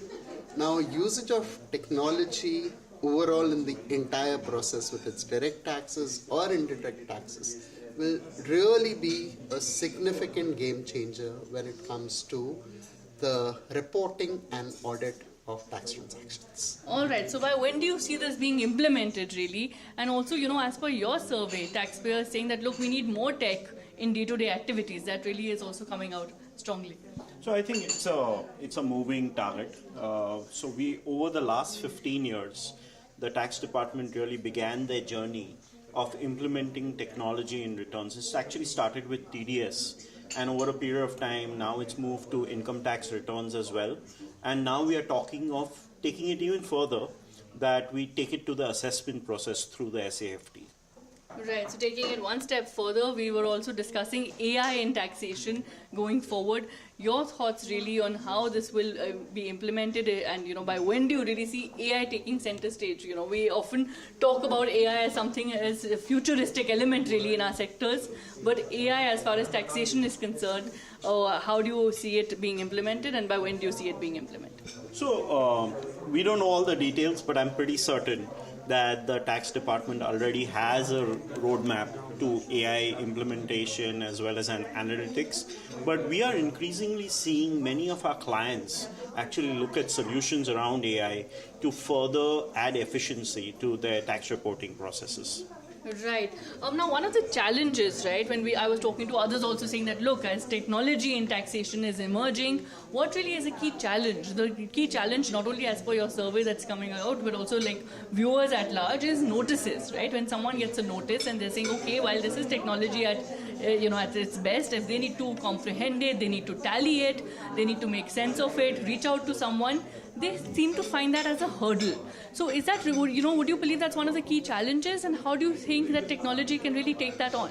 Right. So when we look at technology, I would put it in two buckets. One is how the government can enable it and make it easier for taxpayers. So the way it will work is that the government has to first build the entire infrastructure, get the data, get it right. So it doesn't make sense if you have hundreds of transactions and you ask a taxpayer to reconcile all of that. That's not just going to work. Pick out transactions, a few transactions, say to an individual taxpayer. These are the issues, try to resolve it. A taxpayer will then be able to focus on those key aspects and then pull out the relevant information. Of course, if it's a larger taxpayer, a corporate, for example, it will use tech at its own end to do that reconciliation. So I think first the government has to be the enabler, and then the larger the organization will then have to use tech at their end to ensure that the entire process is seamless. All right, so on that note, it's time to wrap this edition. More news and updates will continue on the other side. Stay tuned.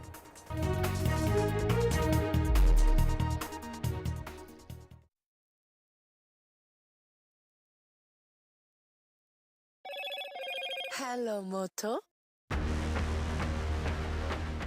Motorola Edge 50 Pro, world's first AI-powered pro-grade camera.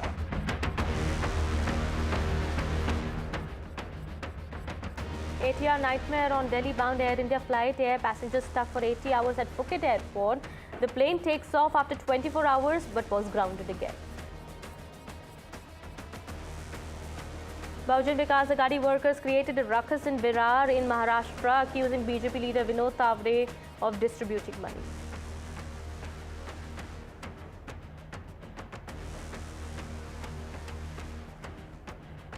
In a significant move, the TTD board has decided to remove all non-Hindus from the board. Decision comes after the recent Laddu controversy.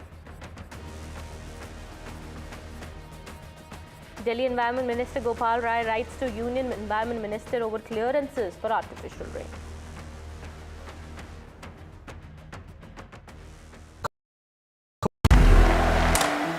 I want to thank the American people for the extraordinary honor of being elected your 47th president. Donald triumphs. What does Trump's win mean for America, for the world, for the wars, and for India-US relations?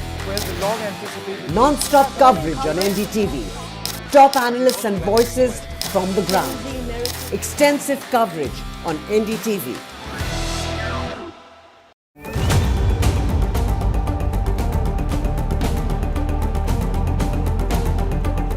This week on India Ascends.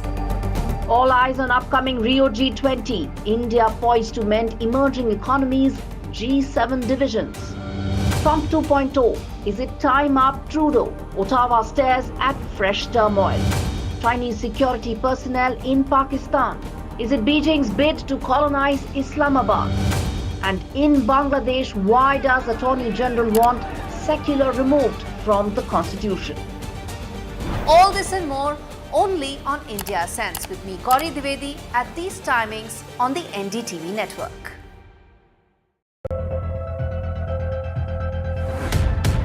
We reached an agreement on patrolling.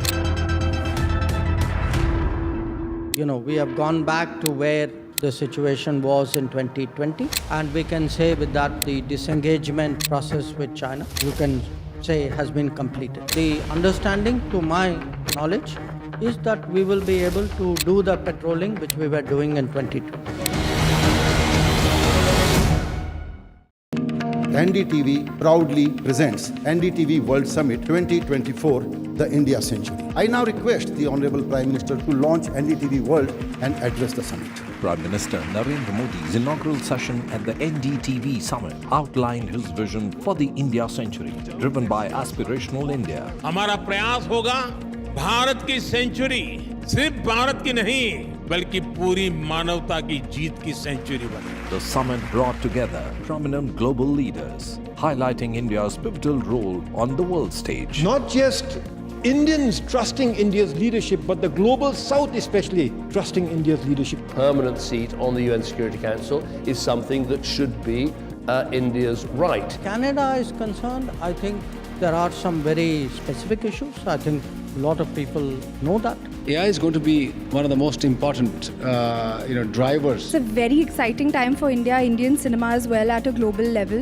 NDTV World Summit was more than just a conversation. It was a confluence of ideas poised to shape our global future.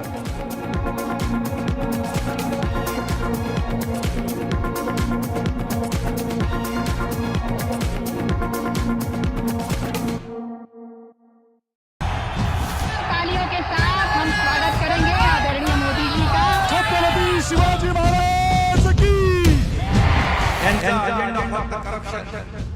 Corruption first, on the agenda and nation first. घोषणा आणि जनतेचे पैसे लुटणं. Cut commission आणि करप्शनला आमच्याकडे थारा नाही. त्यांचा परिवारवाद आमचा महाराष्ट्रवाद. महाराष्ट्रामध्ये 1,75,000 जागा रिक्त आहेत. पण का भरत नाही? राज्याची जनतेच्या घमाच्या पैशाची तिजोरी लुटण्यासाठी हे सरकार आहे. पूर्वीच्या सरकारच्या काळामध्ये निधी देताना त्यांना असं वाटायचं की त्यांच्याच खिशातले पैसे चालले. शेतकऱ्यांना मोफत वीज देण्याचं काम आपल्या सरकारने सुरू केलं.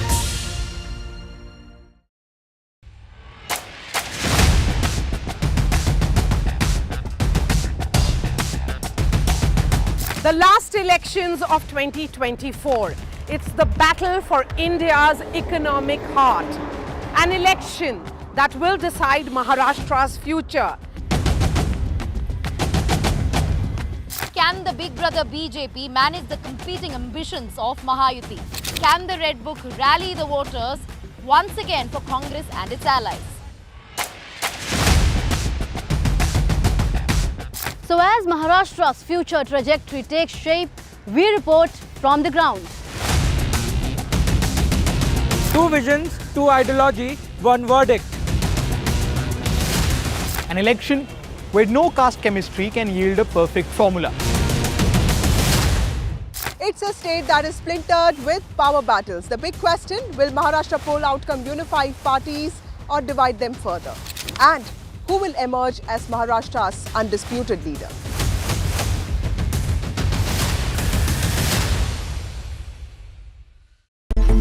It's a web of frauds, calls, luring emails, threatening messages.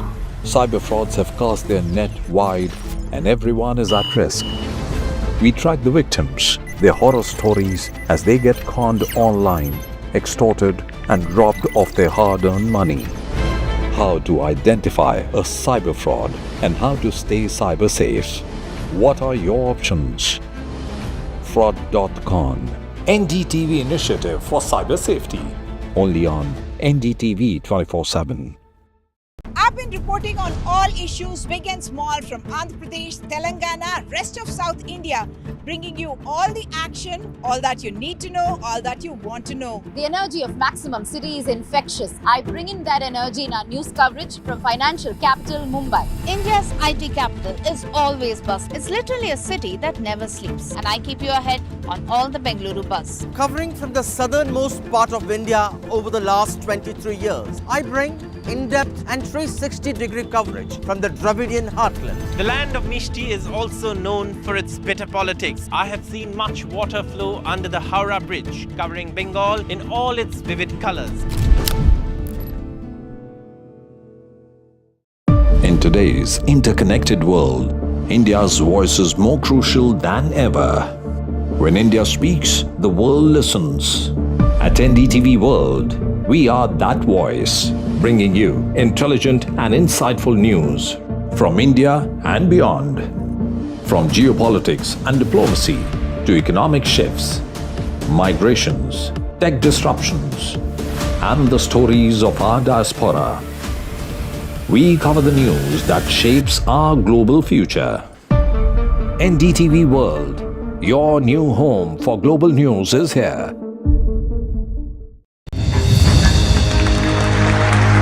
I now request the Honorable Prime Minister to launch NDTV World and address the summit. Stay informed and entertained with the new and updated NDTV News app.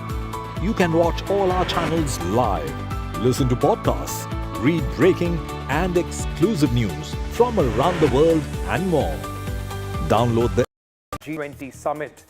It marked their first meeting since India and China signed the border disengagement deal. Russian president ups the ante. Putin gives nod to new Russian nuclear doctrine.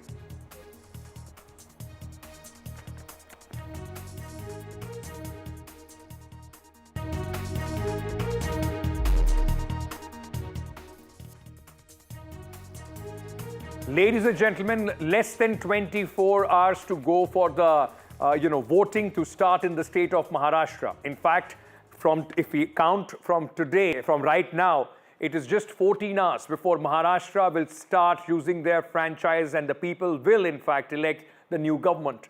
But high drama ensued today in Maharashtra. Look at these visuals. These visuals earlier came from Virar in Maharashtra, where at a hotel, Bahujan Vikas Aghadi party, their leaders and their workers caught allegedly Vinod Tawde, the senior leader of the Bharatiya Janata Party, the general secretary of the BJP, and alleged that he was distributing money in this hotel. There was wads of cash and some packets which were in fact picked up and was shown as the proof of what the allegations were.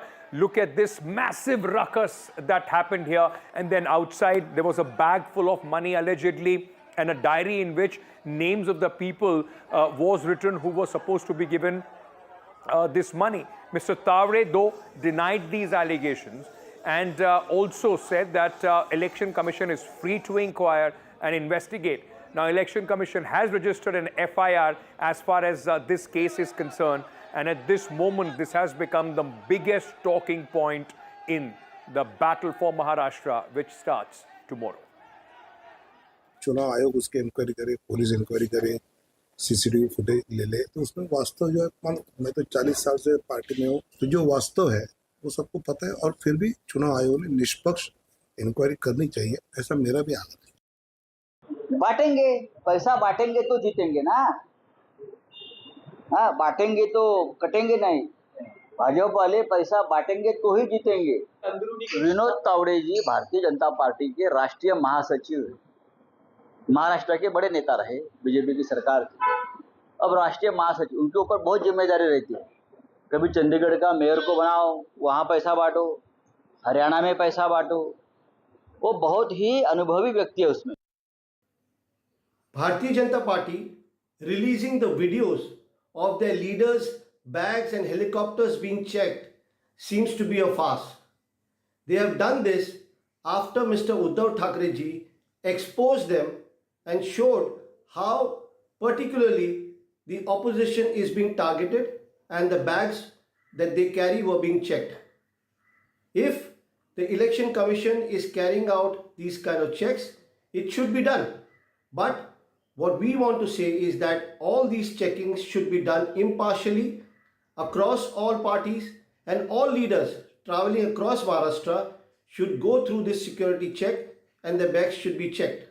There should be a complete impartial process in place. Let me bring in my colleague Anuj, who's joining us at this moment, ladies and gentlemen, on this very big story at this moment. Anuj, now, just a day ahead of the elections, now this has become the biggest talking point. It was something that was, people were apprehensive about the kind of money power that is going to be used a day ahead of election. People are now accusing Mr. Tawde and using that as an example of the money power being utilized in Maharashtra. You know, a day before elections is usually referred to as a silent period and not much is expected during this particular time. But thanks to Mr. Thakur and Tawde, it was quite eventful today, Vinod Tawde is a leader of high stature, and his involvement in giving out money and writing it in a diary, keeping the records to people in Virar is definitely a big thing. Now, several questions. Firstly, let's look at how this entire incident played out. Mr. Thakur and his son, who is contesting from Bahujan Vikas Aghadi, got the news or got the lead of Vinod Tawde and the local BJP people there giving out cash for votes just a day before the election. And when they got to know about it, they rushed to the hotel, not just with their workers, but with close to 1,000 to 1,500 people, which is a huge number. And then they gheraud Vinod Tawde and made him stay in the hotel for close to 4 hours. Besides that, we also saw that violent activities broke out between the workers and the supporters of both these two parties. But the way it ended is even more dramatic. We saw that a press conference was expected to happen, a joint press conference between Mr. Thakur and Vinod Tawde. Mr. Thakur Thakur had alleged, or rather accused, Vinod Tawde of having as much as 5 crores of cash for distribution in that particular region, and also maintaining a diary, the visuals of which have started going online across the country. And now, after making such serious allegations, we saw that there was an announcement of an unexpected or a surprising press conference, but that press conference was called off at the very last moment, by the election because of the warning provided by the Election Commission of India. After that, we saw that somehow Vinod Tawde, while leaving that particular place, Senior Thakur and his son, all the three were seen traveling outside or moving outside the particular hotel in the same car. And the supporters there and the people watching it across the country were left with many questions. Now, what exactly or who exactly is behind all of these things? Was Vinod Tawde actually involved in it? How seriously will the Election Commission of India look into the case which has been registered against Vinod Tawde? Right. Will he take a press conference or put out a statement to clarify his particular position? Is something that we'll have to wait and watch out for. And will this have an impact? Because, elections often, ladies and gentlemen, are about narrative and perceptions. Will this have an impact as far as the perception for the BJP is concerned when voters, in fact, turn out to the polling booths tomorrow in the morning? Anuj, stay on with me. There is much to talk about in Maharashtra. And while we are talking about this money and allegations of money being, in fact, distributed, I just want to, put out these numbers. This is what the Election Commission has said. And this tells you, despite all, ethics and morality that we talk about, how elections in India are also serious money game. Election Commission had said yesterday that seizures worth 1,000 crore rupees were made across the poll-bound states. We are talking about Jharkhand and Maharashtra, out of which 858 crore rupees, read this right, 858 crore rupees worth seizures were in Maharashtra. This was cash, liquor, and many other inducements as well. The seizures are 7 times more than what we saw in the elections of Maharashtra, assembly elections of Maharashtra in 2019. Just to put this out and tell you how, in fact, the kind of money power is being used in the state. Now, remember, tomorrow, ladies and gentlemen, let's talk about both the Jharkhand and Maharashtra. Elections there tomorrow in both these states are going to start at 8 a.m. In the morning tomorrow. It will go on till 6. The 288 seats, the entire assembly of Maharashtra is going to see action tomorrow where people will be voting. And then Jharkhand, the second phase of polling is going to take place where 38 seats are up for grabs. It's a tough contest in Jharkhand between the ruling JMM alliance and the BJP. Meanwhile, in Maharashtra, it's the straight fight between the MVA and the Mahajuti. All preparations have been done by the Election Commission. Another small note, the by-elections of Uttar Pradesh, which are also being keenly watched, 9 seats, the by-polls are also going to take place tomorrow. Preparations have been completed by the Election Commission. Massive machinery, security, and others being moved by the EC. So what's the mood behind as we are talking at this moment for both these states? Let me bring in my colleagues. Anuj, who is joining us at this moment from Maharashtra. Prabhakar is with us from Jharkhand. Prabhakar, let me come to you first. First phase done, and, political parties must be making their assessments. But just ahead of the second phase, what's the mahal, what's the mood in Jharkhand? Sankat, it's a battle for the tribal heartland. The areas which are going to poll today, that is tomorrow, the 38 assembly constituencies, they are spread across the Koilanchal region and also the Santhal Pargana, which is the Dumka and in and around Dumka. Remember, this entire region of Santhal Pargana, as we call it, is a tribal heartland. That is where the JMM has emerged as a political party. That has been the political ground for Shibu Soren and now Hemant Soren. Their constituencies also fall in that particular region. So it would be a testing ground tomorrow, actually, whether the BJP's narrative of trying to dent into the tribal vote bank of JMM, which is considered to be their stronghold, whether that has worked on ground or not. So that will be a very interesting thing to watch, whether BJP has been able to dent into their tribal vote bank by floating the narrative of infiltrators, Bangladeshi illegal immigrants, and whether actually that has worked on ground or not, that would be tested tomorrow. Many big names in play, right from the Chief Minister Hemant Soren himself to his wife Kalpana Soren, who is the rising star of JMM nowadays. You have Babulal Marandi, the former Chief Minister and also the BJP State President of Jharkhand. Then you have Sudesh Mehto, who happens to be the chairman of ADSU, that is All Jharkhand Student Union. So many big names in play. Their fates will be decided. But as I told you, the real test would be whether the tribals of Jharkhand stick with JMM or they have drifted away to BJP. Is Hemant Soren the biggest tribal leader, in the country by default? If he is able to establish that position, possibly much will depend on what happens on 23rd of November. Anuj, if I may come to you, we were talking about this video going, viral, Mr. Tawde and the BJP in the dock there, but just ahead of the voting, what is the mood on the ground? Because is it just about, the sympathy factor? Have things changed from what happened in 2024 Lok Sabha elections to when we are standing for the Vidhan Sabha elections? It is an extremely multi-layered situation here as far as Maharashtra's political landscape is concerned. When you look at the 2024 Lok Sabha elections, the Mahavikas Aghadi had an edge, and it was very clear even from the campaigning stage that they had an edge, and the anti-incumbency factor in the Lok Sabha was going to play a major role here in Maharashtra. Besides that, the sentiment of Maharashtra's two-party getting split was also very strong back then. But post the debacle for the Mahayuti in the month of June, we saw that a spree of announcements were made. A number of welfare schemes were brought in place which would give money in the hands of people directly, and that did change the momentum in favor of the Mahayuti for a bit.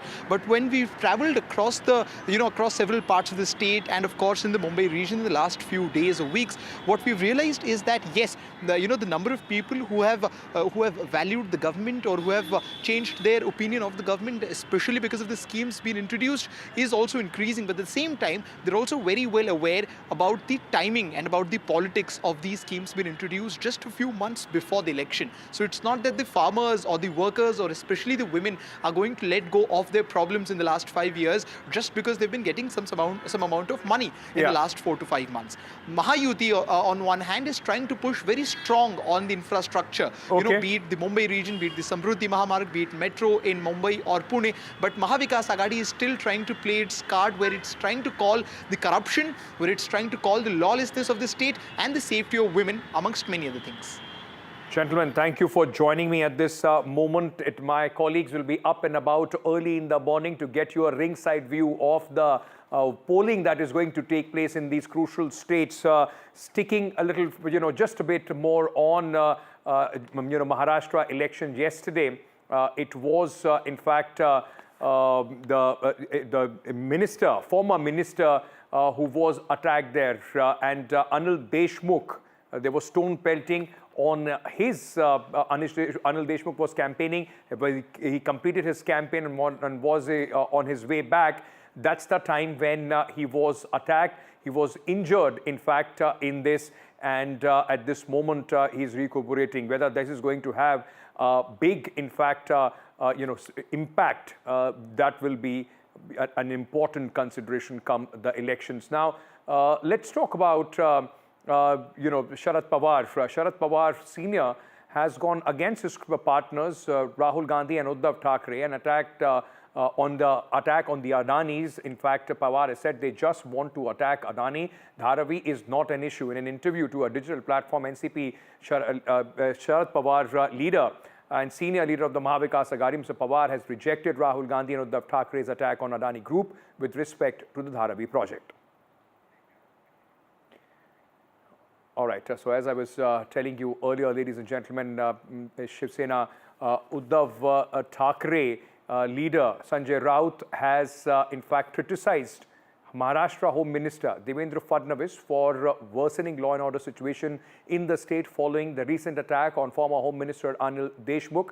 And the NCP SP has demanded thorough probe into Anil Deshmukh attack incident and has said instead of calling this political stunt, state government should get to the root of this matter. They have also asked their election commission to probe the incident. मैं Bharatiya Janata party वालों को इतना ही बताना चाहता हूं कि मेरे को पत्थर मारो या गोली मारो, अनिल देशमुख मरेगा नहीं। और आपको सबक सिखाए बिगर हम रहेंगे नहीं। महाराष्ट्र की कानून व्यवस्था, लॉ एंड ऑर्डर पूरी तरह से खत्म हो गई। इस राज्य में चुनाव में इस प्रकार की भयंकर हिंसा कभी नहीं हुई थी। देवेंद्र फडणवीस विद्यमान गृह मंत्री है, उनके शहर में महाराष्ट्र के पूर्व गृह मंत्री अनिल देशमुख के ऊपर उनको मारने की साजिश, उनकी हत्या करने की साजिश और उनको जिस तरह से हमला किया, आपने देखा उसका वीडियो, पूरा सर टूट गया, फूट गया। कौन जिम्मेदार है? चुनाव आयोग के हाथ में पूरे सूत्र रहते हैं ना, तो सबसे पहले चुनाव आयोग जिम्मेदार है, जो महाराष्ट्र की हालत खराब हो गई है। Anuj continues to be with us for all these developments from Maharashtra. Anuj, how is Mr. Deshmukh? We saw him, in fact, speaking at this moment, giving a soundbite to the reporters. But what kind of impact has this been politically? Mr. Deshmukh is doing fine. He got a few stitches on his head after the incident took place late at night yesterday. But it clearly has, shaken the atmosphere here in Maharashtra. Not just that, if you look at last 24 hours and what we refer to as the silent period earlier, have been very crucial. Firstly, a large amount of money was found in a 5-star hotel in Nashik, and then there were links of it being of, someone from the Shinde government or Shinde Sena party. Then, of course, what happened to Anil Deshmukh today, and then yesterday, and then the entire Vinod Tawde fiasco today. So all of these three things somehow have shown that the current ruling dispensation in the state has found itself in a tricky or a precarious situation. Talking about Anil Deshmukh's situation yesterday, he got seriously hit because of the stones which were pelted to him, according to the members of the Sharad Pawar NCP faction, by the supporters of the Bharatiya Janata Party. After the videos of that particular incident went viral, we saw a number of reactions coming from the members of the Mahavikas Aghadi from all the parties, where they openly criticized the BJP for doing it. At the same time, we did not see a strong rebuttal from the Bharatiya Janata Party's senior leaders, while several leaders called it as an emotional stunt, as a mere attempt to gain some sort of sympathy. But then the senior leaders who were directly questioned, especially Devendra Fadnavis, who is the Home Minister of the state and is often been accused for, decreasing the overall the value of law, or creating a lawlessness situation by the opposition leaders, especially by Sanjay Raut and by Supriya Sure, has not really given a strong statement regarding this particular issue. Now, another thing that makes it more interesting is that Anil Deshmukh has been one of the more vocal leaders against the BJP, Mahayuti as a whole, but Bharatiya Janata Party in specific. After he spent his time in jail for close to 8 to 9 months, we saw that he went on to show several proofs, and he went on to state that the Bharatiya Janata Party had laid down a plan to not just get him in, but also a plan a plan that would impact the career of Uddhav Thackeray, Ajit Pawar's son, and also Aditya Thackeray. In that entire situation, we are seeing that this major development will play a crucial role, especially hours before the state goes to poll. Anil Deshmukh is the senior leader from the NCP Sharad Pawar faction. He is the former Home Minister of the state. And, this is used as a reference by many, as Supriya Sure also said in a press conference today, about when a senior leader and a former Home Minister his safety is not, guaranteed by the state, then what about the safety of women? What about the safety of children? These are the topics which have been there and thereabout in the last 4 to 5 months, when you talk about incidents in Badlapur and elsewhere in the state. But this surely has, impacted the way Mahavikas Aghadi, on a silent day when they cannot really go out and campaign openly, have gone out to attack the government and especially Mr. Fadnavis.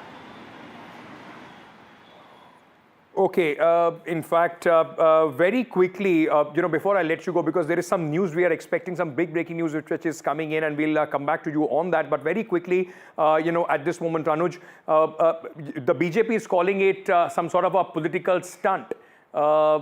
Is the police, in fact, investigating it? What has been the to and fro between both these parties? the NCP Sharad Pawar faction people and the eyewitnesses made it very clear that according to them, it was the workers of the Bharatiya Janata Party who were the ones responsible for pelting stones at the car. But the BJP leaders have also been very strong with their statement. They've talked about how if a 10 kg stone is thrown at a car, how is it that the damage did not happen to the bonnet? How is it that his security cars were too far away from him? Why did the car not rush but stop at that very place? Why did no one else get injured but Anil Deshmukh? These are some of the questions put forth by the leaders of the Bharatiya Janata Party, and some very pertinent questions, especially when their party is facing some serious attacks from the opposition. The police, on the other hand, had made it clear last night that they are still investigating this entire matter, and then they refrained from talking about the involvement of any particular political party's workers in this same matter. But when you talk about the involvement of the BJP workers, it has only come from the Mahavikas Aghadi's end, but they are yet to give substantial proof for that. All right, Anuj, stay on with me. There is breaking news coming in, important, in fact, news, ladies and gentlemen, which is coming in at this moment.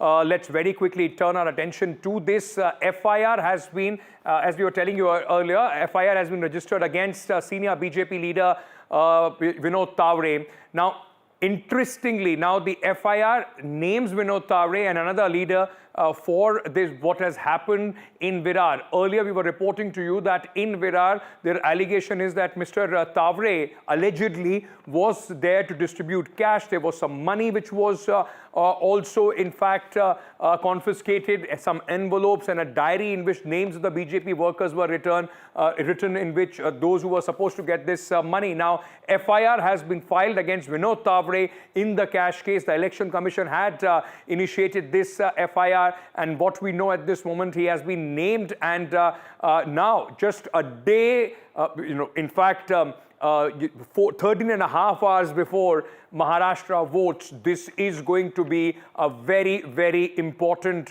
in fact, fixture, a talking point for the voters as they go and vote, exercise their franchise. Anuj continues to be with me at this moment. Anuj, Vinod Tawde has been named in the FIR. Troubles only increasing for him. He said, let there be any kind of investigation, Election Commission, police investigation with this FIR. Now, this becomes the focus point before the votes.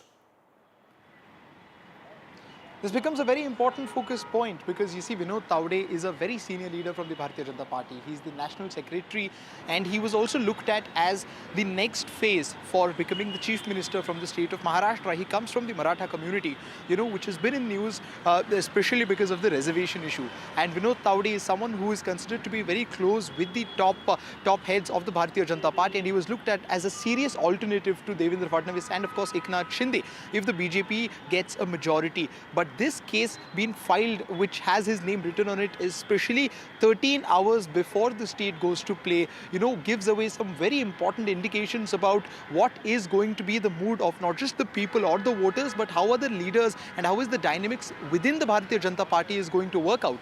We can see that, he is considered to be one of the most respected leaders within the party. He's got his, great relations with different sections in the party, be it the Delhi faction, be it the Pankaja Munde faction, be it the other local factions. And his name coming into this particular case will surely be a very big hitting point for not just the opposition, but also for several voters who will be out tomorrow to vote. But more interestingly, we've seen that when Mr. Thakur was talking about getting a lead in this particular case, he had said that it was some BJP leader who was involved in helping him know what location was this cash been let out. Now, how credible is that piece of information given out by Mr. Thakur is something that we'll know only later. But then as of now, troubles increasing and mounting, not just for Vinod Tawde individually, but also for the Bharatiya Janata Party, just hours before the state goes to poll. Big buzz, ladies and gentlemen, and it could prove embarrassing for the BJP as Mr. Tawde has been named in this FIR. Thank you, Anuj, for joining us with all those details, while the buzz in the political circles of Maharashtra is whether it is an inside job against Mr. Vinod Tawde. With that, we are slipping into a very short break. News and updates on the other side. Stay tuned.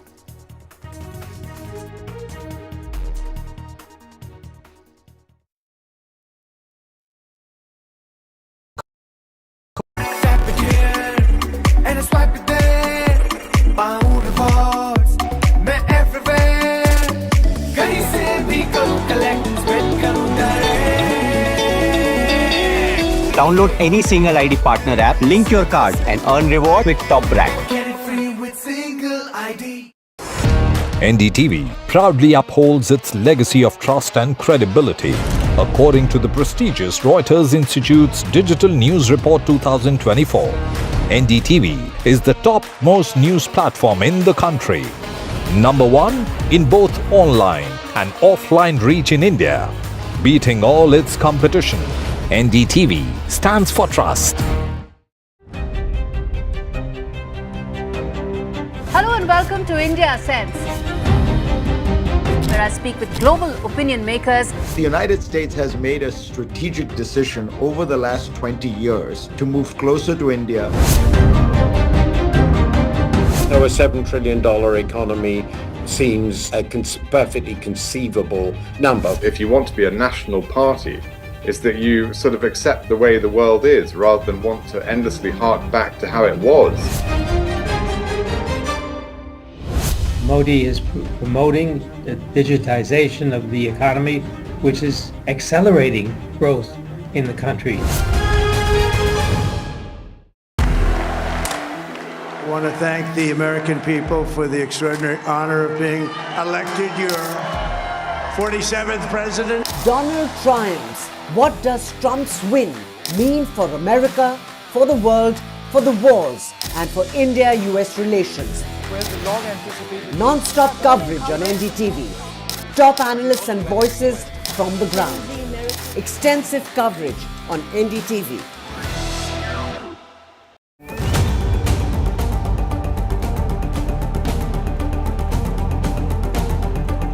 This week on India Ascends. All eyes on upcoming Rio G20. India poised to mend emerging economies, G7 divisions. Trump 2.0. Is it time up Trudeau? Ottawa stares at fresh turmoil. Chinese security personnel in Pakistan. Is it Beijing's bid to colonize Islamabad? And in Bangladesh, why does Attorney General want secular removed from the constitution? All this and more only on India Sense with me, Gauri Dwivedi, at these timings on the NDTV network.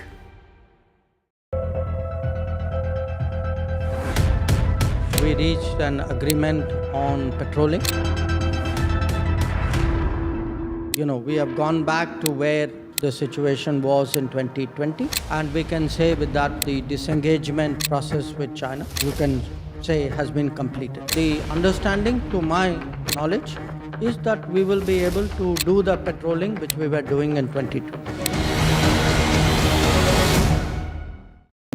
NDTV proudly presents NDTV World Summit 2024, the India Century. I now request the Honorable Prime Minister to launch NDTV World.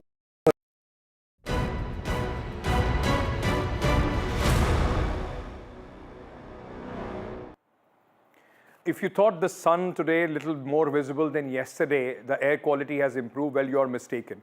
The toxic trauma in Delhi continues, the air emergency continues. The AQI average in the national capital in the morning today was over 500. So in some places, the smoggy conditions in the morning also continued, ladies and gentlemen.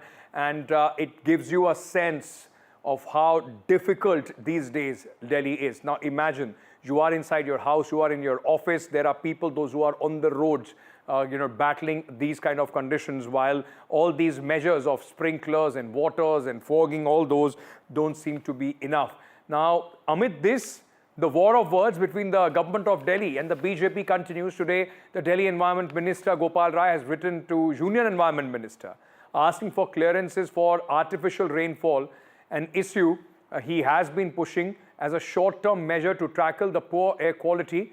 The Delhi government and the minister has also accused the centre of ignoring the earlier request. In fact, he said artificial rain is now a need of the hour and called for an emergency meeting. Delhi has already shut schools and stopped construction to prevent the rise of pollution that poses serious health threat to crores of residents in the national capital region. To bring down the pollution levels, the authorities are exploring options like artificial rain. In fact, the Delhi Environment Minister also went ahead and accused the central government of not paying enough attention to the pollution crisis. जो दिल्ली सरकार है वो लगातार central पर blame कर रही है, कह रही है वो जॉइंट एक्शन प्लान लेके नहीं आई। दिल्ली में सांसों का आपातकाल है। वो जो सेंटर को ब्लेम कर रहे हैं उनसे पूछना चाहिए कि आज पराली का, आज 19 तारीख है, कल पराली का स्कोर क्या था, जो सरकारी आंकड़े हैं। अकेले पंजाब में 1251 घटनाएं रजिस्टर्ड हुई हैं। और क्या कारण है? यूपी में 133 और हरियाणा में 38 थी। तो कौन दोषी है उसका? लेकिन पंजाब की वो बात नहीं करेंगी। अपने नकारेपन, अपने निकम्मेपन को छुपाने के लिए अरविंद केजरीवाल और आतिशी मार लेना, दूसरी इधर उधर की बातें करती हैं। ये तो दिल्ली को इस हालत में लाने का जिम्मेदार अरविंद केजरीवाल है, उनकी सरकार है, जिन्होंने दिल्ली में सड़कों की मरम्मत नहीं की, गड्ढे नहीं भरे, जिसकी वजह से धूल के कारण दिल्ली में और सफाई व्यवस्था ना होने के कारण दिल्ली की हालत है। सर, मेरा आखिरी सवाल ये है कि ग्रेडेड रिस्पांस एक्शन प्लान का जो चौथा स्टेज है वो अब लागू हो गया, लेकिन फिर भी लगातार देख रहे हैं कि AQI और खराब ही होते जा रहा है। सरकार को क्या कहना? मैं फिर कह रहा हूँ कि अगर आपने 10 साल में मेजरमेंट लिए होते, अगर आपने 10 साल काम किए थे, तो आज आपको ये झूठ नहीं बोलना पड़ता। दिल्ली में अरविंद केजरीवाल के सरकार का नकारापन है, जिसकी वजह से ये खामियाजा दिल्ली की जनता भुगत रही है। और ये मास्क जो है, ये मास्क आने वाले समय में दिल्ली वालों के लिए चेतावनी है। अगर इस भ्रष्ट सरकार को यहाँ से नहीं हटाया तो हर दिल्ली वाले को ये मास्क पहनने पड़ेंगे। सर, लगातार जो है दिल्ली में प्रदूषण बेहद गंभीर स्थिति में है, तो अब क्या स्टेप्स जो है दिल्ली सरकार द्वारा लिए जाएंगे? पहली बात तो ये दिल्ली में नहीं है जी, पूरे उत्तर भारत में है। हरियाणा में है, उत्तर प्रदेश में है, मध्य प्रदेश में है, राजस्थान में है। पूरा उत्तर भारत इस समय प्रदूषण की चपेट में है। और जब आधा देश का हिस्सा प्रदूषण की चपेट में है, दिल्ली सरकार काम कर रही है और भारतीय जनता पार्टी की सभी सरकारें सो रही हैं। ऐसी स्थिति जब सबको सक्रियता से काम करने की जरूरत है, आज पूरी भारतीय जनता पार्टी की सरकार सो रही है, इससे बड़ा दुखद और कुछ नहीं हो सकता है। आज जो प्रदूषण की स्थिति बनी है दिल्ली के अंदर, हम काम लगातार कर रहे हैं, लेकिन जो एक्सपर्ट्स का कहना है कि एक स्मॉग की चादर अब आसमान में दिख रही है और वो प्रदूषण के स्तर को लगातार बढ़ा रही है, क्योंकि जो प्रदूषण के कण हैं वो वायुमंडल में डिस्पर्स नहीं हो रहे हैं, उसको तोड़ने की ज़रूरत है। एक्सपर्ट्स की जो ओपिनियन है कि या तो हवा से टूट सकती है तेज, या बारिश से। आर्टिफिशियल रेन के लिए पिछली बार ही हमने IIT कानपुर के साथ पहल शुरू की थी। उनका कहना था कि इसके लिए सेंट्रल गवर्नमेंट की कई सारी परमिशंस चाहिए। इसीलिए इस बार अगस्त के महीने से ही हमने केंद्रीय पर्यावरण मंत्री जी को चिट्ठियां लिखनी शुरू की कि भाई एक इमरजेंसी मीटिंग बुला लीजिए, एक मीटिंग बुला लीजिए, जो परमिशंस की ज़रूरत है उसको पूरा किया जाए, और अगर इमरजेंसी सिचुएशन बनती है तो लोगों को इस प्रदूषण की मार से बचाई जा सके। That's Gopal Rai speaking about the artificial rainfall. Many questions remain to be asked of the government of Delhi as well. But what's the situation right now? If you are breathing in this gas chamber, my colleague Prerna joins us. Prerna, it continues to be what we were discussing yesterday. Situation hasn't improved much. The AQI is over 500 in the national capital. Where are we on the artificial rain? What other measures is the Delhi government thinking of? Yeah, so as you rightly said, toxic trauma is going on in Delhi, and right now I am present in Noida. If I show you the visuals, you can see that a layer of smog is visible entirely, and a lot of today a PC was also held by Gopal Rai, wherein he said that he has urged the central government, he has written a letter to central government saying that artificial rain, there should be a meeting held wherein artificial rain should be done in Delhi NCR with immediate effect. He has also slammed the central government saying that it's he has been writing letters to them since August. 4 times he has written the letter, but there was no response. And he has urged the central government to respond to the letter immediately so that artificial rain can be implemented in Delhi NCR and people can get relief from this toxic trauma which they are ongoing. And if I talk about the AQI right now, so the AQI in Delhi stands to be 456, Noida it's 362, and Ghaziabad is 419, which means AQI is still in the C category, and in Delhi it's in the C+ category. So the situation is not still under control. And I also talked to Gopal Rai about odd even. So he said that the government is taking all the steps, and if it's needed, odd even will also be implemented in Delhi NCR. Thank you so much, Prerna, for joining us with all those details at this moment. While, ladies and gentlemen, people are talking about the artificial rain. What is artificial rain? How is it done? It is the method which is known as cloud seeding, and it's a weather modification technique that aims to increase precipitation from clouds.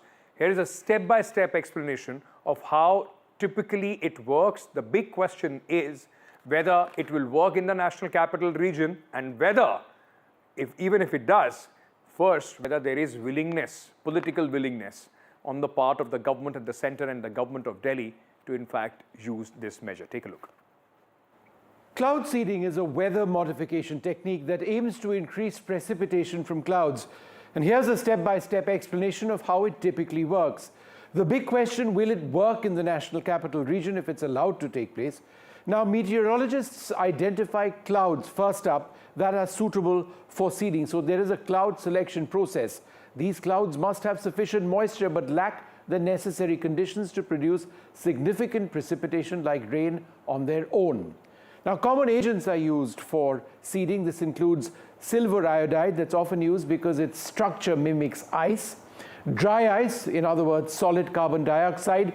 When this sublimates, it cools the surrounding air, leading to the formation of ice crystals. Potassium iodide can also be used, or even calcium chloride. These are also chemicals which could be used to induce rainfall. Once these chemicals are selected, they are put onto dispensers on aircraft, and planes equipped with so-called burners or dispensers fly through or above a cloud layer to release the seeding agent. When the seeding agent is released, it acts as a nucleus around which water droplets can form or ice can crystallize, as you can see. You can see water droplets forming around in this nucleation process. As more ice crystals form larger water droplets, they grow by colliding with other droplets in the cloud. When they become heavy enough, they fall in the form of rainfall or snowfall. That depends really on the temperature that's there.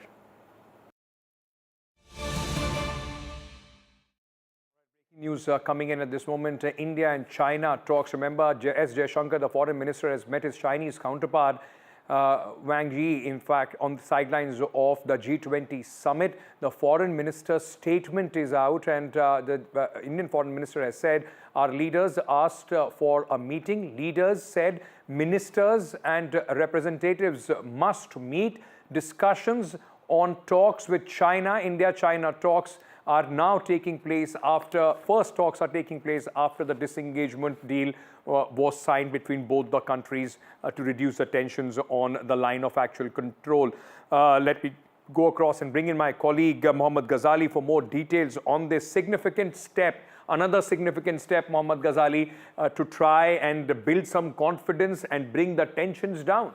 Yeah, first the disengagement plan was agreed upon, activated, and this is what the Foreign Minister of India, Mr. Jaishankar, and his counterpart, the Chinese counterpart, spoke about. But there are other steps which are discussed about, like how special representatives and the Foreign Secretary or the Vice Minister mechanism will take place. A meeting will further take place between the officials of the two countries who are related with the border dispute. And among the steps which are also discussed was the resumption of Kailash Mansarovar Yatra pilgrimage, data sharing on trans-border rivers, direct flights between India and China, and media exchanges. So this is certainly a very welcome step or a positive development between the two countries. Also, both the ministers, in the statement issued by the Indian External Affairs Ministry, said that India and China concur that they have disagreements on global issues, but there are major issues on which both the parties agree, and being the two largest economies, both the parties should work together. That will be better for the, not just for both the countries, but for entire global scenario as well. Mohammad Ghazali, I request you to stay on with us. There is another news which is coming in fact, on the sidelines of the G20 summit. More news coming in. Russian President Vladimir Putin will be visiting India soon. The Kremlin, in fact, has said that Moscow and New Delhi are working on the dates. President Putin will meet Prime Minister Modi in New Delhi during this visit. The two leaders had last met during the Prime Minister's visit to Kazan in Russia for the BRICS summit late October. During the visit, Prime Minister Modi had extended an invitation to the President of Russia for a visit to India.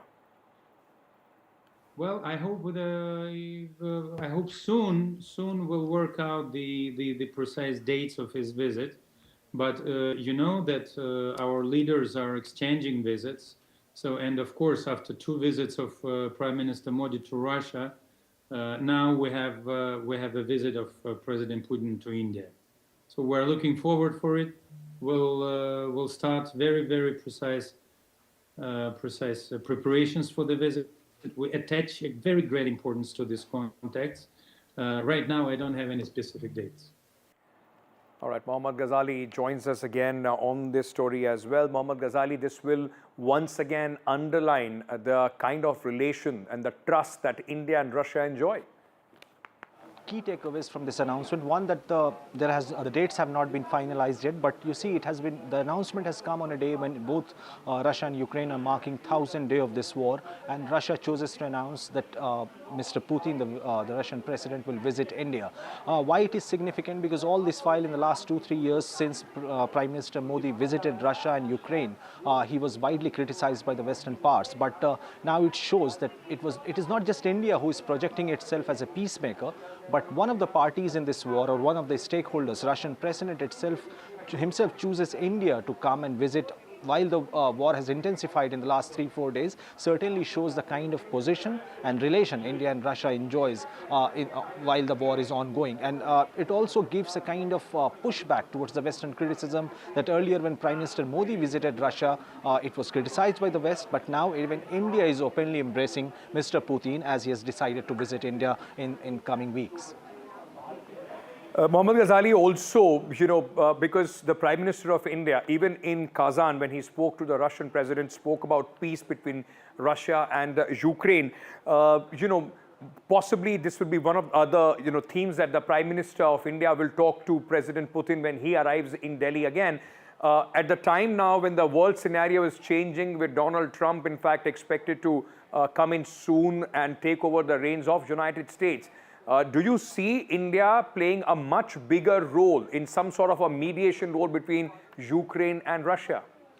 See, Ankit, it always appeared perhaps it was just a self-appreciating comments from India when it said that it can play the role of a peacemaker in this situation. But after that, Mr. Putin has said it many times that India, China, Africa, and other Russian leaders have also said that perhaps India is in a position, since Mr. Modi has good relations with both Mr. Putin and Mr. Zelensky, so India can certainly play a role in bringing down this conflict, or at least given a platform, can give a platform to both the parties to sit for negotiations. Because what the outgoing Biden-Harris administration is doing is what Russia refers is that adding oil to the fire by giving deep penetrating missiles or arms and ammunition to Mr. Zelensky. And at this situation, Mr. Putin coming to India, there is Mr. Trump assuming office of president in January next year. Zelensky also having issued a statement a couple of days ago that in 2025 he's looking for a diplomatic breakthrough to bring an end to this war. So amid all this, India's position becomes very vital as Mr. Putin will be traveling to India, and India continues to engage with both the parties, be it regarding a peace plan or be it bringing both the parties to the table for negotiation. So certainly India's position becomes very vital. All right, thank you so much, Mohammad Ghazali, for joining us with all those details at this moment. Mohammad Ghazali reporting on the impending visit of Russian President Vladimir Putin to India. With that, we're slipping into a short break. News and updates on the other side. Stay tuned.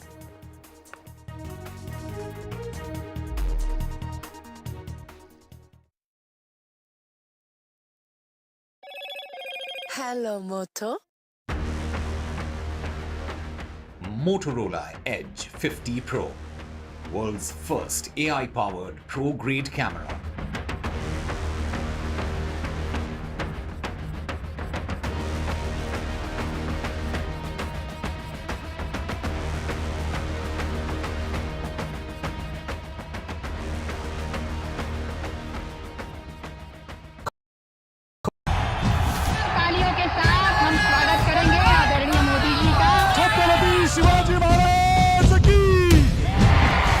agenda फक्त corruption. Corruption first, आमचा agenda आहे nation first. घोषणा आणि जनतेचे पैसे लुटणं. Cut commission आणि करप्शनला आमच्याकडे थारा नाही. त्यांचा परिवारवाद आमचा महाराष्ट्रवाद. महाराष्ट्रामध्ये 1,75,000 जागा रिक्त आहेत. मग का भरत नाही? राज्याची जनतेच्या घमाच्या पैशाची तिजोरी लुटण्यासाठी हे सरकार आहे. पूर्वीच्या सरकारच्या काळामध्ये निधी देताना त्यांना असं वाटायचं की त्यांच्याच खिशातले पैसे चालले. शेतकऱ्यांना मोफत वीज देण्याचं काम आपल्या सरकारने सुरू केलं.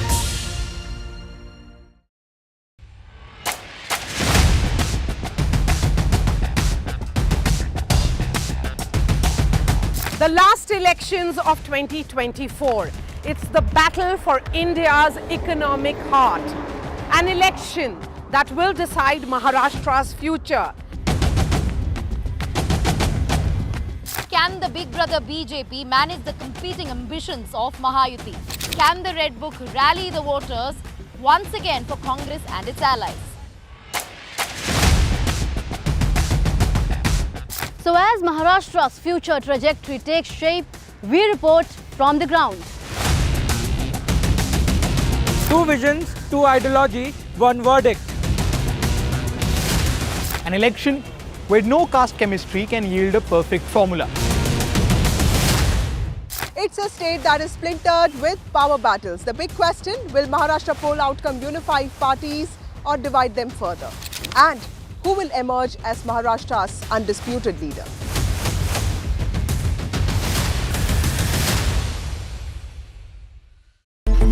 It's a web of frauds, calls, luring emails, threatening messages.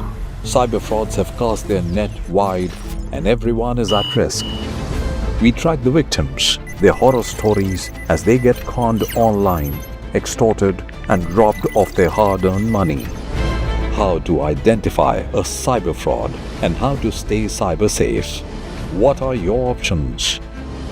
Fraud.con, NDTV initiative for cyber safety. Only on NDTV 24/7.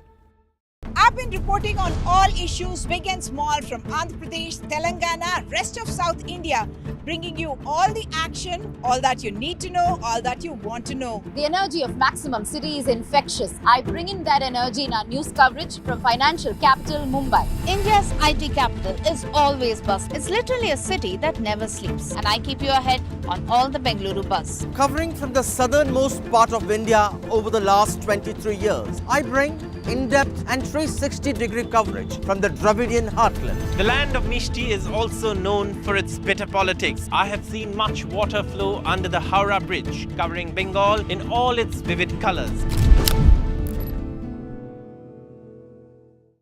In today's interconnected world, India's voice is more crucial than ever. When India speaks, the world listens.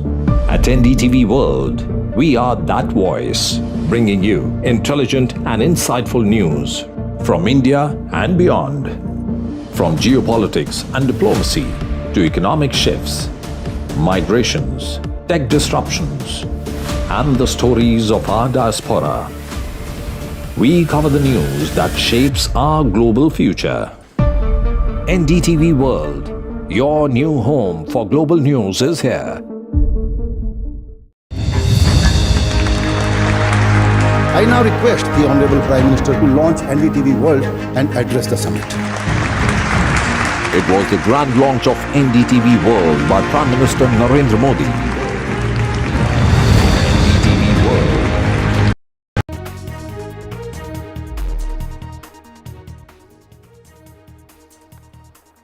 Another harrowing tale of travels by Air India passengers, in fact, and this time, our Delhi-bound flight from Phuket in Thailand, 80-hour wait for passengers who have faced the worst, in fact, experience as far as these passengers are concerned. Let's give you some details about it.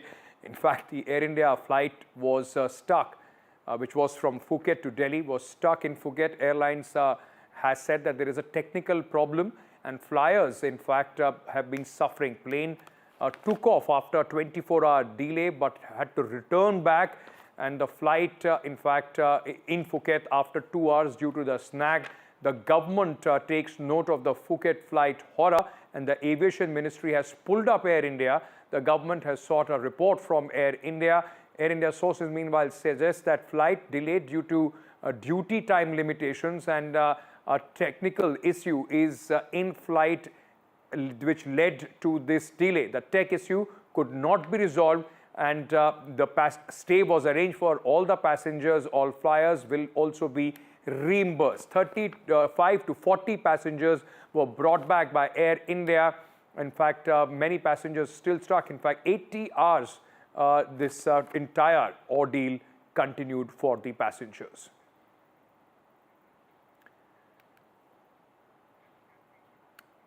All right, ladies and gentlemen, let's take you back to Russia, because there is a significant development on the 1,000th day of the Russia and Ukraine war. Now, what has happened, in fact, is that President Vladimir Putin has allowed broader use of nuclear weapons. Is it posturing? Is it signaling for times to come? Or could this be a real danger of nuclear war in this escalation between Ukraine and Russia? My colleague Uma Shankar Singh is in Kyiv, and let's listen in to this report that he has said. As the Ukraine-Russia war has completed 1,000 days, it seems to be moving towards another dangerous direction. Russian President Vladimir Putin has signed a change in Russia's nuclear doctrine. Russia's new policy on the use of nuclear weapons released on Tuesday says that if Russia is attacked by a non-nuclear country in which it is supported by a nuclear country, then it will be considered a joint attack by the both countries on Russia. In such a situation, Russia can back down from following the policy of not launching a nuclear attack first. That means it can also launch a nuclear attack first. Kremlin spokesperson Dmitry Peskov says that in a case of an attack on Russia with conventional weapons, Moscow will reserve its right to retaliate with nuclear weapons. In a way, Russia has directly threatened a preemptive attack, and that is also in a nuclear way.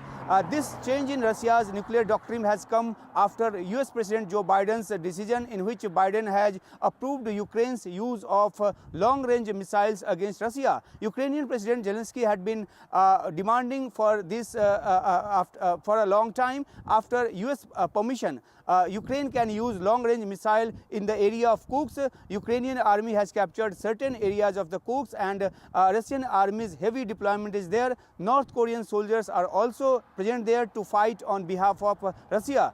That is the US.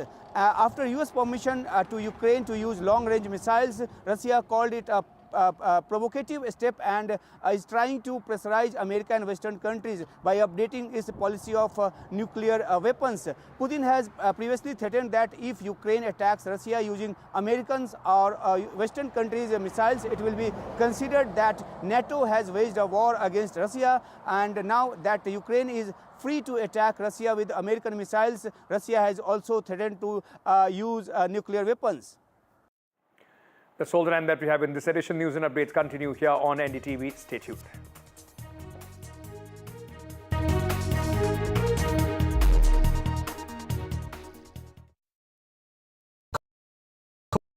Stay informed and entertained with the new and updated NDTV News app.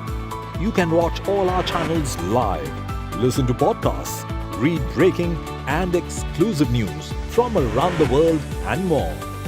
Download the NDTV app today and get access to the best journalism and storytelling on your smartphone or tablet.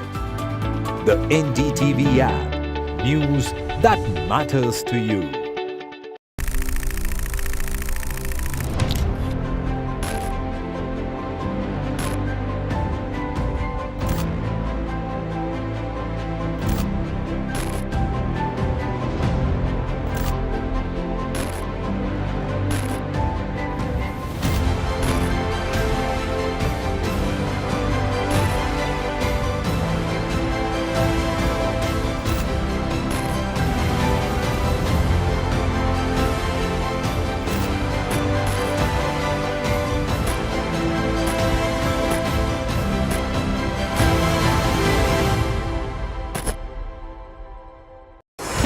NDTV proudly upholds its legacy of trust and credibility.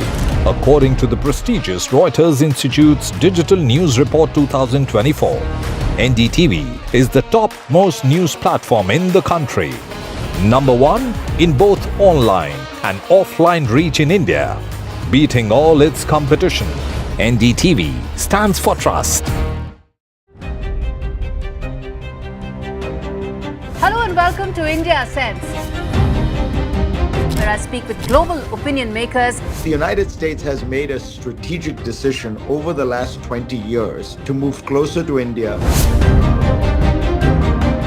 So a $7 trillion economy seems a perfectly conceivable number. If you want to be a national party, it's that you sort of accept the way the world is rather than want to endlessly hark back to how it was. Modi is promoting the digitization of the economy, which is accelerating growth in the country.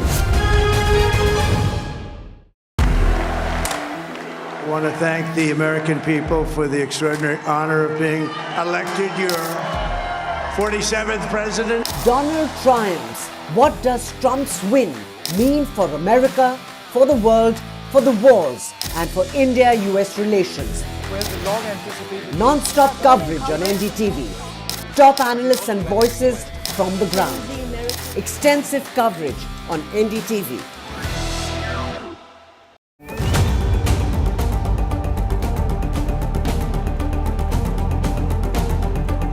This week on India Ascends. All eyes on upcoming Rio G20. India poised to mend emerging economies, G7 divisions. Trump 2.0. Is it time up, Trudeau? Ottawa stares at fresh turmoil. Chinese security personnel in Pakistan. Is it Beijing's bid to colonize Islamabad? And in Bangladesh, why does Attorney General want secular removed from the constitution? All this and more only on India Sense with me, Gauri Dwivedi, at these timings on the NDTV network.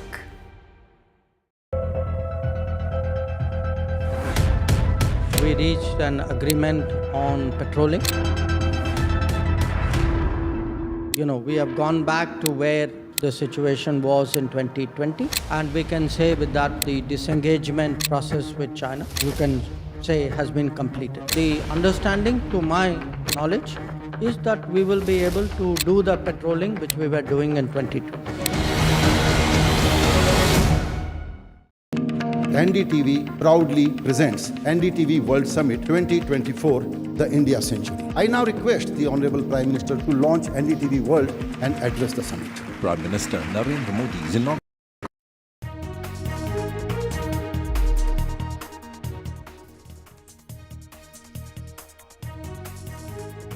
ATR nightmare on Delhi-bound Air India flight. Air India passengers stuck for 80 hours at an airport in Thailand. Plane takes off after 24 hours, grounded again. Air India passenger shares ordeal on NDTV. Air India has issued a statement saying that it regrets the inconvenience caused to passengers.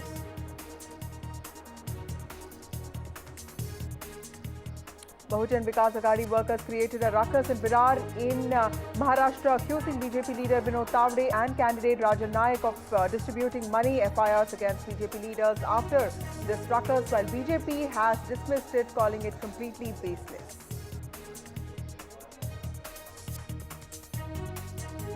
In a significant move, the Tirupati Devasthanam board has decided it will remove all non-Hindus from the board of the temple. In fact, the temple administration has decided this in its maiden meeting under the new government. The decision after the recent Laddu controversy. BJP, ally of TDP, has welcomed the decision.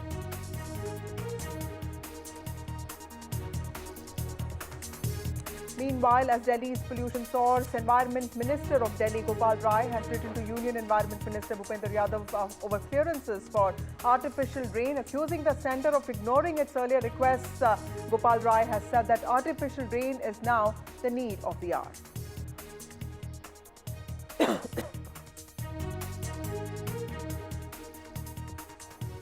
External Affairs Minister Dr. S. Jaishankar met with Chinese Foreign Minister on Tuesday on the sidelines of the G20 summit.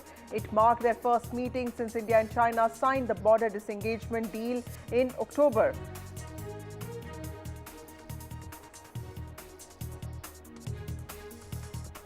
Meanwhile, Russian president has moved closer to his decision. In fact, Putin has given nod to the new Russian nuclear doctrine.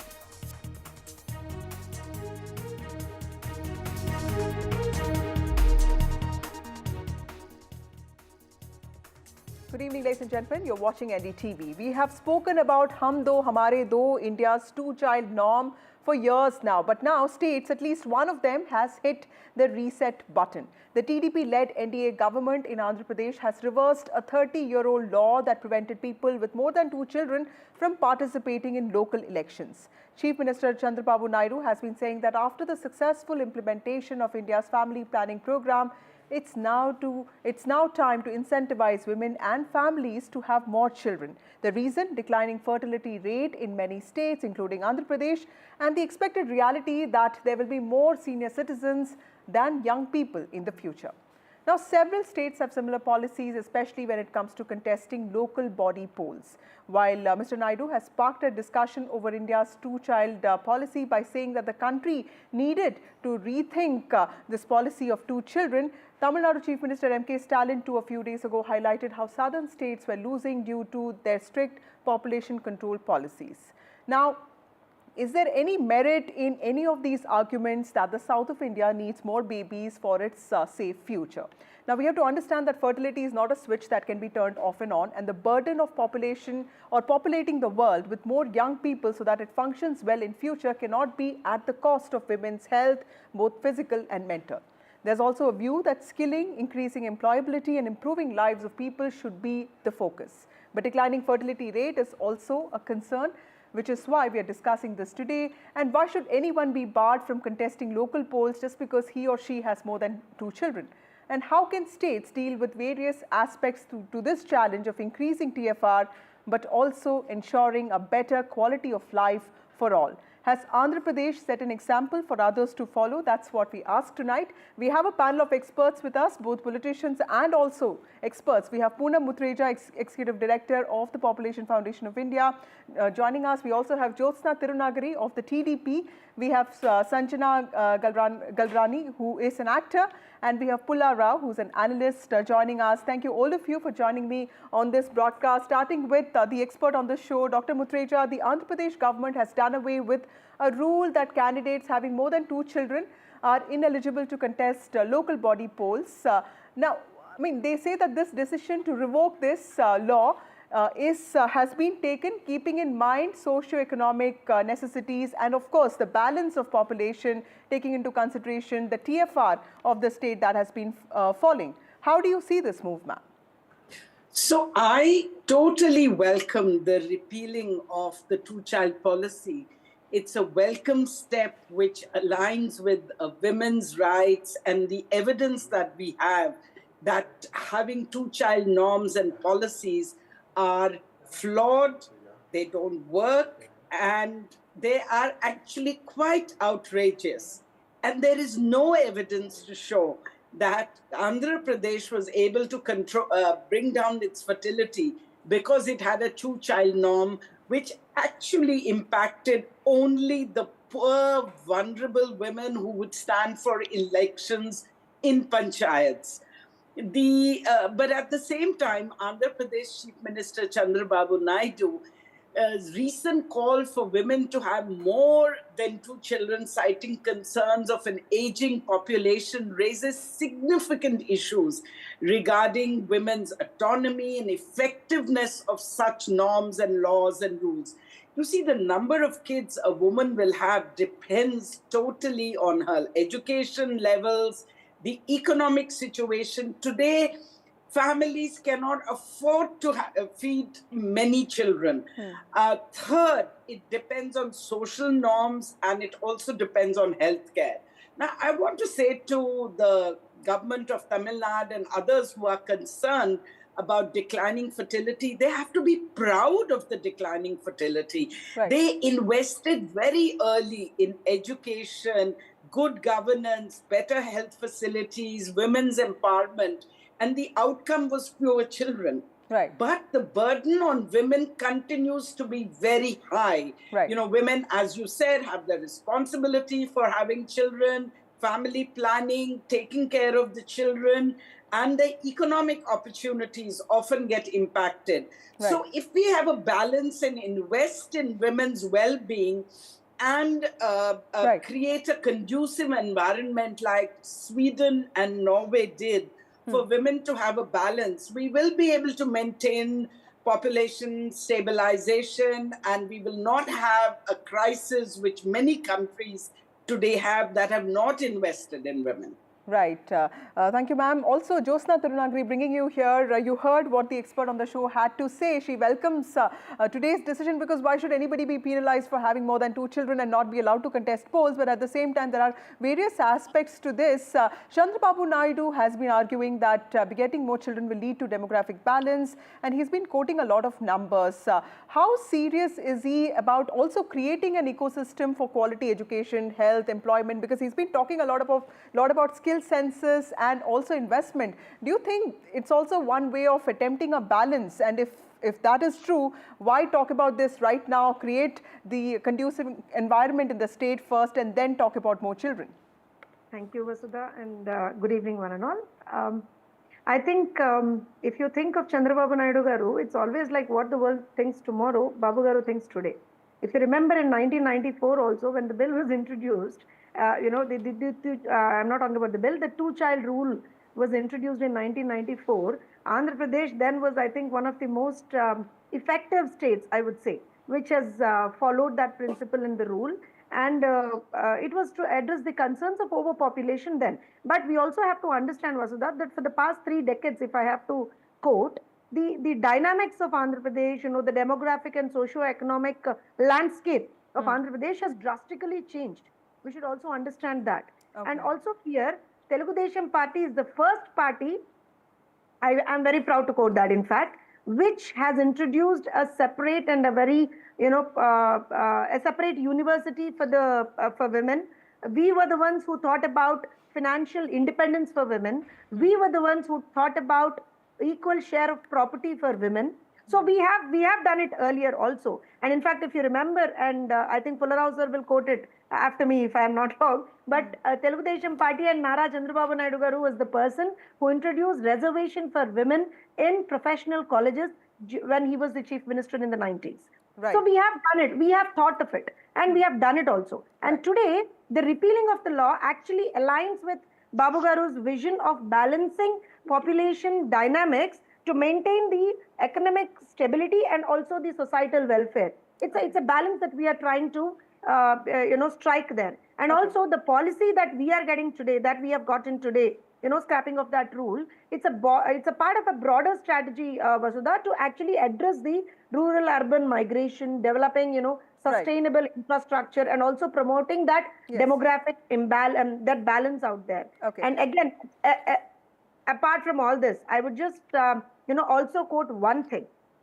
There is no political motivation here, especially for the state of Andhra Pradesh, absolute zero political motivation. So it's a genuine concern you're saying. Dr. Mutreja, before I let you go, I'll also go to Dr. Rao and Sanjay in a bit. Dr. Mutreja, how should states look at the issue of TFR? Because, you saw Stalin speak, you saw Chandrababu Naidu speak. Specifically, these are states in the south of India. They feel that they're going to lose out to north of India in terms of political and economic dividends because their TFR has shown decline. How is anybody going to convince the states that really is just part of what they're thinking? Chandrababu Naidu, the Chief Minister of Andhra Pradesh, is in the best position to work with the current government on finding a balance. Yes, it is very unfair that the southern part of India should lose constituencies because of the delimitation exercise that is going to take place, where the southern part of India, including Andhra Pradesh, have achieved, I'll call it an achievement, they have achieved in declining fertility, increasing longevity amongst women, empowering women. So this is a debate and discussion that needs to have on the basis of fairness, that Andhra Pradesh and other southern states should not be punished for investing in women, investing in education, where fertility always declines globally when you invest in women. So it is much better to find a good solution to delimitation in political discourse, debates, and persuasion. I do believe, I have the faith that Mr. Naidu is a persuasive person, and he has aligned. Second, I want to say Chandrababu Naidu should prepare and be an example state which others can emulate, where we have policies for an aging population, which is his worry, and it's a very genuine worry. And finally, I think we have to find a solution where investments, financial investments, should not decrease in states that have lower fertility rates. We should reward them and not punish them. And this is a very, very good Those are very important points. Thank you, Dr. Mutreja. Let me bring in Sanjana here. Sanjana, I want to ask you a very important question. When experts say that fertility issues are on the rise thanks to change in lifestyle, many of them just keep blaming women for it. What kind of impact does it have on young women, especially the ones who are just graduating or looking for work in the midst of often family and societal pressures? What kind of impact does it have on women and also on families who till now have been told just have 2 children because that is a matter of respect, don't have more than 2 children, and now suddenly there is a need to actually think beyond that? Firstly, my opinion is going to be very straight from the heart, because I'm not belonging to any political party and I don't need to oblige with any politician.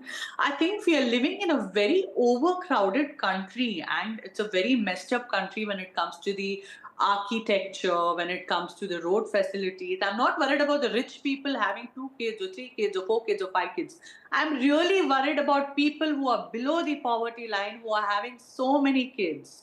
And if you make statements like this that have more and more kids, who will give them the facilities? There are so many poor people who hold BPL cards, and when they want health facilities, there is no bed available in the government hospitals. There's no food available for their kids. There's no proper nutrition available for the kids. So just for the sake of increasing your voter banks, you say, okay, increase the population, we will take care of you, blah, blah, blah, blah. When it comes to delivering, where are these people?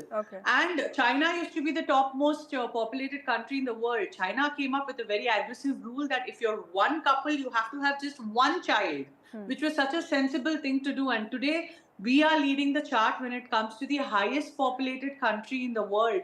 Where is the pollution led to? Where is the traffic led to? But China is also dealing with older population. It's also dealing, telling women to just have 1 children also is a problem. What is the infrastructure available for us? We have no infrastructure. And if I'm going out from my house from one location to another location just for 2-3 kilometers, it's taking me 2 hours to go because of the traffic, because the population is so high, the vehicles are so high. That's a valid point. Pullarao, before I go back to Jyotsna, we don't have facilities. And how can you just mindlessly say that please have more population? Who will take care of the poor people? Who will give them nutrition? You give limited rice, you give limited dal to them. With the same kind of a food, will you be able to have... There are many genuine concerns in what Chandrababu Naidu is speaking. 6 kids, which politician will give food for all the 6 kids? Let Mr. Pullarao speak on this. Uniforms for all the 6 kids. Mr. Pullarao, is there an economic imperative in Mr. Naidu's thinking? Because, at the end of the day, why should anybody be even disqualified? Why should anyone be disqualified for contesting elections, just because he has more than 2 children? So it's actually a good thing that he has done away with that rule, isn't it? Mr. Pullarao? First of all, that was a very archaic, very old idea that you restrict children, they won't contest. It was one of those flop ideas. Just like our friend is quoting the Chinese example, having only 1 child led to female infanticide. The ratio of males to females came to 1,000 to 700 or something. So, with all due respect to Jyotsna ji, who is a very formidable defender of Chandrababu Naidu, I don't want to tangle with her. Basically, Chandrababu Naidu is right. Our population is aging. There may be concerns all over the world. And let me first come to this political worry. that seats will be reduced for the South. The Prime Minister has already said, itna sankhya, itna haq nahi hai. We are not going to follow that. Population is equivalent to power. We are not going to follow that in delimitation for parliamentary constituencies. He has said it very, very clearly. I don't think there need be any fear. The present situation will continue of having the same number of parliament seats.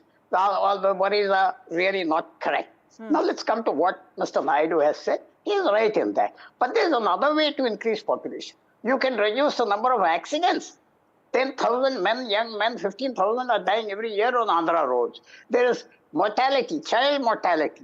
Many women are abandoned. There's nobody to care for them. Lakhs of them are abandoned in all our societies now. There's a new change going on there. There is no child care. If somebody would take care of children for working women as their creches, other facilities in all these advanced countries, there'll be some kind of incentive for that. So, you know, if Mr. Naidu wants to increase the population because he feels the population is aging, demand will go down, there'll be too many pensioners and all of that, there are other things he can do. And people will not, particularly in Andhra Pradesh, a very interesting kind of social relations, you know, marrying too close, etc., etc. All that he can tackle. And he can take care of health. Population will boost up. And people will be happy not to see their children die at an early age, or even men. And, you know, when you have 70... Just the last word from you, ma'am, because, you know, something that Poonam also talked about. We have seen it and witnessed it that so many trees are being cut down. We don't even have fresh air to breathe. Pollution is the biggest problem in all the metro cities. And it's going into the do you envisage Chandrababu Naidu as becoming, you know, the voice of Indian South? You know, in some ways also... More the number of human beings, more the number of... more and more exploitation is happening to Mother Earth, more and more garbage. Okay, Jyotsna Tirunagari, last word from you, ma'am. Can I come in, Vasudha? Yes, please. Let's keep the political agendas aside, but is it practical? It's absolutely not practical. I understand all the concerns raised by Sanjana ji. I completely understand all the concerns raised by her. And thank you. She said she's not politically motivated and politically inclined to any political party. So here, let me probably... I'm not trying to convince, but I'm trying to explain to Sanjana ji that it is not a mindless decision. First thing, it is not a mindless decision at all. You have to understand that how can we there are a couple of... Okay, let her finish, please. One second, let me complete, please. So the government of Andhra Pradesh, looking at the different dynamics of the state in terms of demography, in terms of economic stability, in terms of everything, they have come up to it's just a repealing of law that was long-standing. First thing. Second thing, Vasudha, we have already, even in your scrollings, we see that we are already considering, you know, all the other measures that we have to take in terms of taking care of the population in the state, because we are the ones who have come up with the skill census. We are the ones who are coming up with absolute good healthcare facilities for even to the most rural areas in the state. We are the ones who have, in fact, the recent times itself, we have given almost some hundreds of crores of rupees for just filling the potholes in the state, for the state roads. So I think I addressed the concern that was raised by Pularauji. And also still it is not sufficient. Okay, I'm completely out of time. I do, as a political person, I do see Chandrababu Naidu also representing the interest of the South here. Completely out of time. Thank you all of you for joining me on this broadcast. Andhra State Cabinet has decided to do away with the two-child norm, which makes people having more than 2 children ineligible to contest elections to the local bodies. Important move there with, of course, repercussions socially, politically, and also electorally. Moving on to this important interview that my colleague Virar from Bengaluru has done with Prashant Prakash. Let's listen into what he said. We're here at the Bengaluru Tech Summit, but this conversation's not about tech, but about Bengaluru, because with me is one of the top VCs, one of the top faces of Bengaluru, Prashant Prakash, as well as Malini Goel, who have together launched that Unboxing Bengaluru initiative, which has come up with some fascinating data insights into how this city is growing, where it stands in comparison with not just Mumbai and Delhi, but in terms of global standards, what the key issues are, some fascinating data points that's come up from this survey that you've done, Prashant, including the fact that this is number 3 city categorically as far as India in terms of stature, in terms of business is concerned, but it's also something that's fast catching up with Mumbai and Delhi. Yeah, so maybe just give a little bit of a background. Why do we need a report like this, right? So I think Unboxing Bengaluru in many aspects is trying to build frameworks that can be adopted by multiple cities, right? And this is one such framework where we believe that cities are economic engines today in our country, but there is a lack of data in terms of benchmarking one city and really understanding multiple dimensions, talent, livability, the tax contributions of the city. So we wanted to bring all of that as a data mirror in one place. And the byproduct of this is, I think,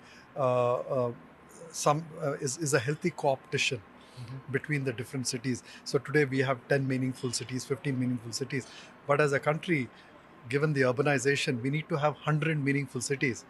And if we look at these as just economic engines and don't look at the livability aspect and a more 360-degree aspect of these cities, we will have a dysfunctional urban environment in our country, right? Very important in terms of the data that you've Correct. So, and this data is come from a new digital India. So why would this report not have been possible 5 years ago? Because we didn't have enough digitized. So we have been able to leverage this digital data from government. Many government sources have been digitized. There's a startup ecosystem that has partnered with us and given us a lot of digital inputs, and of course satellite data and multiple other sources. So we've been been able to triangulate and synthesize and do a lot of data engineering to present this report. Interesting that you say that. And what's the, one part of it is Bengaluru Rising, but I saw the data and the key highlights. There's also key areas that it's flagging off in terms of haphazard growth of the city, etc. What's the three key takeaways for the city as it moves to the future, as to establish itself as truly strong global capital? Yeah. So one is the hard infrastructure, and second is the soft infrastructure. I think the hard infrastructure, everybody knows, that's one of the big banes of the city. Undercapitalized, underinvested, and not greatly governed, right? So all of this are known problems. We are working very closely with the government. The government is open to hearing. I mean, that's one of the good things about the government here in Karnataka always, through various forums and the vision group they have been addressing some of these. But I think the more important aspects are the soft infrastructure of the city, right? This includes the quality of air. This includes the greenery, the level of concretization that we have in the city, the type of talent. I mean, India no longer can be in the lower end of the talent, even in the IT ecosystem, right? We need to be able to punch way above, where we have been. I mean, if we need to be relevant in this people plus AI world, or the next generation of precision manufacturing that we were speaking about today. So in all these areas, I think Bangalore has to reinvent itself in terms of the deep tech spaces and bring in a new model for collaboration of IP-based product development and IP-based industry, right? So really a bigger challenge to be relevant globally as an economic powerhouse. And perhaps change that trend in India itself to sort of be the leader as far as that trend is concerned. Yes, very much, right? So that's been the kind of the story so far. The playbook, whether it's the public sector, the IT industry, the startup industry, and now we are saying the deep tech industry. I think in all these areas, hopefully the city will continue to provide a playbook that can be replicated across the country. That's all we have for you in this show. More news and updates on the other side.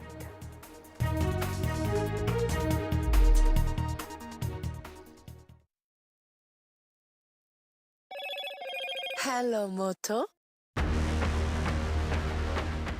Motorola Edge 50 Pro, world's first AI-powered pro-grade camera.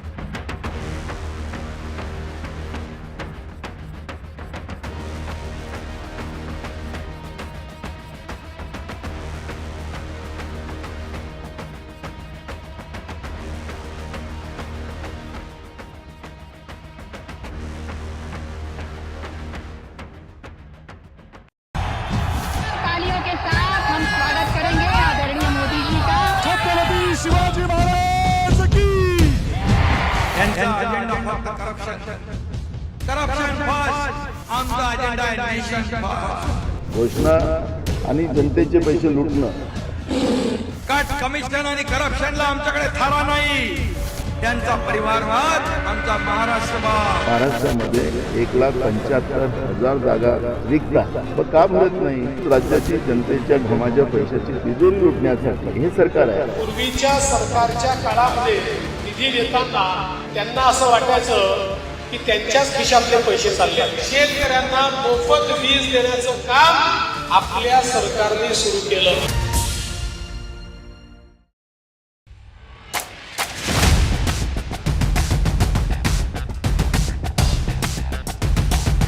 The last elections of 2024. It's the battle for India's economic heart. An election that will decide Maharashtra's future. Can the big brother BJP manage the competing ambitions of Mahayuti? Can the Red Book rally the voters once again for Congress and its allies? So as Maharashtra's future trajectory takes shape, we report from the ground. Two visions, two ideology, one verdict. An election where no caste chemistry can yield a perfect formula. It's a state that is splintered with power battles. The big question, will Maharashtra poll outcome unify parties or divide them further? And who will emerge as Maharashtra's undisputed leader?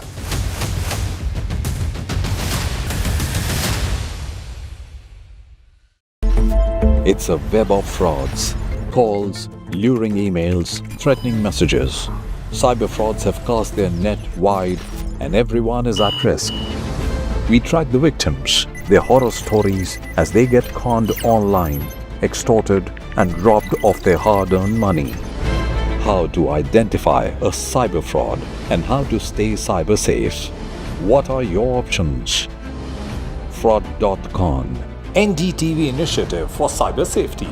Only on NDTV 24/7.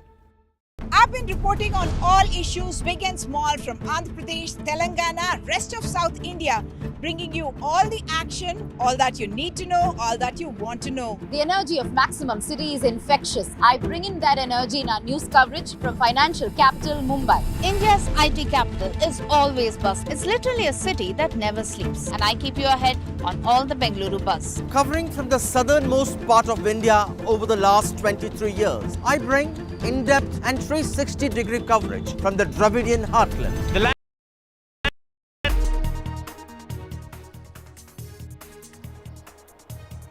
Air India horror, 80-hour nightmare on Delhi-bound Air India flight. Air India passengers have been stuck for 80 hours at an airport in Thailand.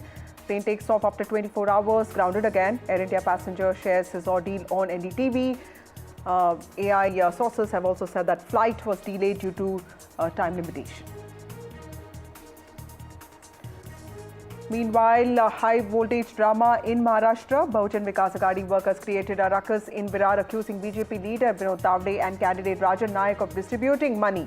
FIRs against BJP leaders after BVA ruckus over cash at hotel. BJP has called this baseless allegation, dismissed the allegations. Congress meanwhile takes a jibe.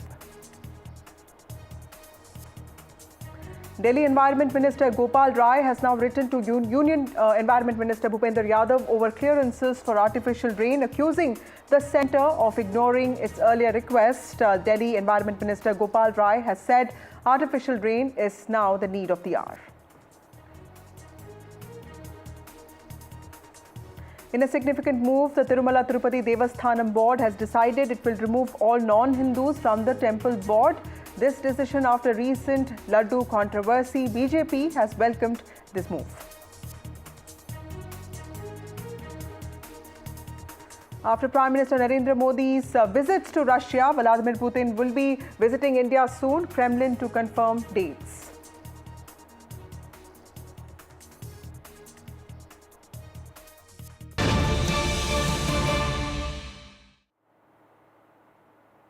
We start with some breaking news. An Air India passenger has spoken to NDTV talking about his ordeal. He says he took a flight but returned on bus, paid for a flight but forced to take a bus ride. Remember, this is a nightmare, 80 hours that passengers had to suffer. This is All India Paris to Delhi. Flight has been diverted to Jaipur. The flight diverted due to poor visibility in Jaipur. In fact, the flight duty time curbs kicked in and the passengers were put on bus from Jaipur to Delhi. Sources have said that they are arranging another plane that would be taking time. Vishnu, my colleague, joins me on the phone line with us. Vishnu, tell us about the soaring air pollution levels, and of course that led to low visibility. But the ordeal that passengers have to face with the flights getting diverted. Oh, Vasudha, there are two separate things that you spoke about. The 80-hour ordeal is something which involved an Air India flight in Phuket. Most of those passengers will be put on other aircraft and the remaining passengers will be flying back tomorrow. The one I'm referring to over here, and this is a new development which has come to light, involved an Air India flight from Paris to Delhi, a Dreamliner aircraft which had to divert to Jaipur yesterday because of the poor visibility over Delhi airport. The reason the aircraft had to divert is because the pilots on board were not qualified to make an instrument landing system approach in very low visibility conditions in Delhi. The aircraft diverted to Jaipur, and upon arrival in Jaipur, the pilots were unable to resume the flight to Delhi once weather cleared because their flight duty time limitations kicked in. It's something called FDTL, or flight duty time limitations, which means that beyond a certain number of hours, pilots are not allowed to fly until they have a certain rest period. The passengers on this aircraft were then told that it would be fastest for them to get onto a bus which the airline organized and then get on or travel to Delhi. My sources in the airline telling me that it would have taken more time for the airline to organize another aircraft to get these passengers to Delhi, but certainly a matter of huge inconvenience for the passengers. Imagine buying a ticket for a flight to Delhi and then having to bus it across from Jaipur to Delhi after the flight diverted there. Right. Thank you, Vishnu Shom, for joining us with those critical details. Air India flight from Paris to Delhi has been diverted to Jaipur now. The flight was diverted due to poor visibility. My colleague Vishnu Shom reporting those critical details. Moving on to another story. Over 100 New Delhi bound passengers of Air India flight have been stranded in Thailand for over 80 hours now after several delays due to technical faults, according to multiple posts put out by passengers on social media. According to passengers, the flight was scheduled to take off for Delhi on the 9th of November 16th, but the airline's representatives informed the passengers of a 6-hour delay due to a technical fault. Now, the passengers alleged that after being made to wait for hours at the airport, they were also asked to board the plane, but only to be deboarded an hour later. The flight was cancelled.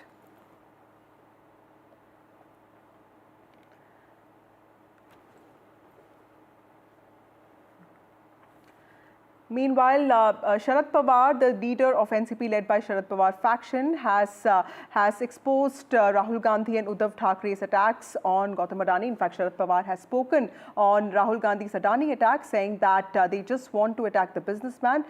This was an interview to a digital platform. The NCP-SCP leader and senior leader of the Maha Vikas Aghadi, Sharad Pawar, has rejected Rahul Gandhi and Uddhav Thackeray's attack on the Adani group with respect to the Dharavi project. In this interview, Pawar has said that Dharavi issue was not there at all, and that Uddhav Thackeray and Rahul Gandhi just want to attack Gautam Adani, and that when the meeting took place, the businessman was not even interested in Dharavi project.